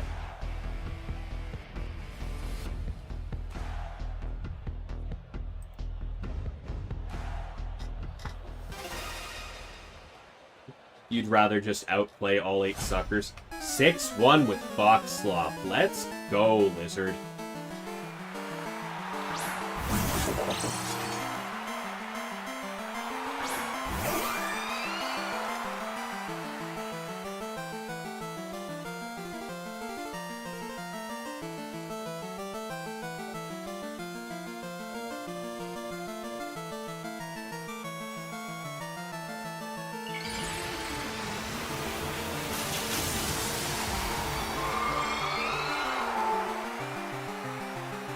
We're calling it Fox Slop now because it's slop. Fake out parting shot hospitality, fake out nest. Wow. Sneasler goes for the fake out into Whimsicott. Gonna connect with Protect. Suki going for the Aurora Veil right out of the gate this time. Gonna set up the defenses, but it's a Kowtow, not a Sucker Punch. Gonna chunk the Mega Frostlass down. I did not get a chance to, Lizard, actually. I've been gone all weekend. I barely had time to play any matches myself, so... Alright, we got the Tailwind coming out of the Whimsicott. Sucker Punch will just find the Mega Frostlass and take it out. Not even get a chance at this time. And that Dire Claw is going to find the Whimsicott and just end it.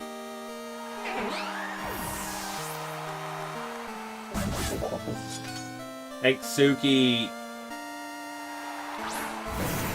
Every time you tuned in, you kept seeing Toxapex. Yeah. Well, we got the Garchomp and the Gyarados coming out again. The White Herb, the Unburden, the +1 on the Gambit. This is just not looking great for Suki. Oh, the Toxapex mirrors were actually unbearable. Oh god. I can imagine. Alright. Sneasler getting pulled back in favor of the Incineroar.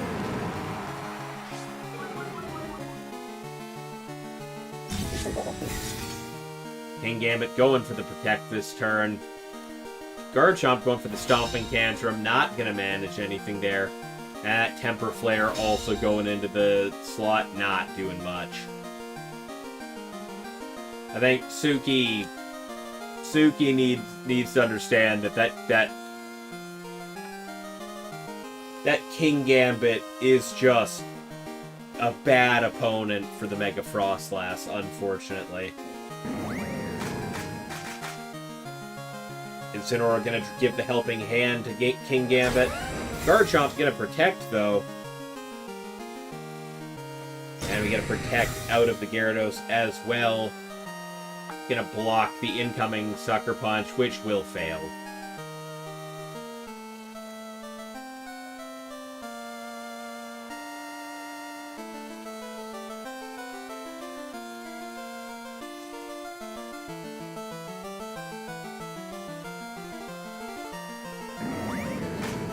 We got another helping hand going out.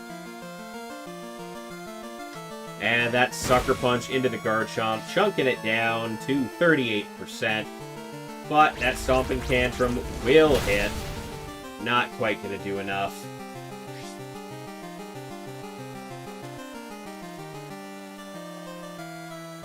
But that Temper Flare will continue.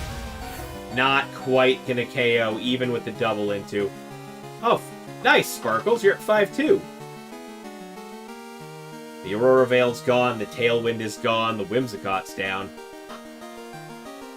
I should've, but I figured since I'd already shown Sparkles earlier, and I've not shown either of these two players, and Muffin's kind of maybe on the winning end here, might be a better match to go to, just for covering everything. But that is a forfeit. Muffin will take the win. Not seeing a way out there.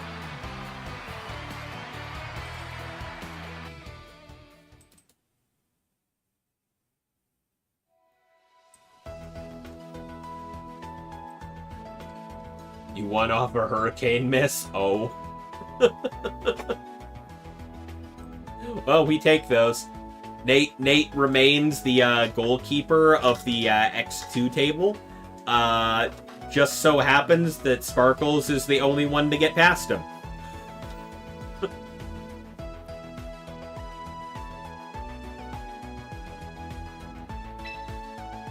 Luxurna went outside after telling you you were bad?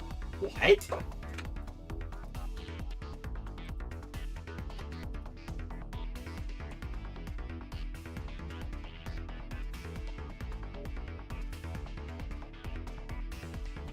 You just needed a raw hurricane hit, you didn't get it? Oh, alright.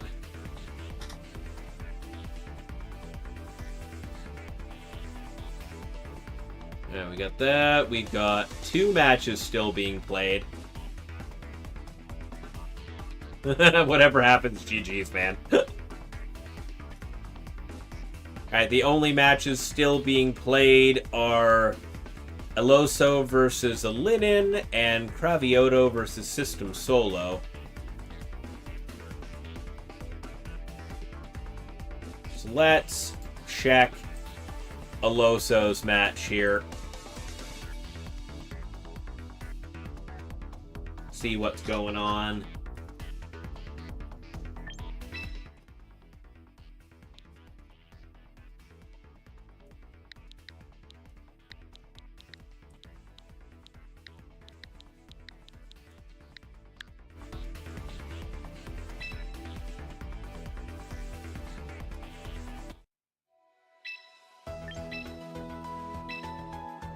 Alright.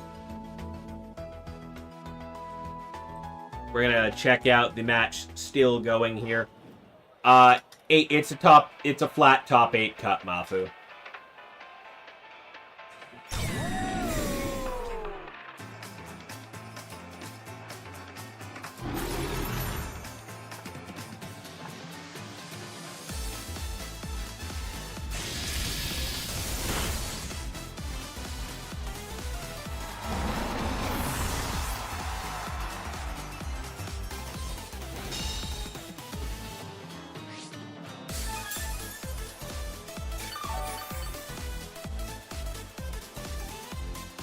Alright, scores updated here.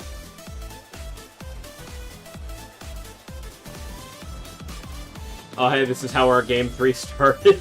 Oh.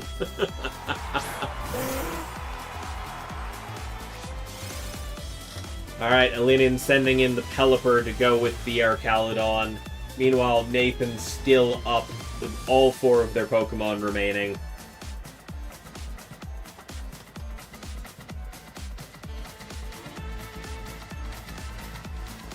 Blowout has not come to a single one of your games yet. Jeez. Blaziken Gaming indeed, Bopper. Oh my god.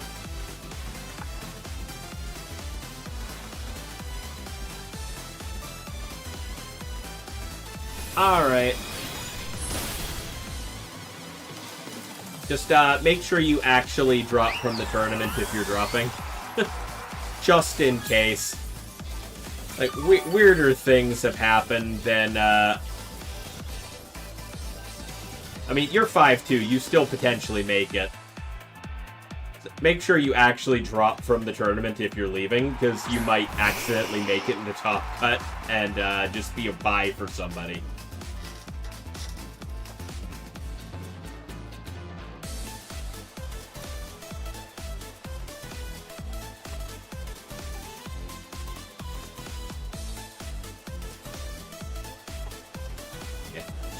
Tending to your chicken.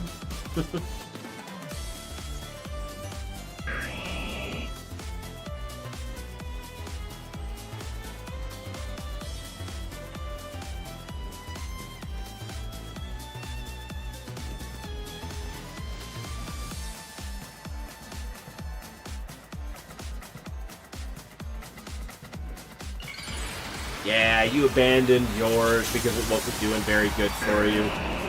Alright, Alinin pulling out the Mega Swampert now. And the Mega Charizard on Nathan's side to take away the rain.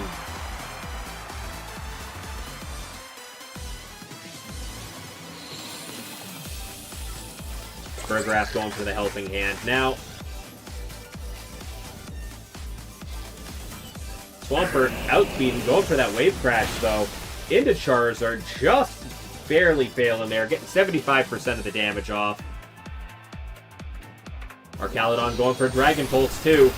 Farigiraf almost getting knocked out. And a Heat Wave from the Charizard.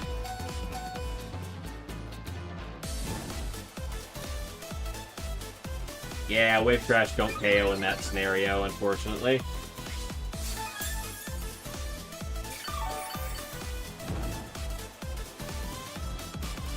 And the Trick Room is gone.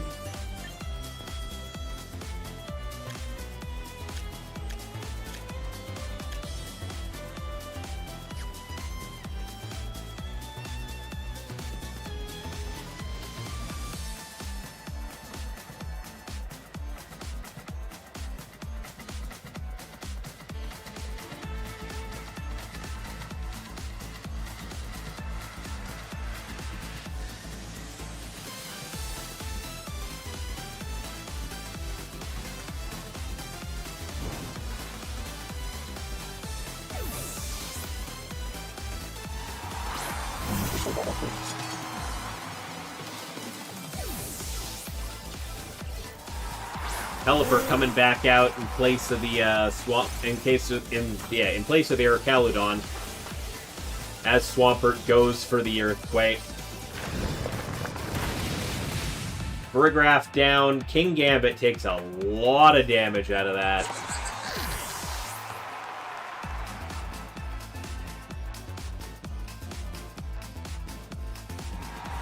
And Charizard returns to the field, now knowing that now with that Pelipper there. Thought you had calced it where Wave Crash KO'd in Sun based on your Palafin calcs. You forgot Palafin usually holds Mystic Water, 30... Ah, okay. That makes sense. Well, Sun's out. Pelipper getting pulled back. We want to try and keep the weather superiority here. Archaludon getting thrown onto the field.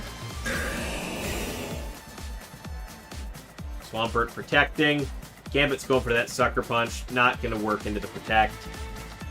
But Charizard going for that Weather Ball into the Archaludon will pick up the KO.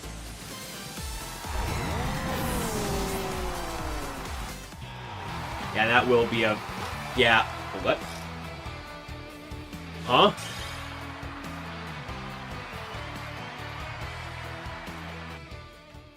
Wait. Okay, Nathan forfeited at the end there. I thought he was doing well. Apparently, he did not agree.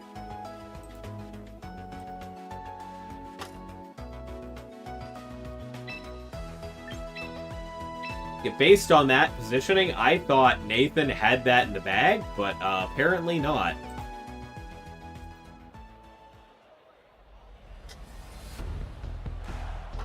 Apparently Nathan disagreed and forfeited and took it to Game 3.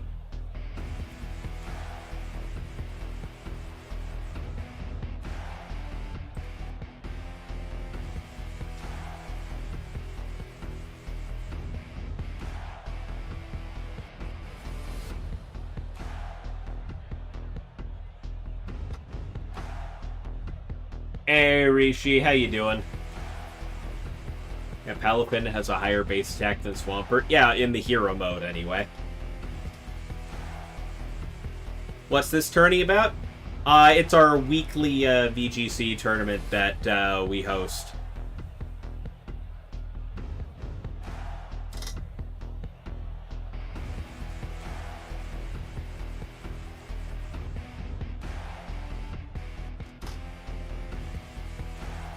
Nothing specifically, no specific event. We just host this every week for practice and for fun.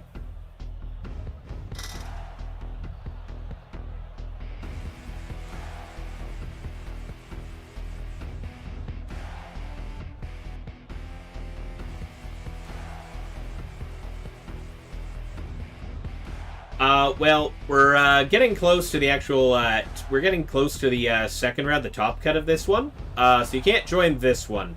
However, if you want to join the one for next week, if you look at the video description on YouTube, there is a link to the tournament page. If you go through there and then click on the organizer name, the Sketch Academy name at the top, that'll take you to all future tournaments that we're hosting, and you can sign up for those.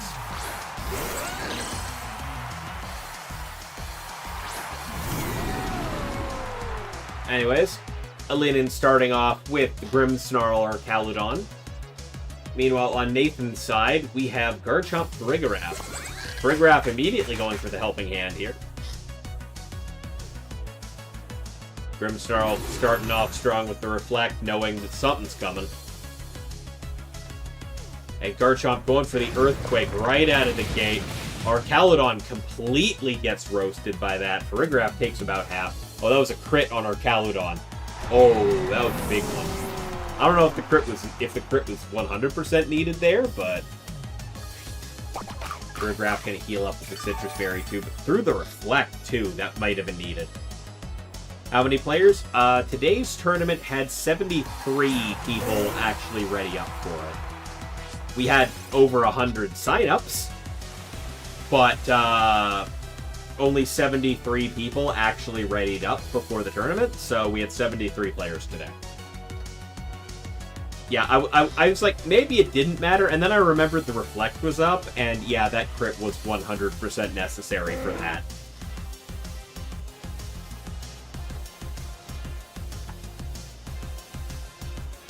Yeah.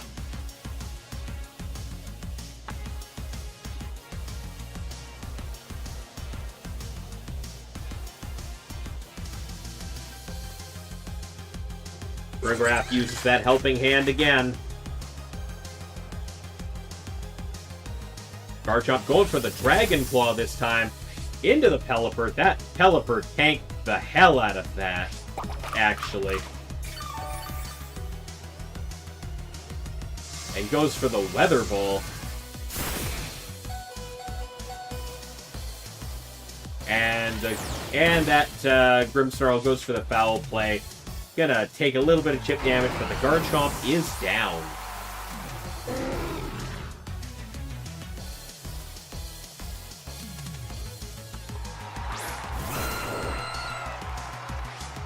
Is this channel only about the tourney? No.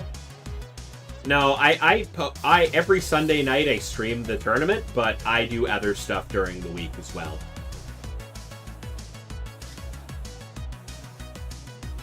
Depending on the night, I might do shiny hunting. I might be playing games with friends of mine. Maybe a VGC run. It's been a while since I actually did a ladder stream, but I'm doing other stuff during the week on this channel. Alright, we got the Swampert swapping in for the Pelipper. Meanwhile, on Nathan's side, we got the Mega Evolution going on the Mega Aerodactyl.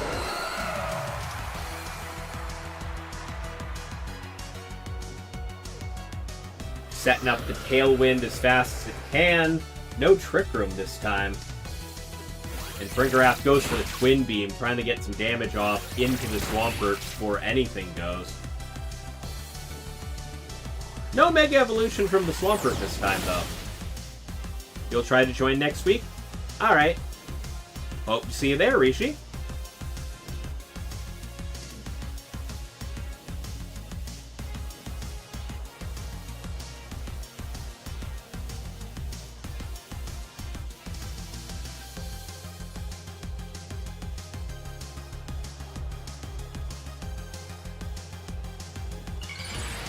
There's the Mega Evolution from the Swampert. Not sure why that waited a turn.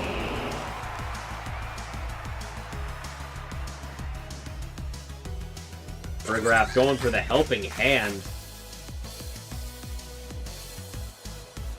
Aerodactyl going for the Rock Slide. Both boosted damage. Still not enough to KO the Grimmsnarl. Swampert only taking a little bit here. And that will be a Wave Crash into Nathan. Ooh. Yeah, that Mega Aerodactyl's not liking the look of that Wave Crash. Swampert taking a good amount of chunk out of that, and that's a Foul Play into a Farigiraf. Yeah, that's two Pokemon down on Nathan's side, leaving him down to his last Pokemon. 3-1. What's the last? But if it's Sylveon, I think there's a chance. Okay. Okay.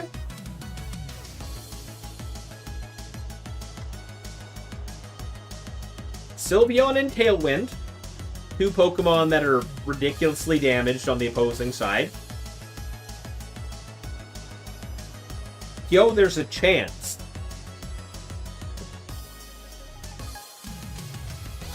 Grimmsnarl going for that parting shot. Wanted to reduce the odds as much as possible here. Getting swapped back. Bringing in back in the Pelipper.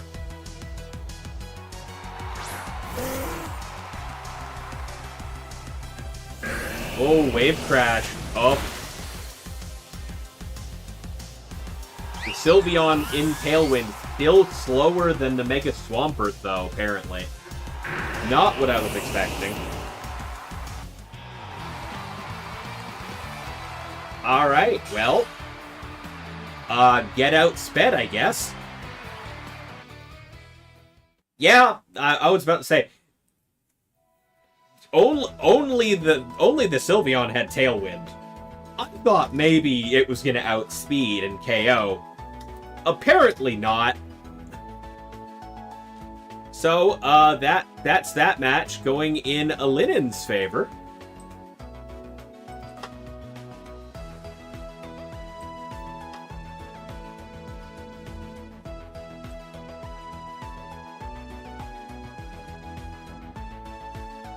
Sylveon is very slow, you are right. The best part about that is that was a down pair. Nathan was undefeated up to that point, and Linen was going 5-1. They are now both 6-1. So we have 4 guaranteed in at 6-1, and 4 5-2s are going to make it. Yeah, Sylveon's probably min speed there, yeah.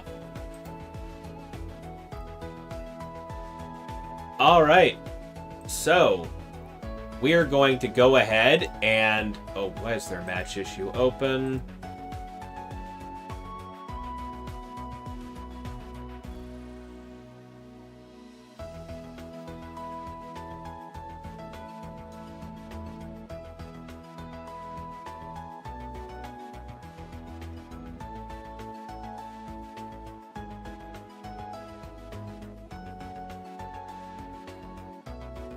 Apparently, they called for a judge after the end of that game.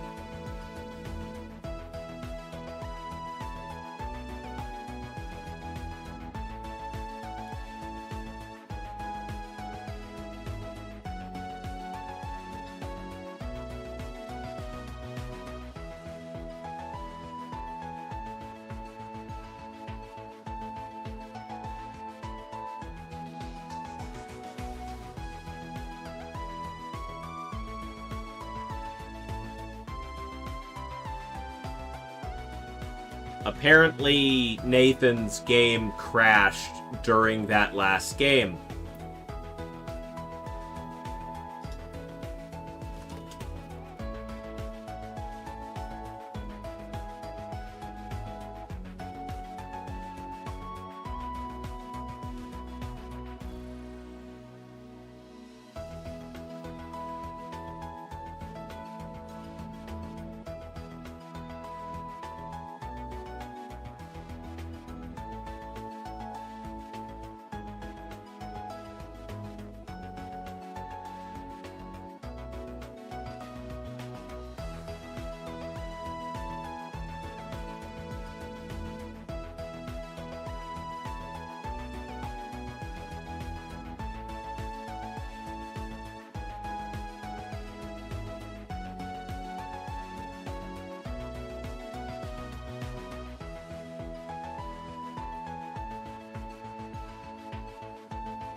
Yeah.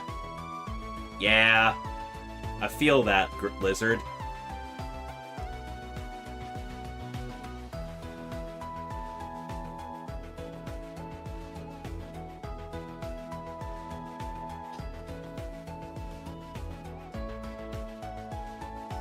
Apparently, yeah, Nathan DC'd in the middle of that last game, and the two of them are asking if they can just replay the game.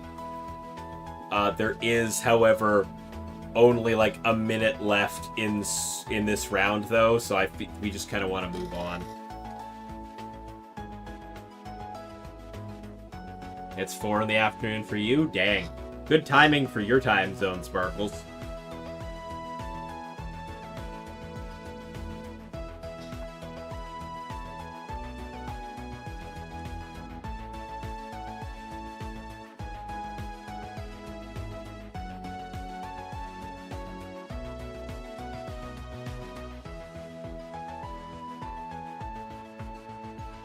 Your EP, you want to get murked by a chicken? Yeah.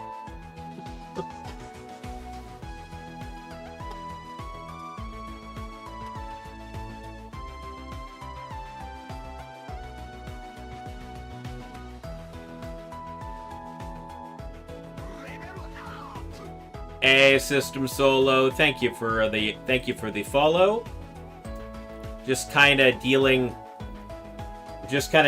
with a judge call on one match for round 7, and then we're gonna move on to Top Cut.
Oh, there's just a back and forth.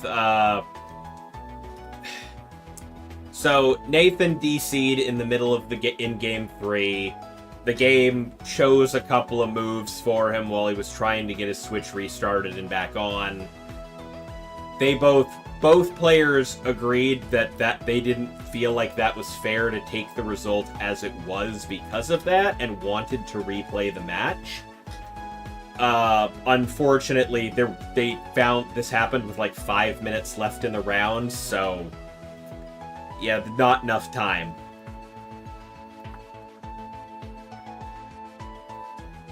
So unfortunately, they're just gonna have to take it as it stands, and we're gonna move on to top 8 now. So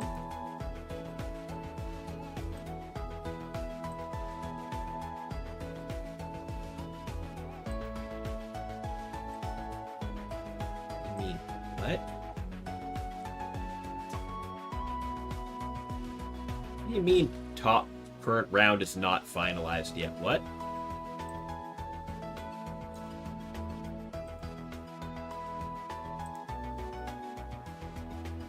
Huh?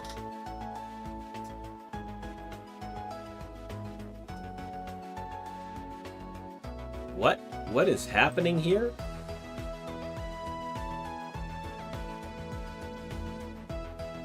For some reason, Limitless is not letting me end the round.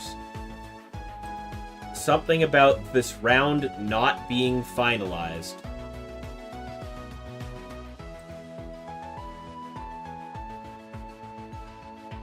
Though every match is completed. Huh? There we go. I refreshed the page. Now it's working.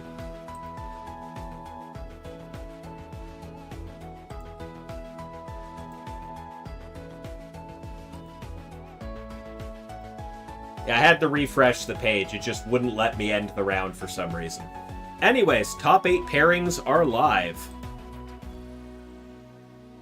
Our top 8 is Nathan or Aloso versus Lucky Landia, RWZ versus System Solo, Alinin versus Mystic, Johnnyako versus Smeargle Goat.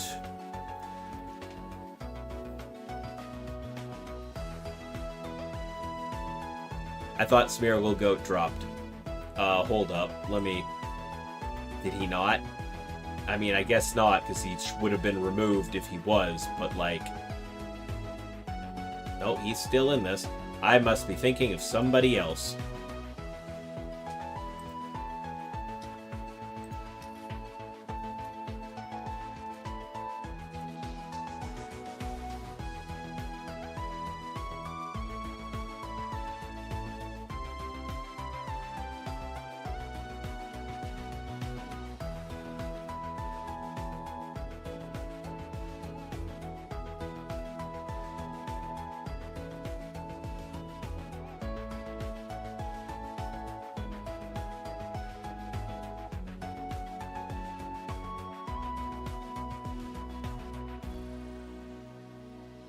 Alright, we've announced it in the Discord. Yeah, top 16 finish is perfectly acceptable. We're gonna not watch 2 Nathan matches in a row. We are gonna go to... I mean, I've shown everybody at this point, right? Alinin, Mystic. I think the only people I haven't shown at all tonight are System Solo and Smeargle and Johnnyako. Johnnyako a regular, so we're gonna go over to System Solo and RWZ's match.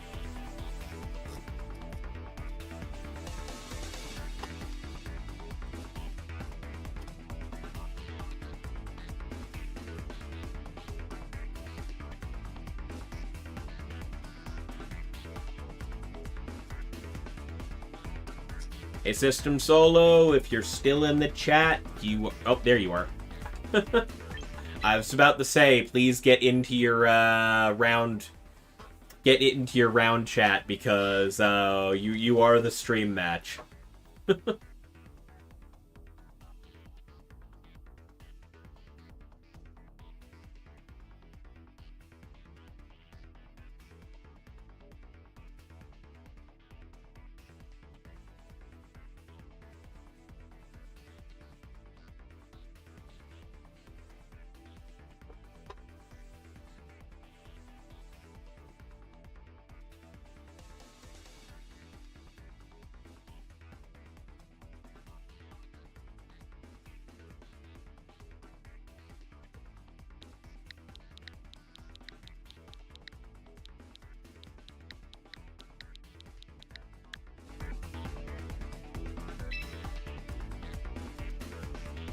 Oh, I may actually have shown both of these players already.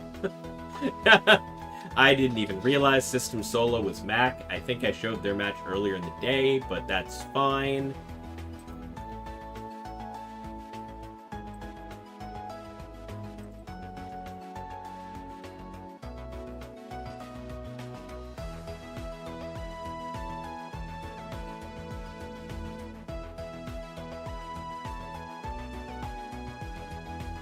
Probably hop off now. Thanks for the tourney. Alright, Sparkles. Good job. Good run. Too bad you didn't make it into Top Cut there, but, you know, next time. We keep trying.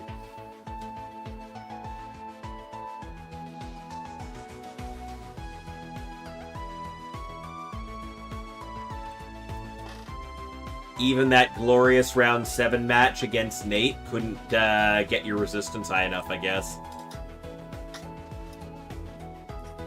Alright, see you next time, Sparkles.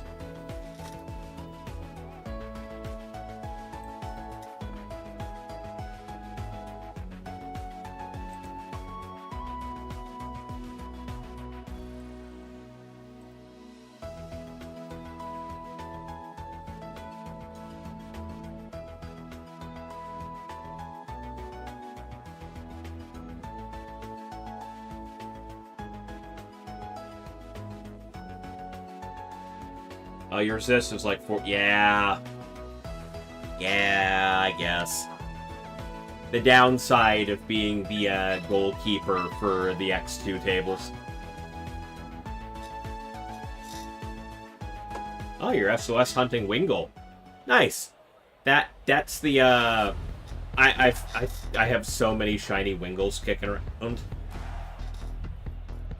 Mainly because in Gen 6, in X and Y, Horde fighting Wingulls was the best way to EV train for speed. So I did a lot of Horde fights for Wingull, and I got a lot of shiny Wingulls eventually. They just kind of happened occasionally.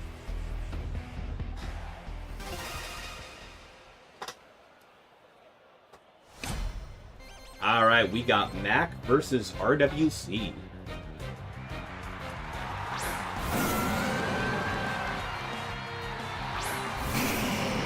Yep, Wolfie's old Reliable and Charizard coming on out versus the Melodic and the Incineroar. That Melodic now sitting at +2 is not the way Mac wants to start this, I'm sure.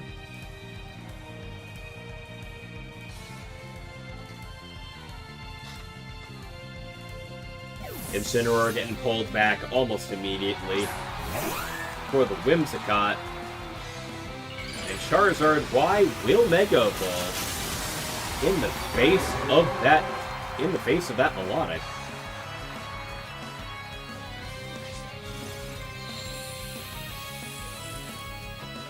Fake Out will go into the Charizard. Critical hit Fake Out. Stopping the Charizard in its tracks, and Melodic going for the Coil, raising its stats even further. Defense and accuracy have gone up. Okay.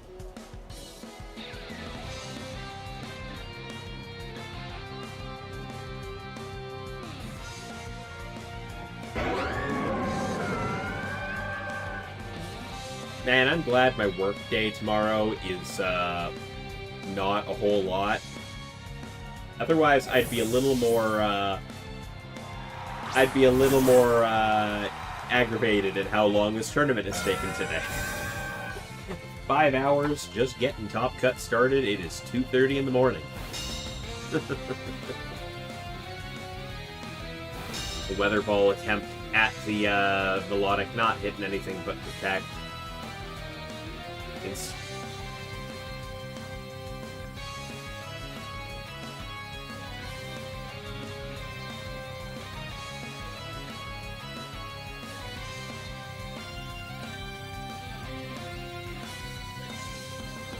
Fake Out into the Whimsicott this time, not letting it do anything. And that will be a Solar Beam from the Charizard, probably aimed directly into the Melodic, I would assume. Melodic only taking less than 60% of its HP from that Solar Beam, and immediately dropping to Hypnosis into the Charizard.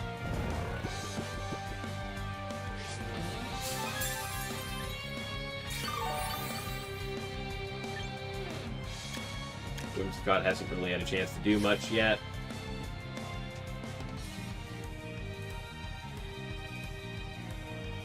And Charizard's just sleeping.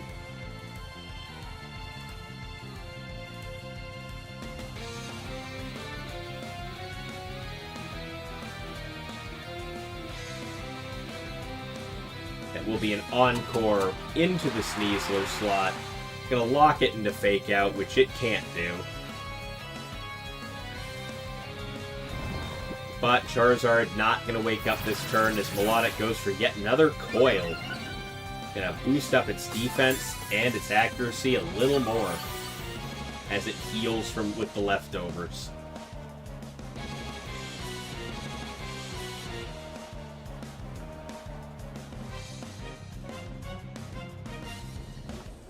Sneasler getting pulled out before it has to struggle. And Incineroar making its way back onto the field, dropping things down with another Intimidate. And Melodic going for a protect, just in case Oh, Moonblast. Going into the Melodic, not going to do a whole lot there. Charizard does in fact wake up, immediately going for the Solar Beam. Not going to connect with the Melodic either because of that protect. And Charizard's Sunlight is gone.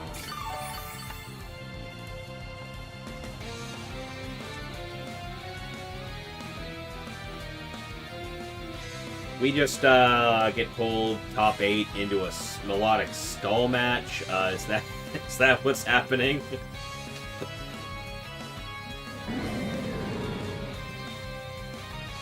Charizard getting pulled back. Now, Garchomp coming on in. Fake out once again. Not going to let the Whimsicott do anything. That's multiple crit flip fake outs this game. Come on. And Garchomp immediately getting put to sleep.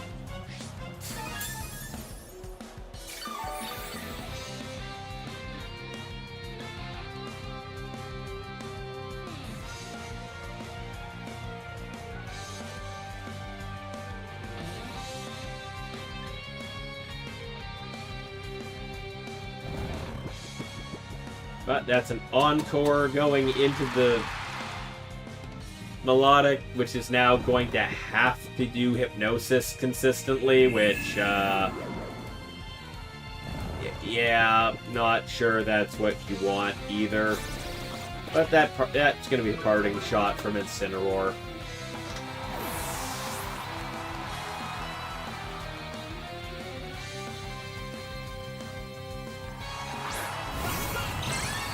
And Mega Delphox coming on out from RWZ. Both of Mac's Pokemon are asleep. Yeah, God, Melodic is so annoying. Thank God you didn't take the putt.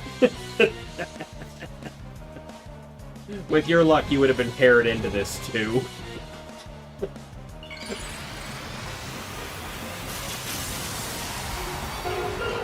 Mega Delphox is coming on out.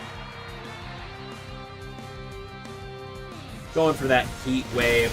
Gonna knock out the Whimsicott entirely there. Not doing a whole lot to the Garchomp specifically.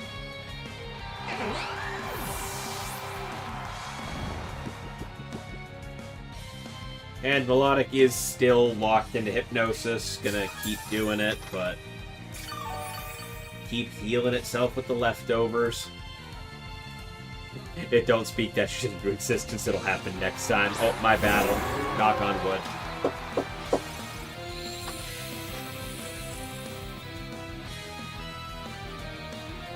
Charizard coming back in, setting the sun up once again.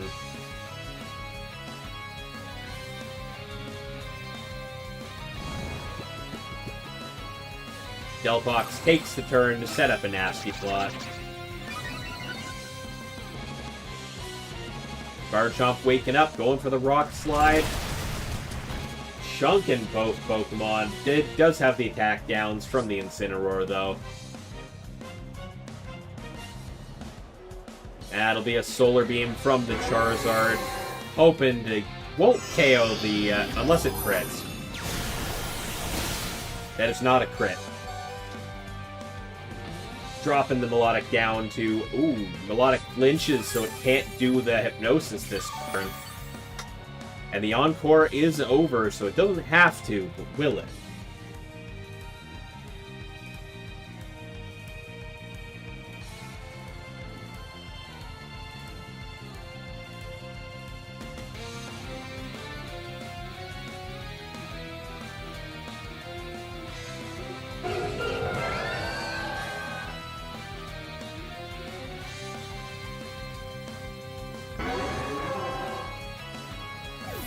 Oh, Melodic getting pulled back, not wanting to deal with that now, dropping all those stat buffs it had.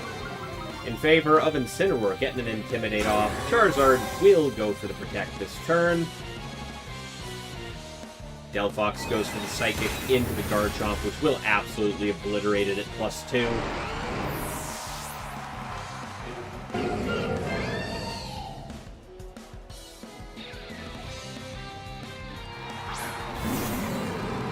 And Incineroar will return to the field, not having to worry about the Melodic's competitive ability now. But that will be a forfeit, giving the game 1-2 RWZ.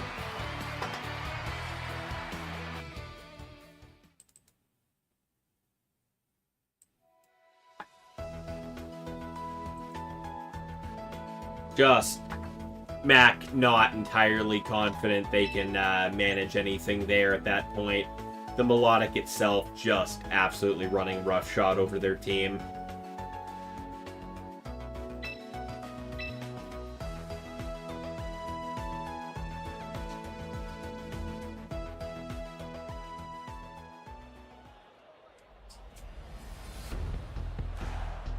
But the question now,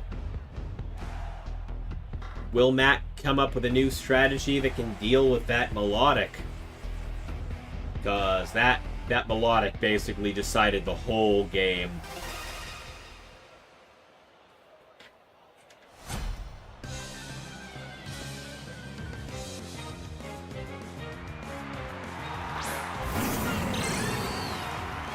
Alright, RWZ starting off with Incineroar and Delphox, whereas Mac's kicking it off with Toxapex and Floette. Much different set of Pokemon this time around.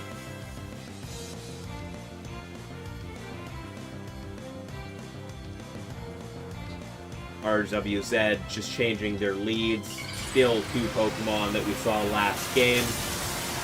Mac, however, just pulling out the two Pokemon that they had left in the back previous. Delphox will hit the Mega Evolution, as will Floette right out of the gate.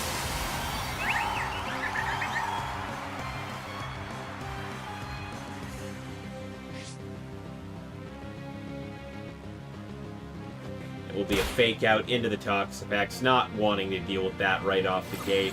Meanwhile, Delphox goes for the Nasty Plot, getting that +2. That is a Moonblast from the Mega Floette right to the Incineroar. Gonna knock that thing down to 16%. That was a crit Moonblast, too.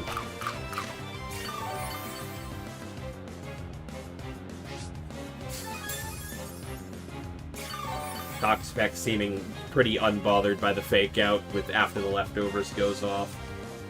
Incineroar already down to 41%, even after eating its Citrus Berry turn 1. But we do have a +2 Mega Delphox sitting there on the other side of the field. RWZ's team is looking strong. Yeah, Toxapex knows what that's going to do. Swap it out for the Incineroar, hoping to tank a Psychic attack. It will, in fact, stop the attack flat, and that Moonblast going into the Delphox this time. Not going to find as much damage as it did with the Incineroar, with the Fire-type resisting. And the Parting Shot into the Floette. Going to drop that attack power even further, swapping the Incineroar out. And bringing in the Sneasler.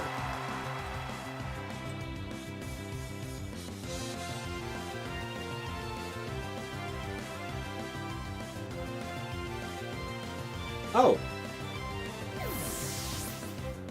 Apparently, Aloso dropped and gave the top 8 round to their opponent, Lucky Landia.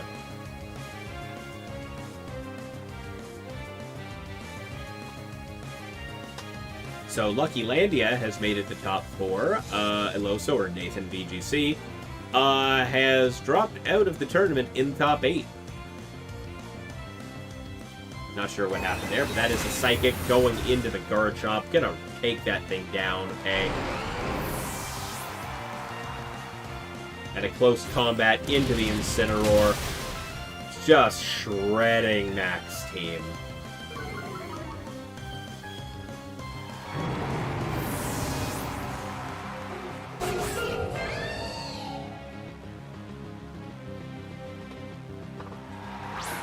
Means Max down to Floette and Toxapex coming back out. Meanwhile, RWZ's got all of their Pokemon to work with.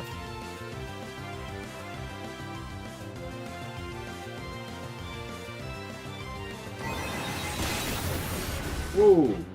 That Psychic just absolutely shreds Toxapex.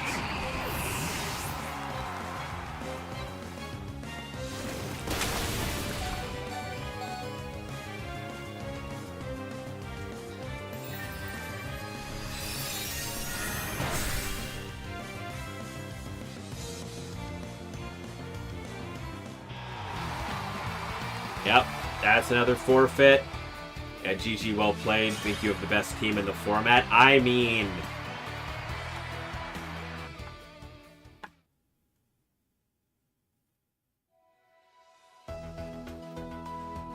Yeah, System Solo, I saw. That the Melodic absolutely demolished you game 1. But, yeah, game 2, they didn't even bring it, and they just folded you. Oh, boy. You adapted for the Melodic slow game, and got absolutely wrecked by the Hyper Offense side of their team. Okay. Yeah. That was rough.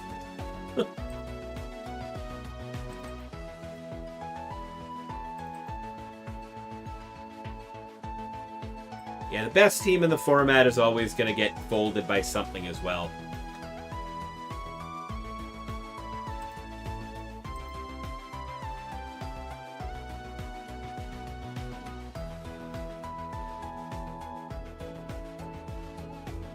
And Big Six always changes depending on the format, right?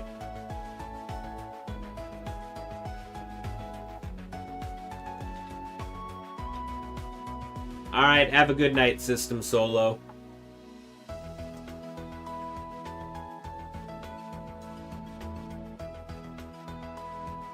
I could jump in on Lucky Landia versus RWZ right now. I'm not gonna. I'm gonna wait it out and go. My top 4 match is gonna be the other side of the bracket. So, the winner of Johnny Acko versus Smeargle Goat and the winner versus Alinen versus Mystic is going to be the top 4 match I stream because, yeah, I don't necessarily want to run the same players 2 matches in a row unless it's finals. Or I get completely screwed out of seeing a match earlier, you know. Also, if Johnny Acko wins, Johnny Acko is quite literally the only player in top 8 that I haven't featured earlier on in the tournament. So, if Johnny Acko wins, I kinda want to show their match.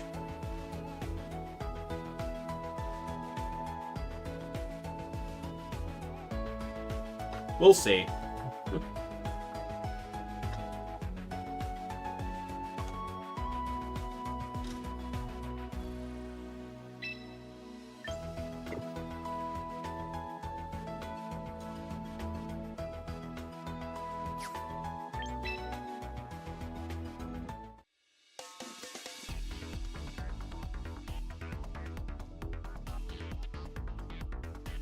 But yeah, since RWZ just won that, let's pull their team back up, shall we?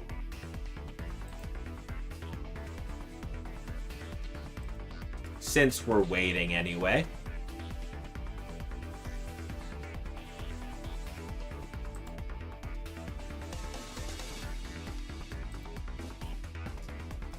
We already showed it earlier on in the evening.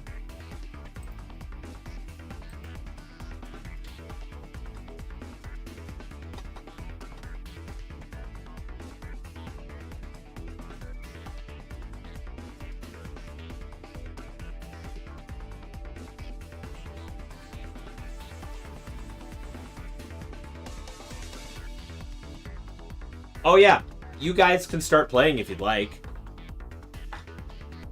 If you and Lucky Landia want to get going on your top 4 match, by all means. I'm just waiting to I'm just waiting because I'm gonna show the other top 4 match and then I'll show finals. because,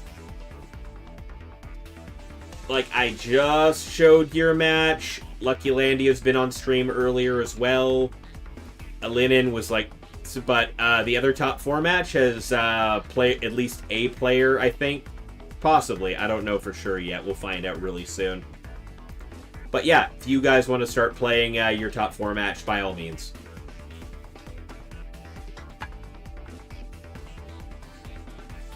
Gives me a chance to take a breather also waiting for their match. They're both of the other top 8 matches are currently 1-1, so...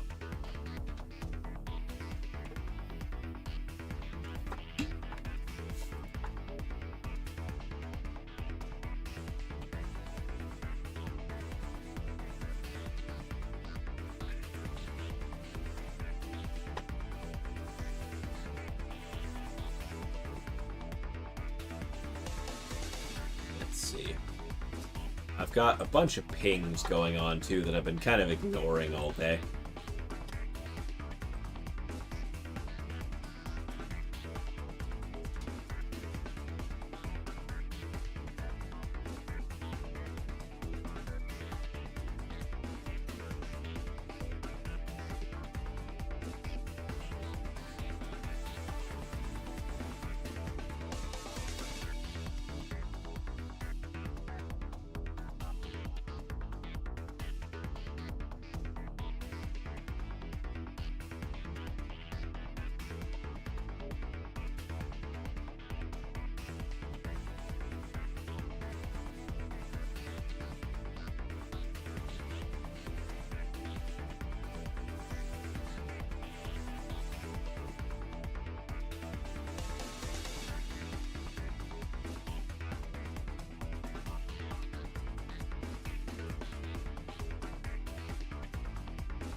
Ooh, okay.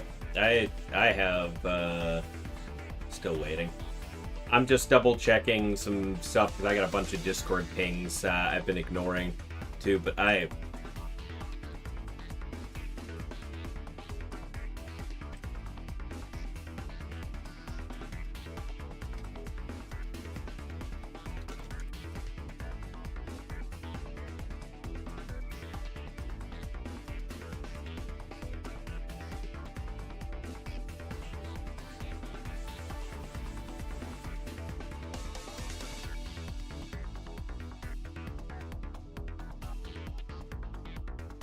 Alright.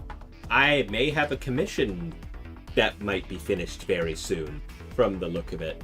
We'll see that when it comes up. Let's see. We got everybody. We're cutting down to the end here.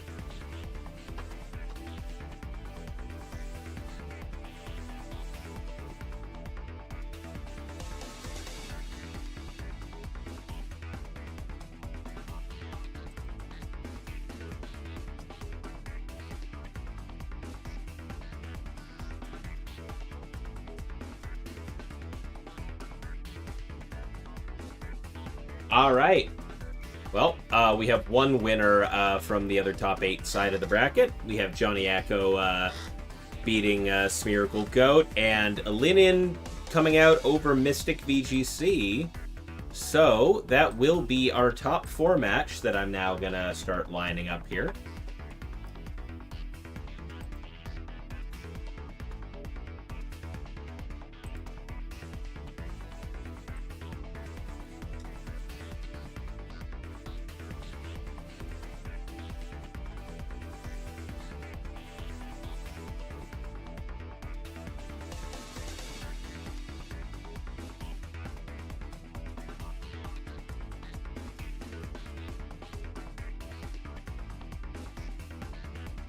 Alright, looks like we've got our top 4 matchup is Johnny Acko versus Linen.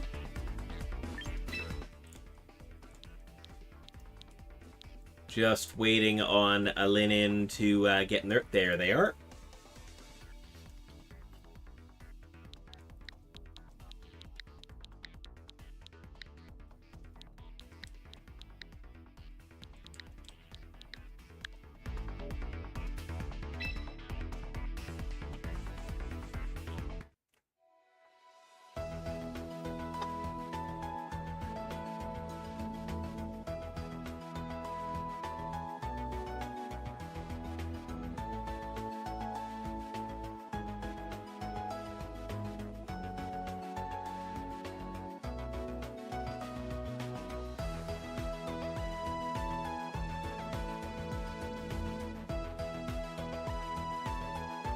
Alrighty.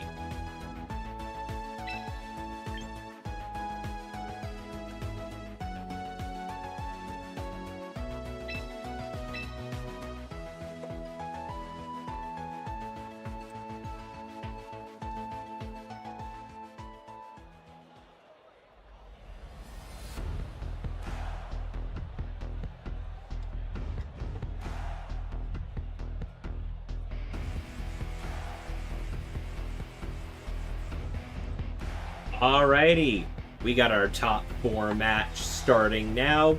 We have Johnny Acko with the Blastoise Delphox team on one side, and we have a Linen with the Mega Swampert team on the other.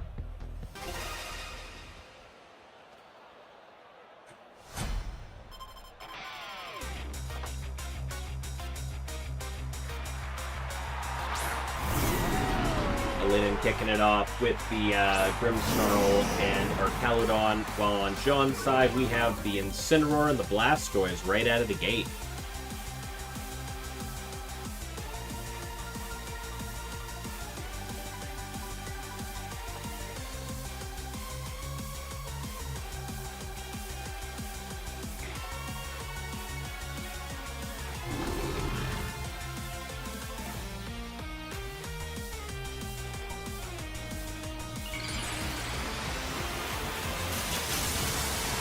John pulls out the Mega Blastoise right out of the gate here. We remember how formidable that was last week. Incineroar stopping the Grimmsnarl from doing anything this turn with the Fake Out, while Blastoise goes for that Shell Smash. Dropping its defenses, but raising its speed and attack power sharply. That will be a Dragon Pulse into the Blastoise from the Archaludon. Gonna chip away at that. But the Blastoise is now fast and strong as hell. Yeah.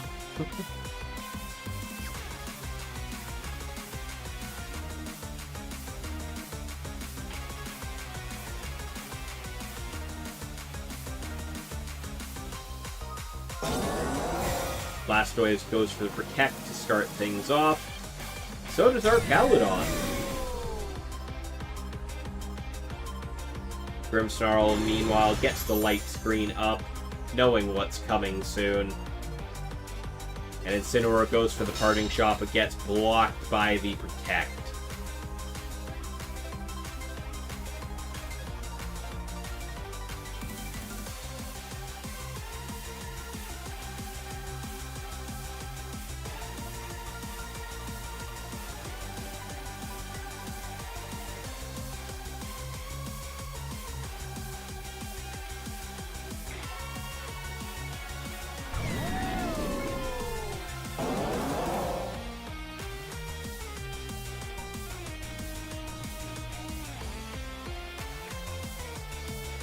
Grimmsnarl puts up the Reflect 2 just to even things out. But Blastoise goes for the Dark Pulse into Archaludon, gonna chunk that thing to half its HP. That'll be another Dragon Pulse though. The Blastoise is down.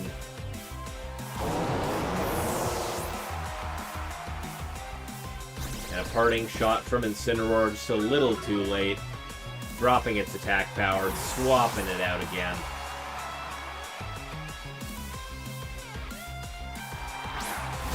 For the Sneasler.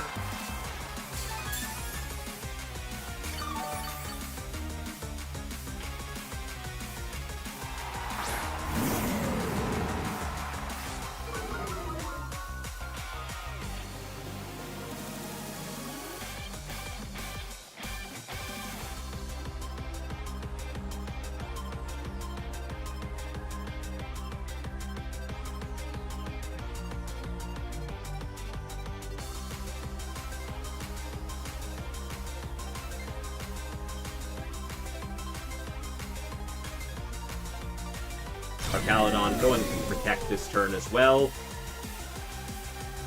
A fake out from the Incineroar into the Grimmsnarl once more.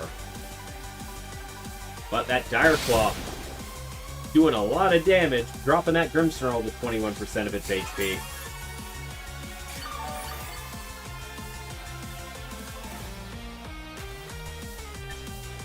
The Arcaludon is... well, currently has one attack buff and a special attack down. Not doing a whole lot of damage, at least.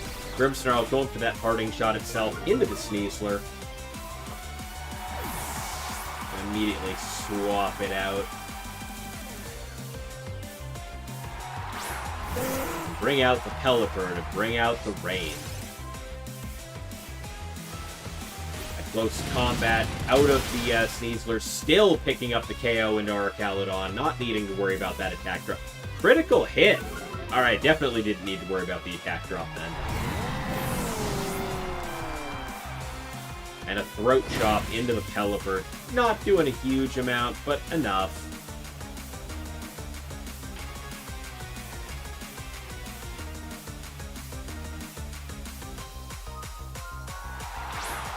Grimmsnarl returning to the field. Both players not having revealed their fourth Pokemon just yet.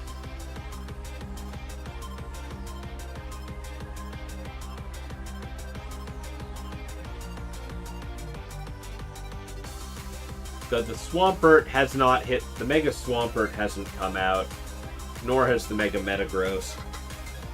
John's down his Mega Blastoise, but Alinium still hasn't used their Mega yet.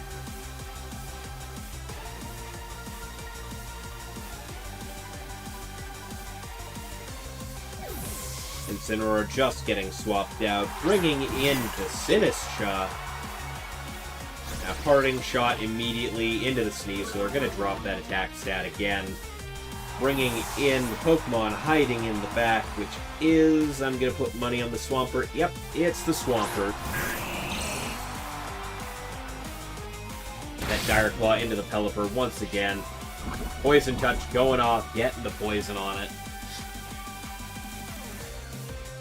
But that will be a Weather Ball from the Pelipper into the Teacup. Gonna drop it down to 57%. Oh, that was a critical hit, too. Okay. Wondering why that water attack did so much damage to the Teacup.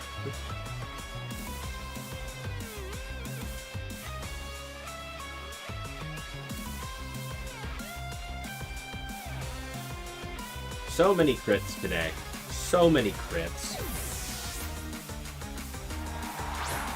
And the Incineroar coming back out once again in place of the Sneasler that's had multiple attack drops. The Swampert will Mega Evolve. You have an error on team sheet, Nate. Oh.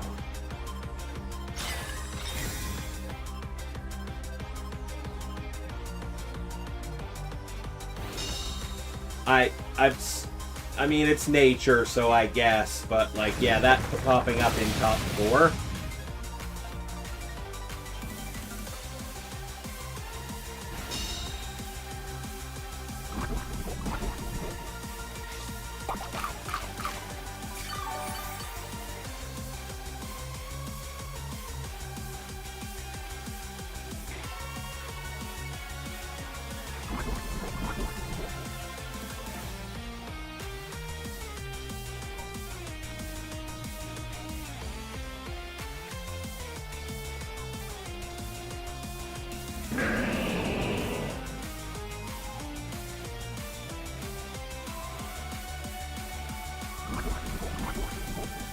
I'm staring at the chat right at your match chat right now. Just we'll see how Lucky responds.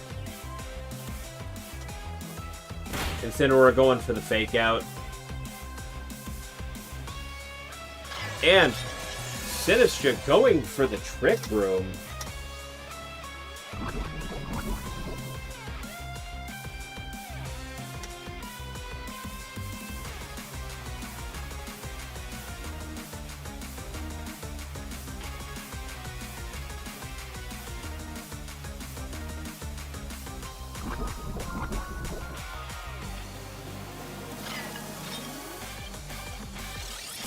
Pelipper going for that wide guard, trying to prevent the Matcha Gotcha from going off here. Yep, there it is.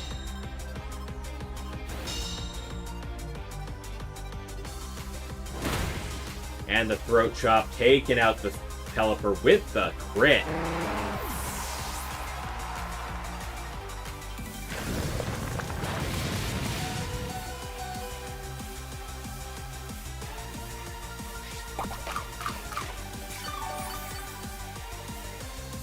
Rain's gone, Pelipper's gone, Light Screen's gone.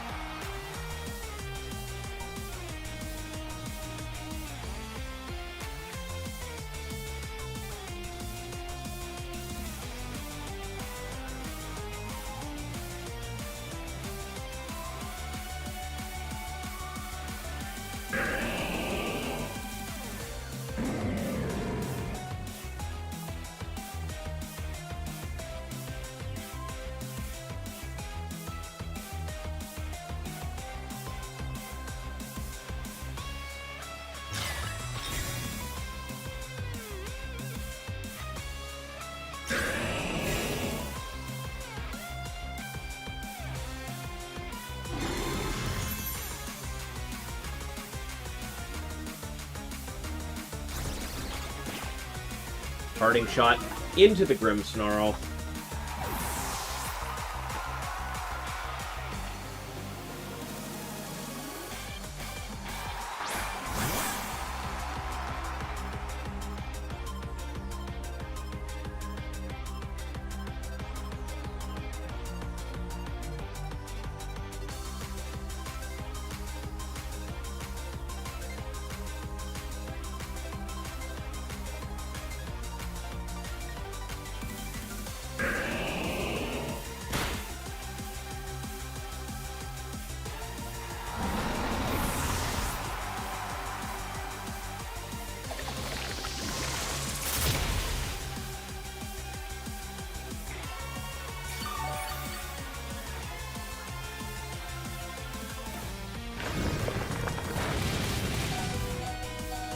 Ooh, Earthquake. Didn't, just barely failed to... Oh, it's Focus Sash and Easler. That, yep.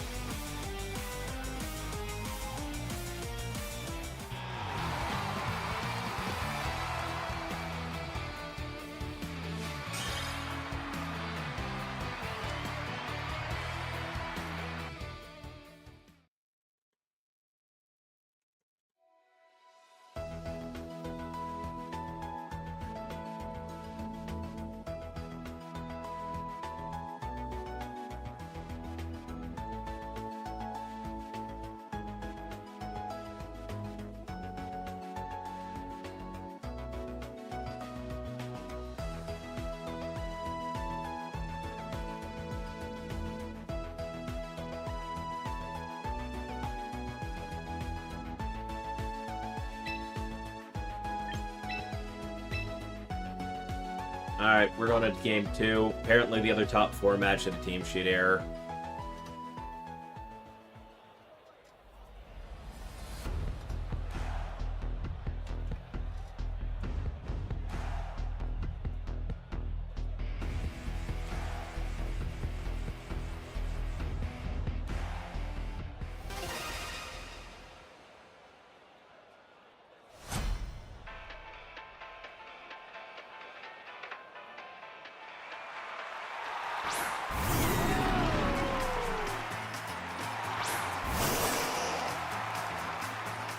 Okay.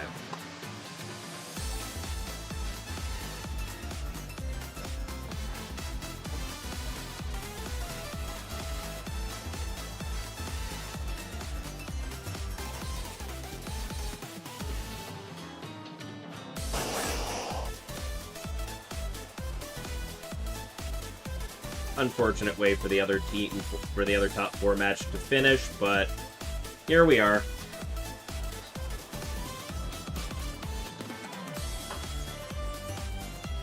Had a team sheet error in top 4. That's a new one.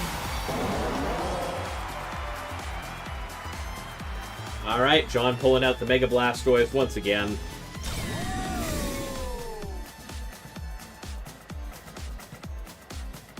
And let me correct the thing. I wasn't paying attention. John declared that as a win for him. So I'm just gonna...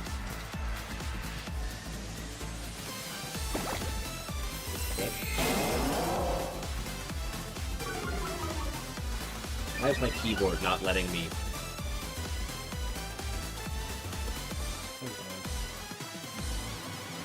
Okay. It is in the final.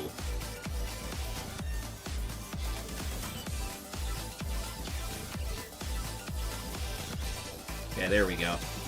Had to reset my keyboard, but my keyboard has now let me update.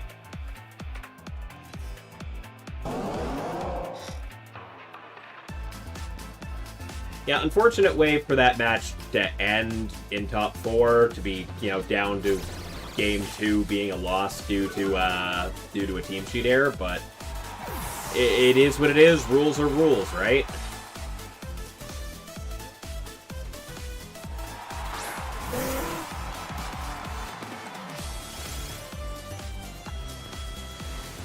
Blastoise going for that Dark Bolt again, doing decent damage, not enough though. And a close combat to finish the job though. Archaludon getting chunked.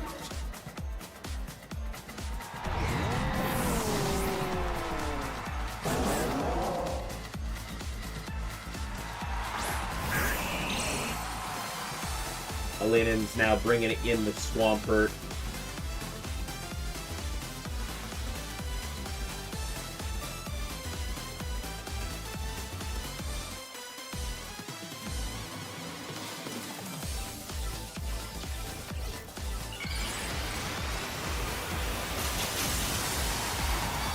Swampert, the big pink boy, is on the field, ready to go.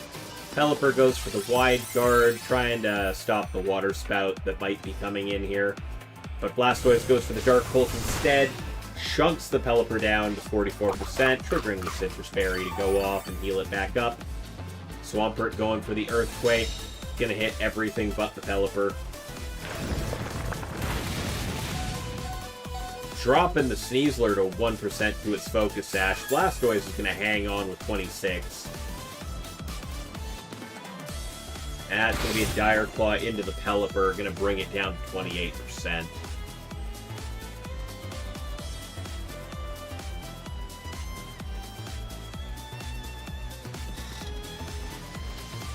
John managed to pull this out in game 1. We'll be able to do it again. I mean, Archaludon's already down, right?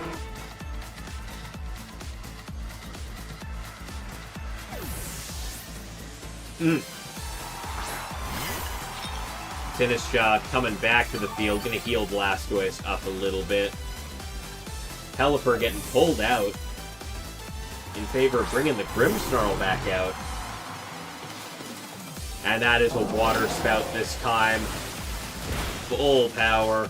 Swampert only taking a little bit. Grimmsnarl tanking that quite a bit too.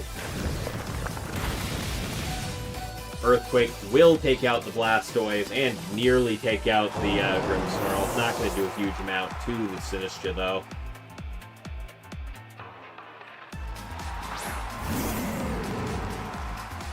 Incineroar hitting the field once again.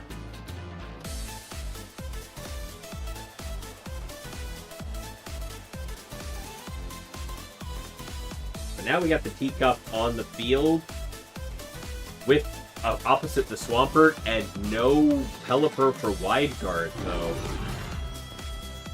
Machagacha is a massive risk for that Swampert right now. Which is why it's going for the Protect.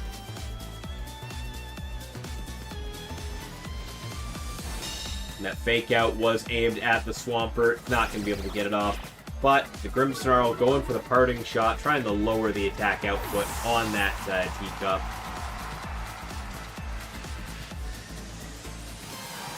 And Alinin brings back in the Pelipper. The teacup's going for Trick Room.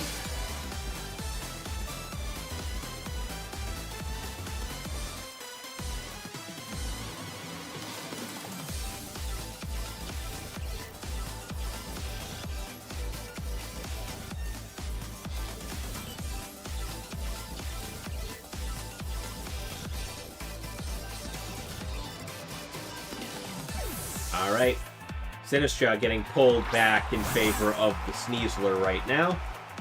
Pelipper using its turn for Wide Guard, trying to stop a Machagacha that is not coming. And Incineroar going for that Throat Chop, just ending the Pelipper's life. Earthquake will take out the Sneasler though. Substantially damage the Incineroar. And both players are now down to their last two Pokemon. No more Rain, no more Pelipper. Down to the last two Pokemon.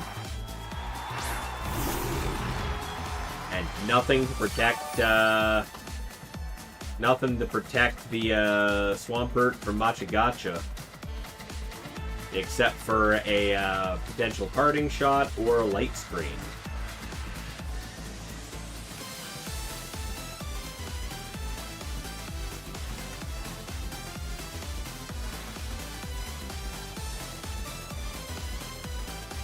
I know you're cheering for a Linen there, but John is a regular here and usually does very well as well, so John is no slouch. Swampert going for the Protect. Grimmsnarl going for that parting shot, definitely trying to keep the attack power down on that Sinistcha. Going for the Machagacha, which will KO the Grimmsnarl. Gonna make that a single target Machagacha the next turn.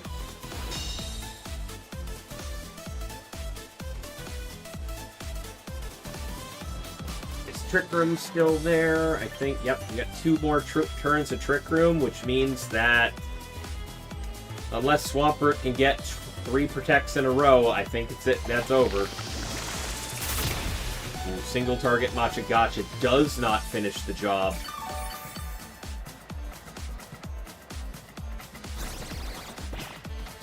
And a parting shot from Incineroar, just making sure the attack damage is as low as possible.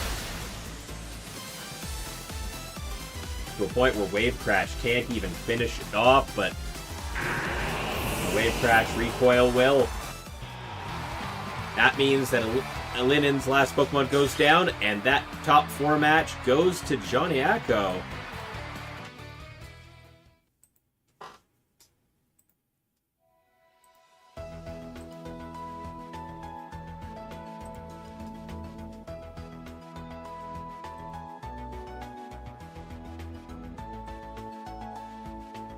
Meaning, we got 1 match remaining.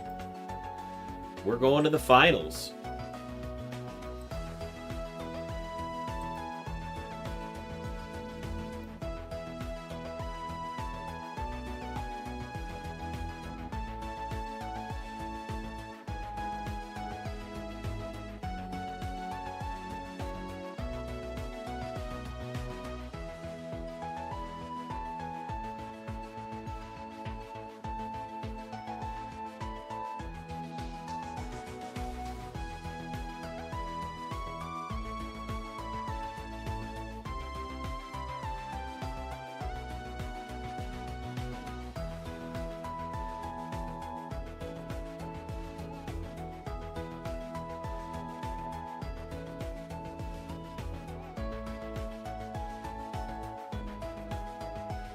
I think my keyboard's dying.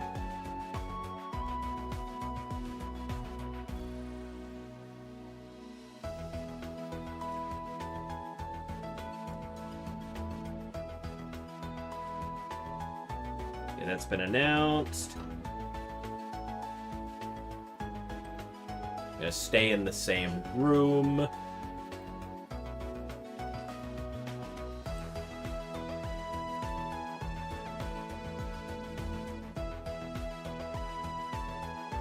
Yep, my keyboard battery is dying. Hold up.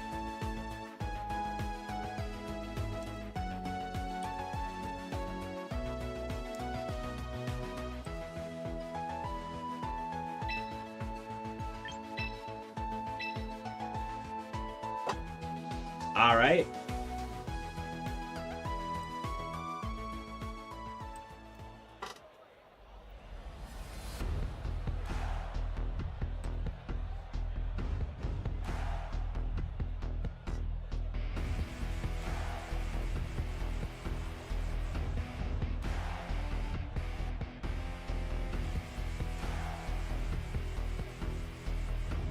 Alrighty.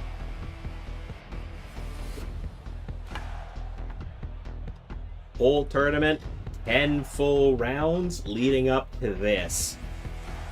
Final match between John and RWZ.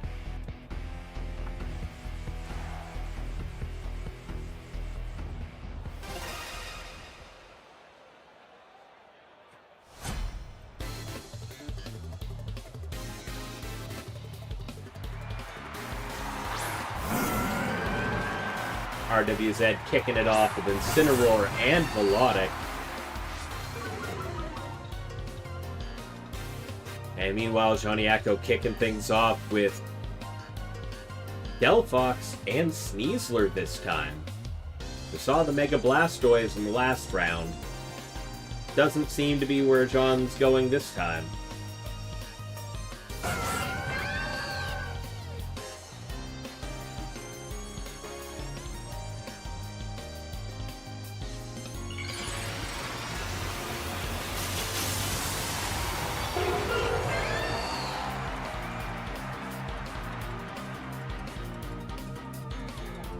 Sneasler gets the fake off first before Incineroar can, and getting the Poison Touch poison off there.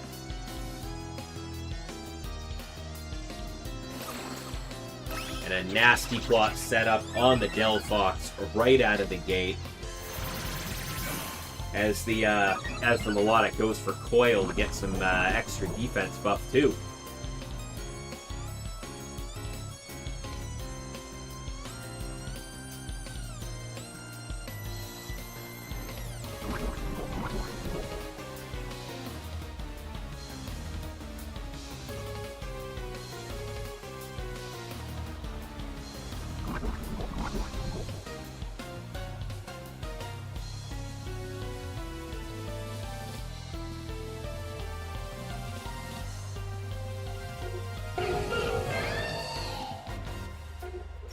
Delphox immediately goes for the Protect.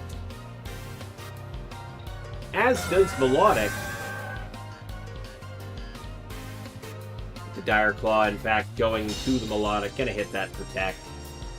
And a parting shot from the Incineroar, hoping to drop the Delphox's attack power a little bit. But only getting a little bit of poison on themselves.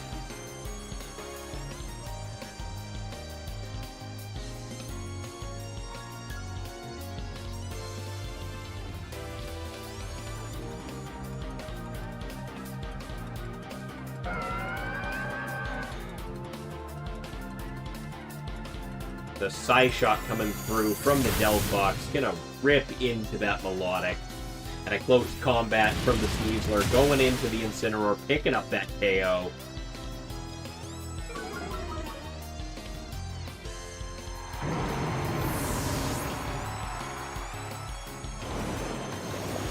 But a Muddy Water coming out. Gonna do a lot more to the Sneasler, seemingly, than it does to the Delphox.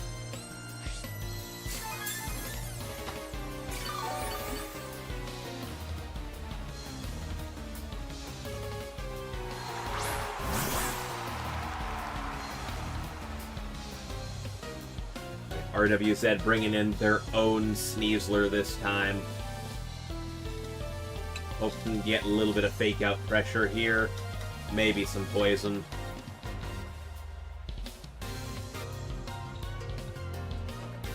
Fake out will go into the other Sneasler. But that's another side shock from Delphox. Not going for the protect like was expected. RWZ probably expecting the Delphox to hit protect that turn to stop the fake out. Not happening. And the Melodic is now down.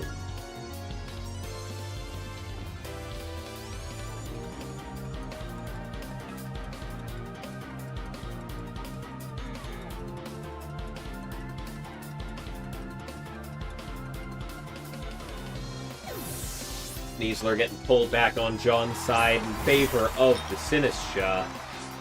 And get that hospitality heal off. Floette will Mega Evolve.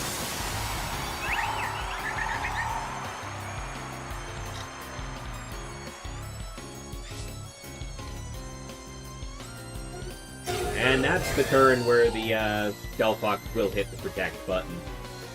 Poison Jab going into that Protect. But giving Floette a moment to set up the Calm Mind.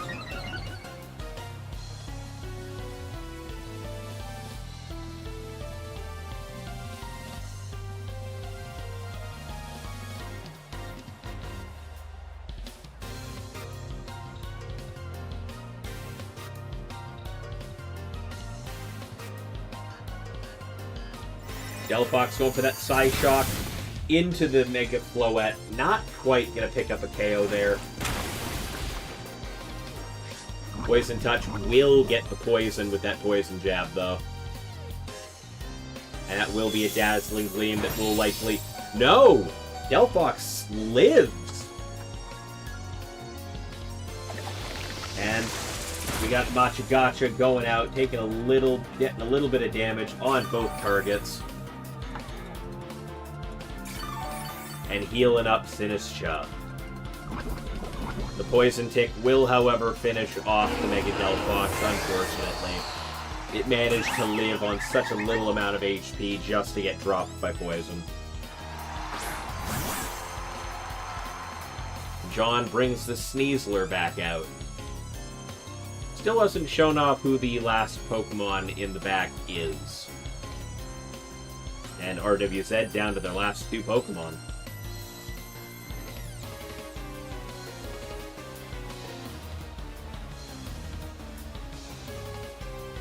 Floette going for the Protect, not wanting to risk the Poison Jab or Fake Out or Dire Claw or whichever happens.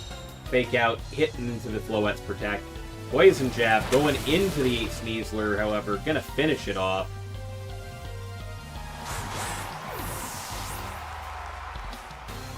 And that's a Trick Room from the Sinistcha. Who's the last Pokemon in the back? It's King Gambit.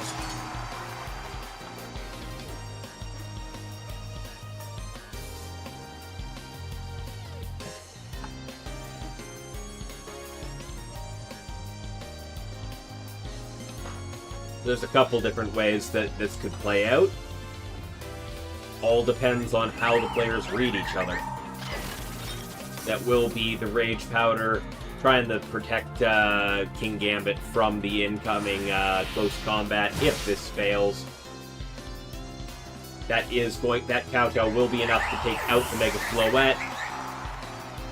But that's a Poison Jab, not a close combat. It was always aiming for the Sinistcha. Does not get the poison, though. And now, that Sneasler is all by itself versus two Pokemon.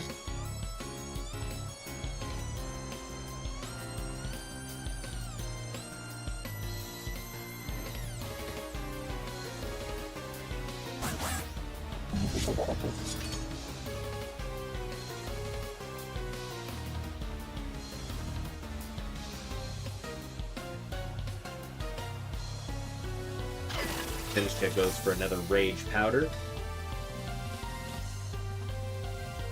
And that's going to be a Kowtow into the Sinistcha. And and it is in fact a close combat this time. Not going to hit the ghost type Sinistra. And that's going to be a forfeit. John taking game 1 of this match. And if you notice my voice drop in volume a little bit, it's because I heard my upstairs neighbors start moving around. So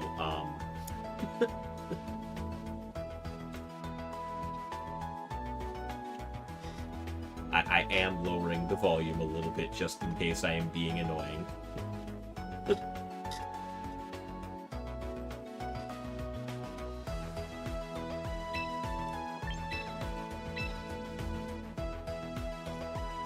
We're gonna finish this match off and go and end stream and go to bed. We really are.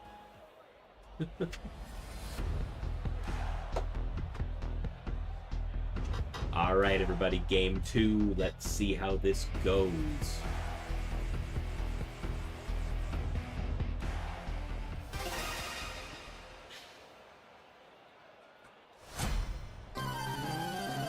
Will RWZ figure out a way around this? Or does John just got this for me? RWZ bringing out the Delphox themselves this time with the Incineroar. Meanwhile, John has adapted, switched over to Blastoise. Okay. Okay. Did John just absolutely predict RWZ's adaptation?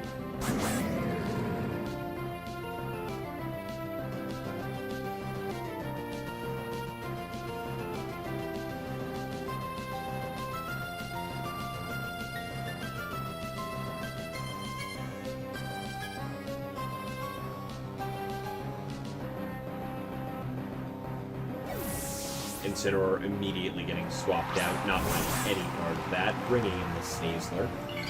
Delphox going for the Mega Evolution right out of the gate.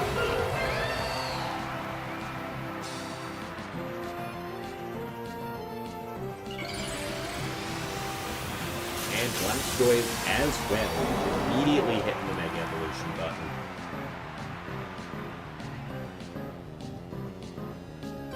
That's a fake out going into what was the Incineroar, but now the Sneasler. Mega Delphox going for the nasty plot over on that side.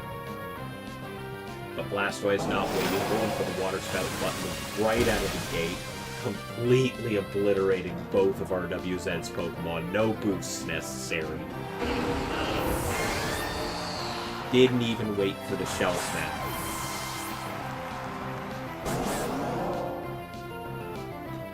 Yeah, GG, well played indeed. Yeah.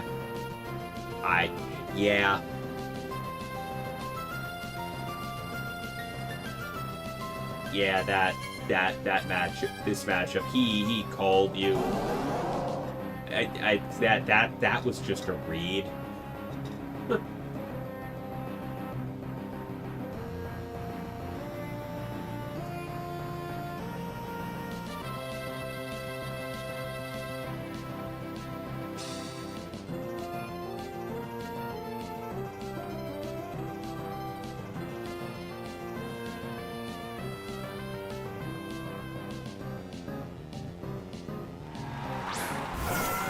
Going to be the Melodic and the Incineroar coming out of the field now. But yeah, with that lead, I don't think there's much of a way of bringing that back. John absolutely made the right call. John made the right call multiple times over with that opening there, and takes the finals 2-0.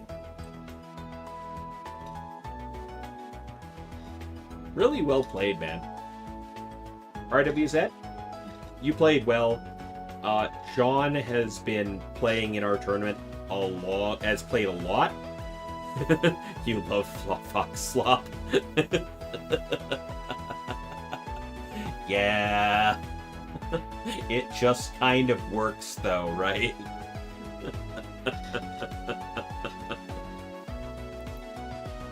You did really well, RWZ. You did really good. You made it to finals. You ran the gauntlet. You pulled through, and at the end of the day, you lost to a multiple-time champion of this tournament. I think that's pretty good.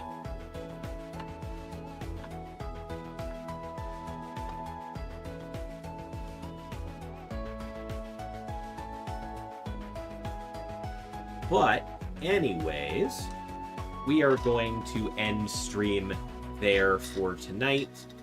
It has been a long evening. It is almost 4 a.m. Yup.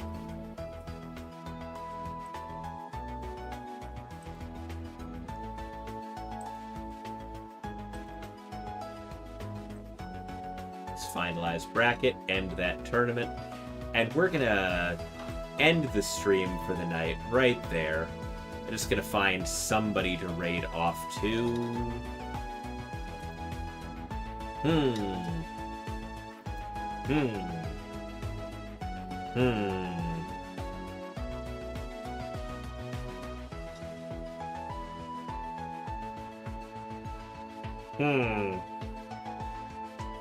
I have choices.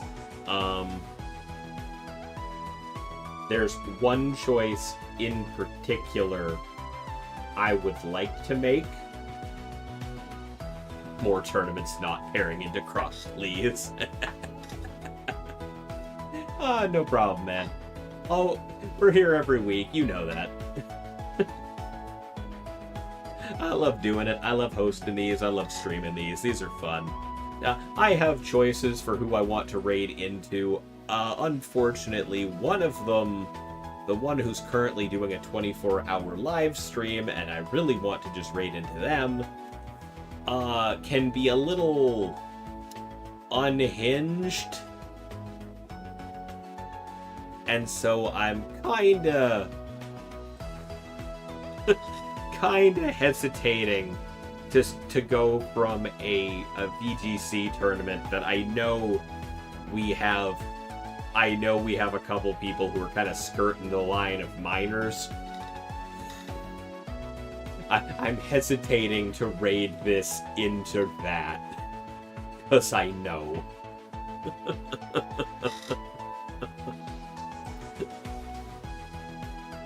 But May is doing a 24-hour stream. They are doing a special event, and her being a little on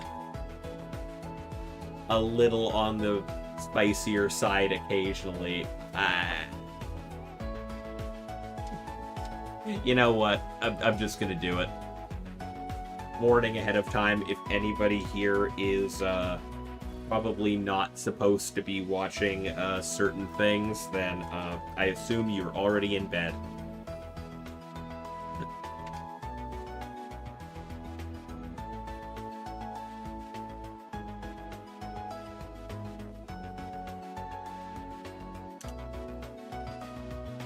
Because I absolutely never get to raid her.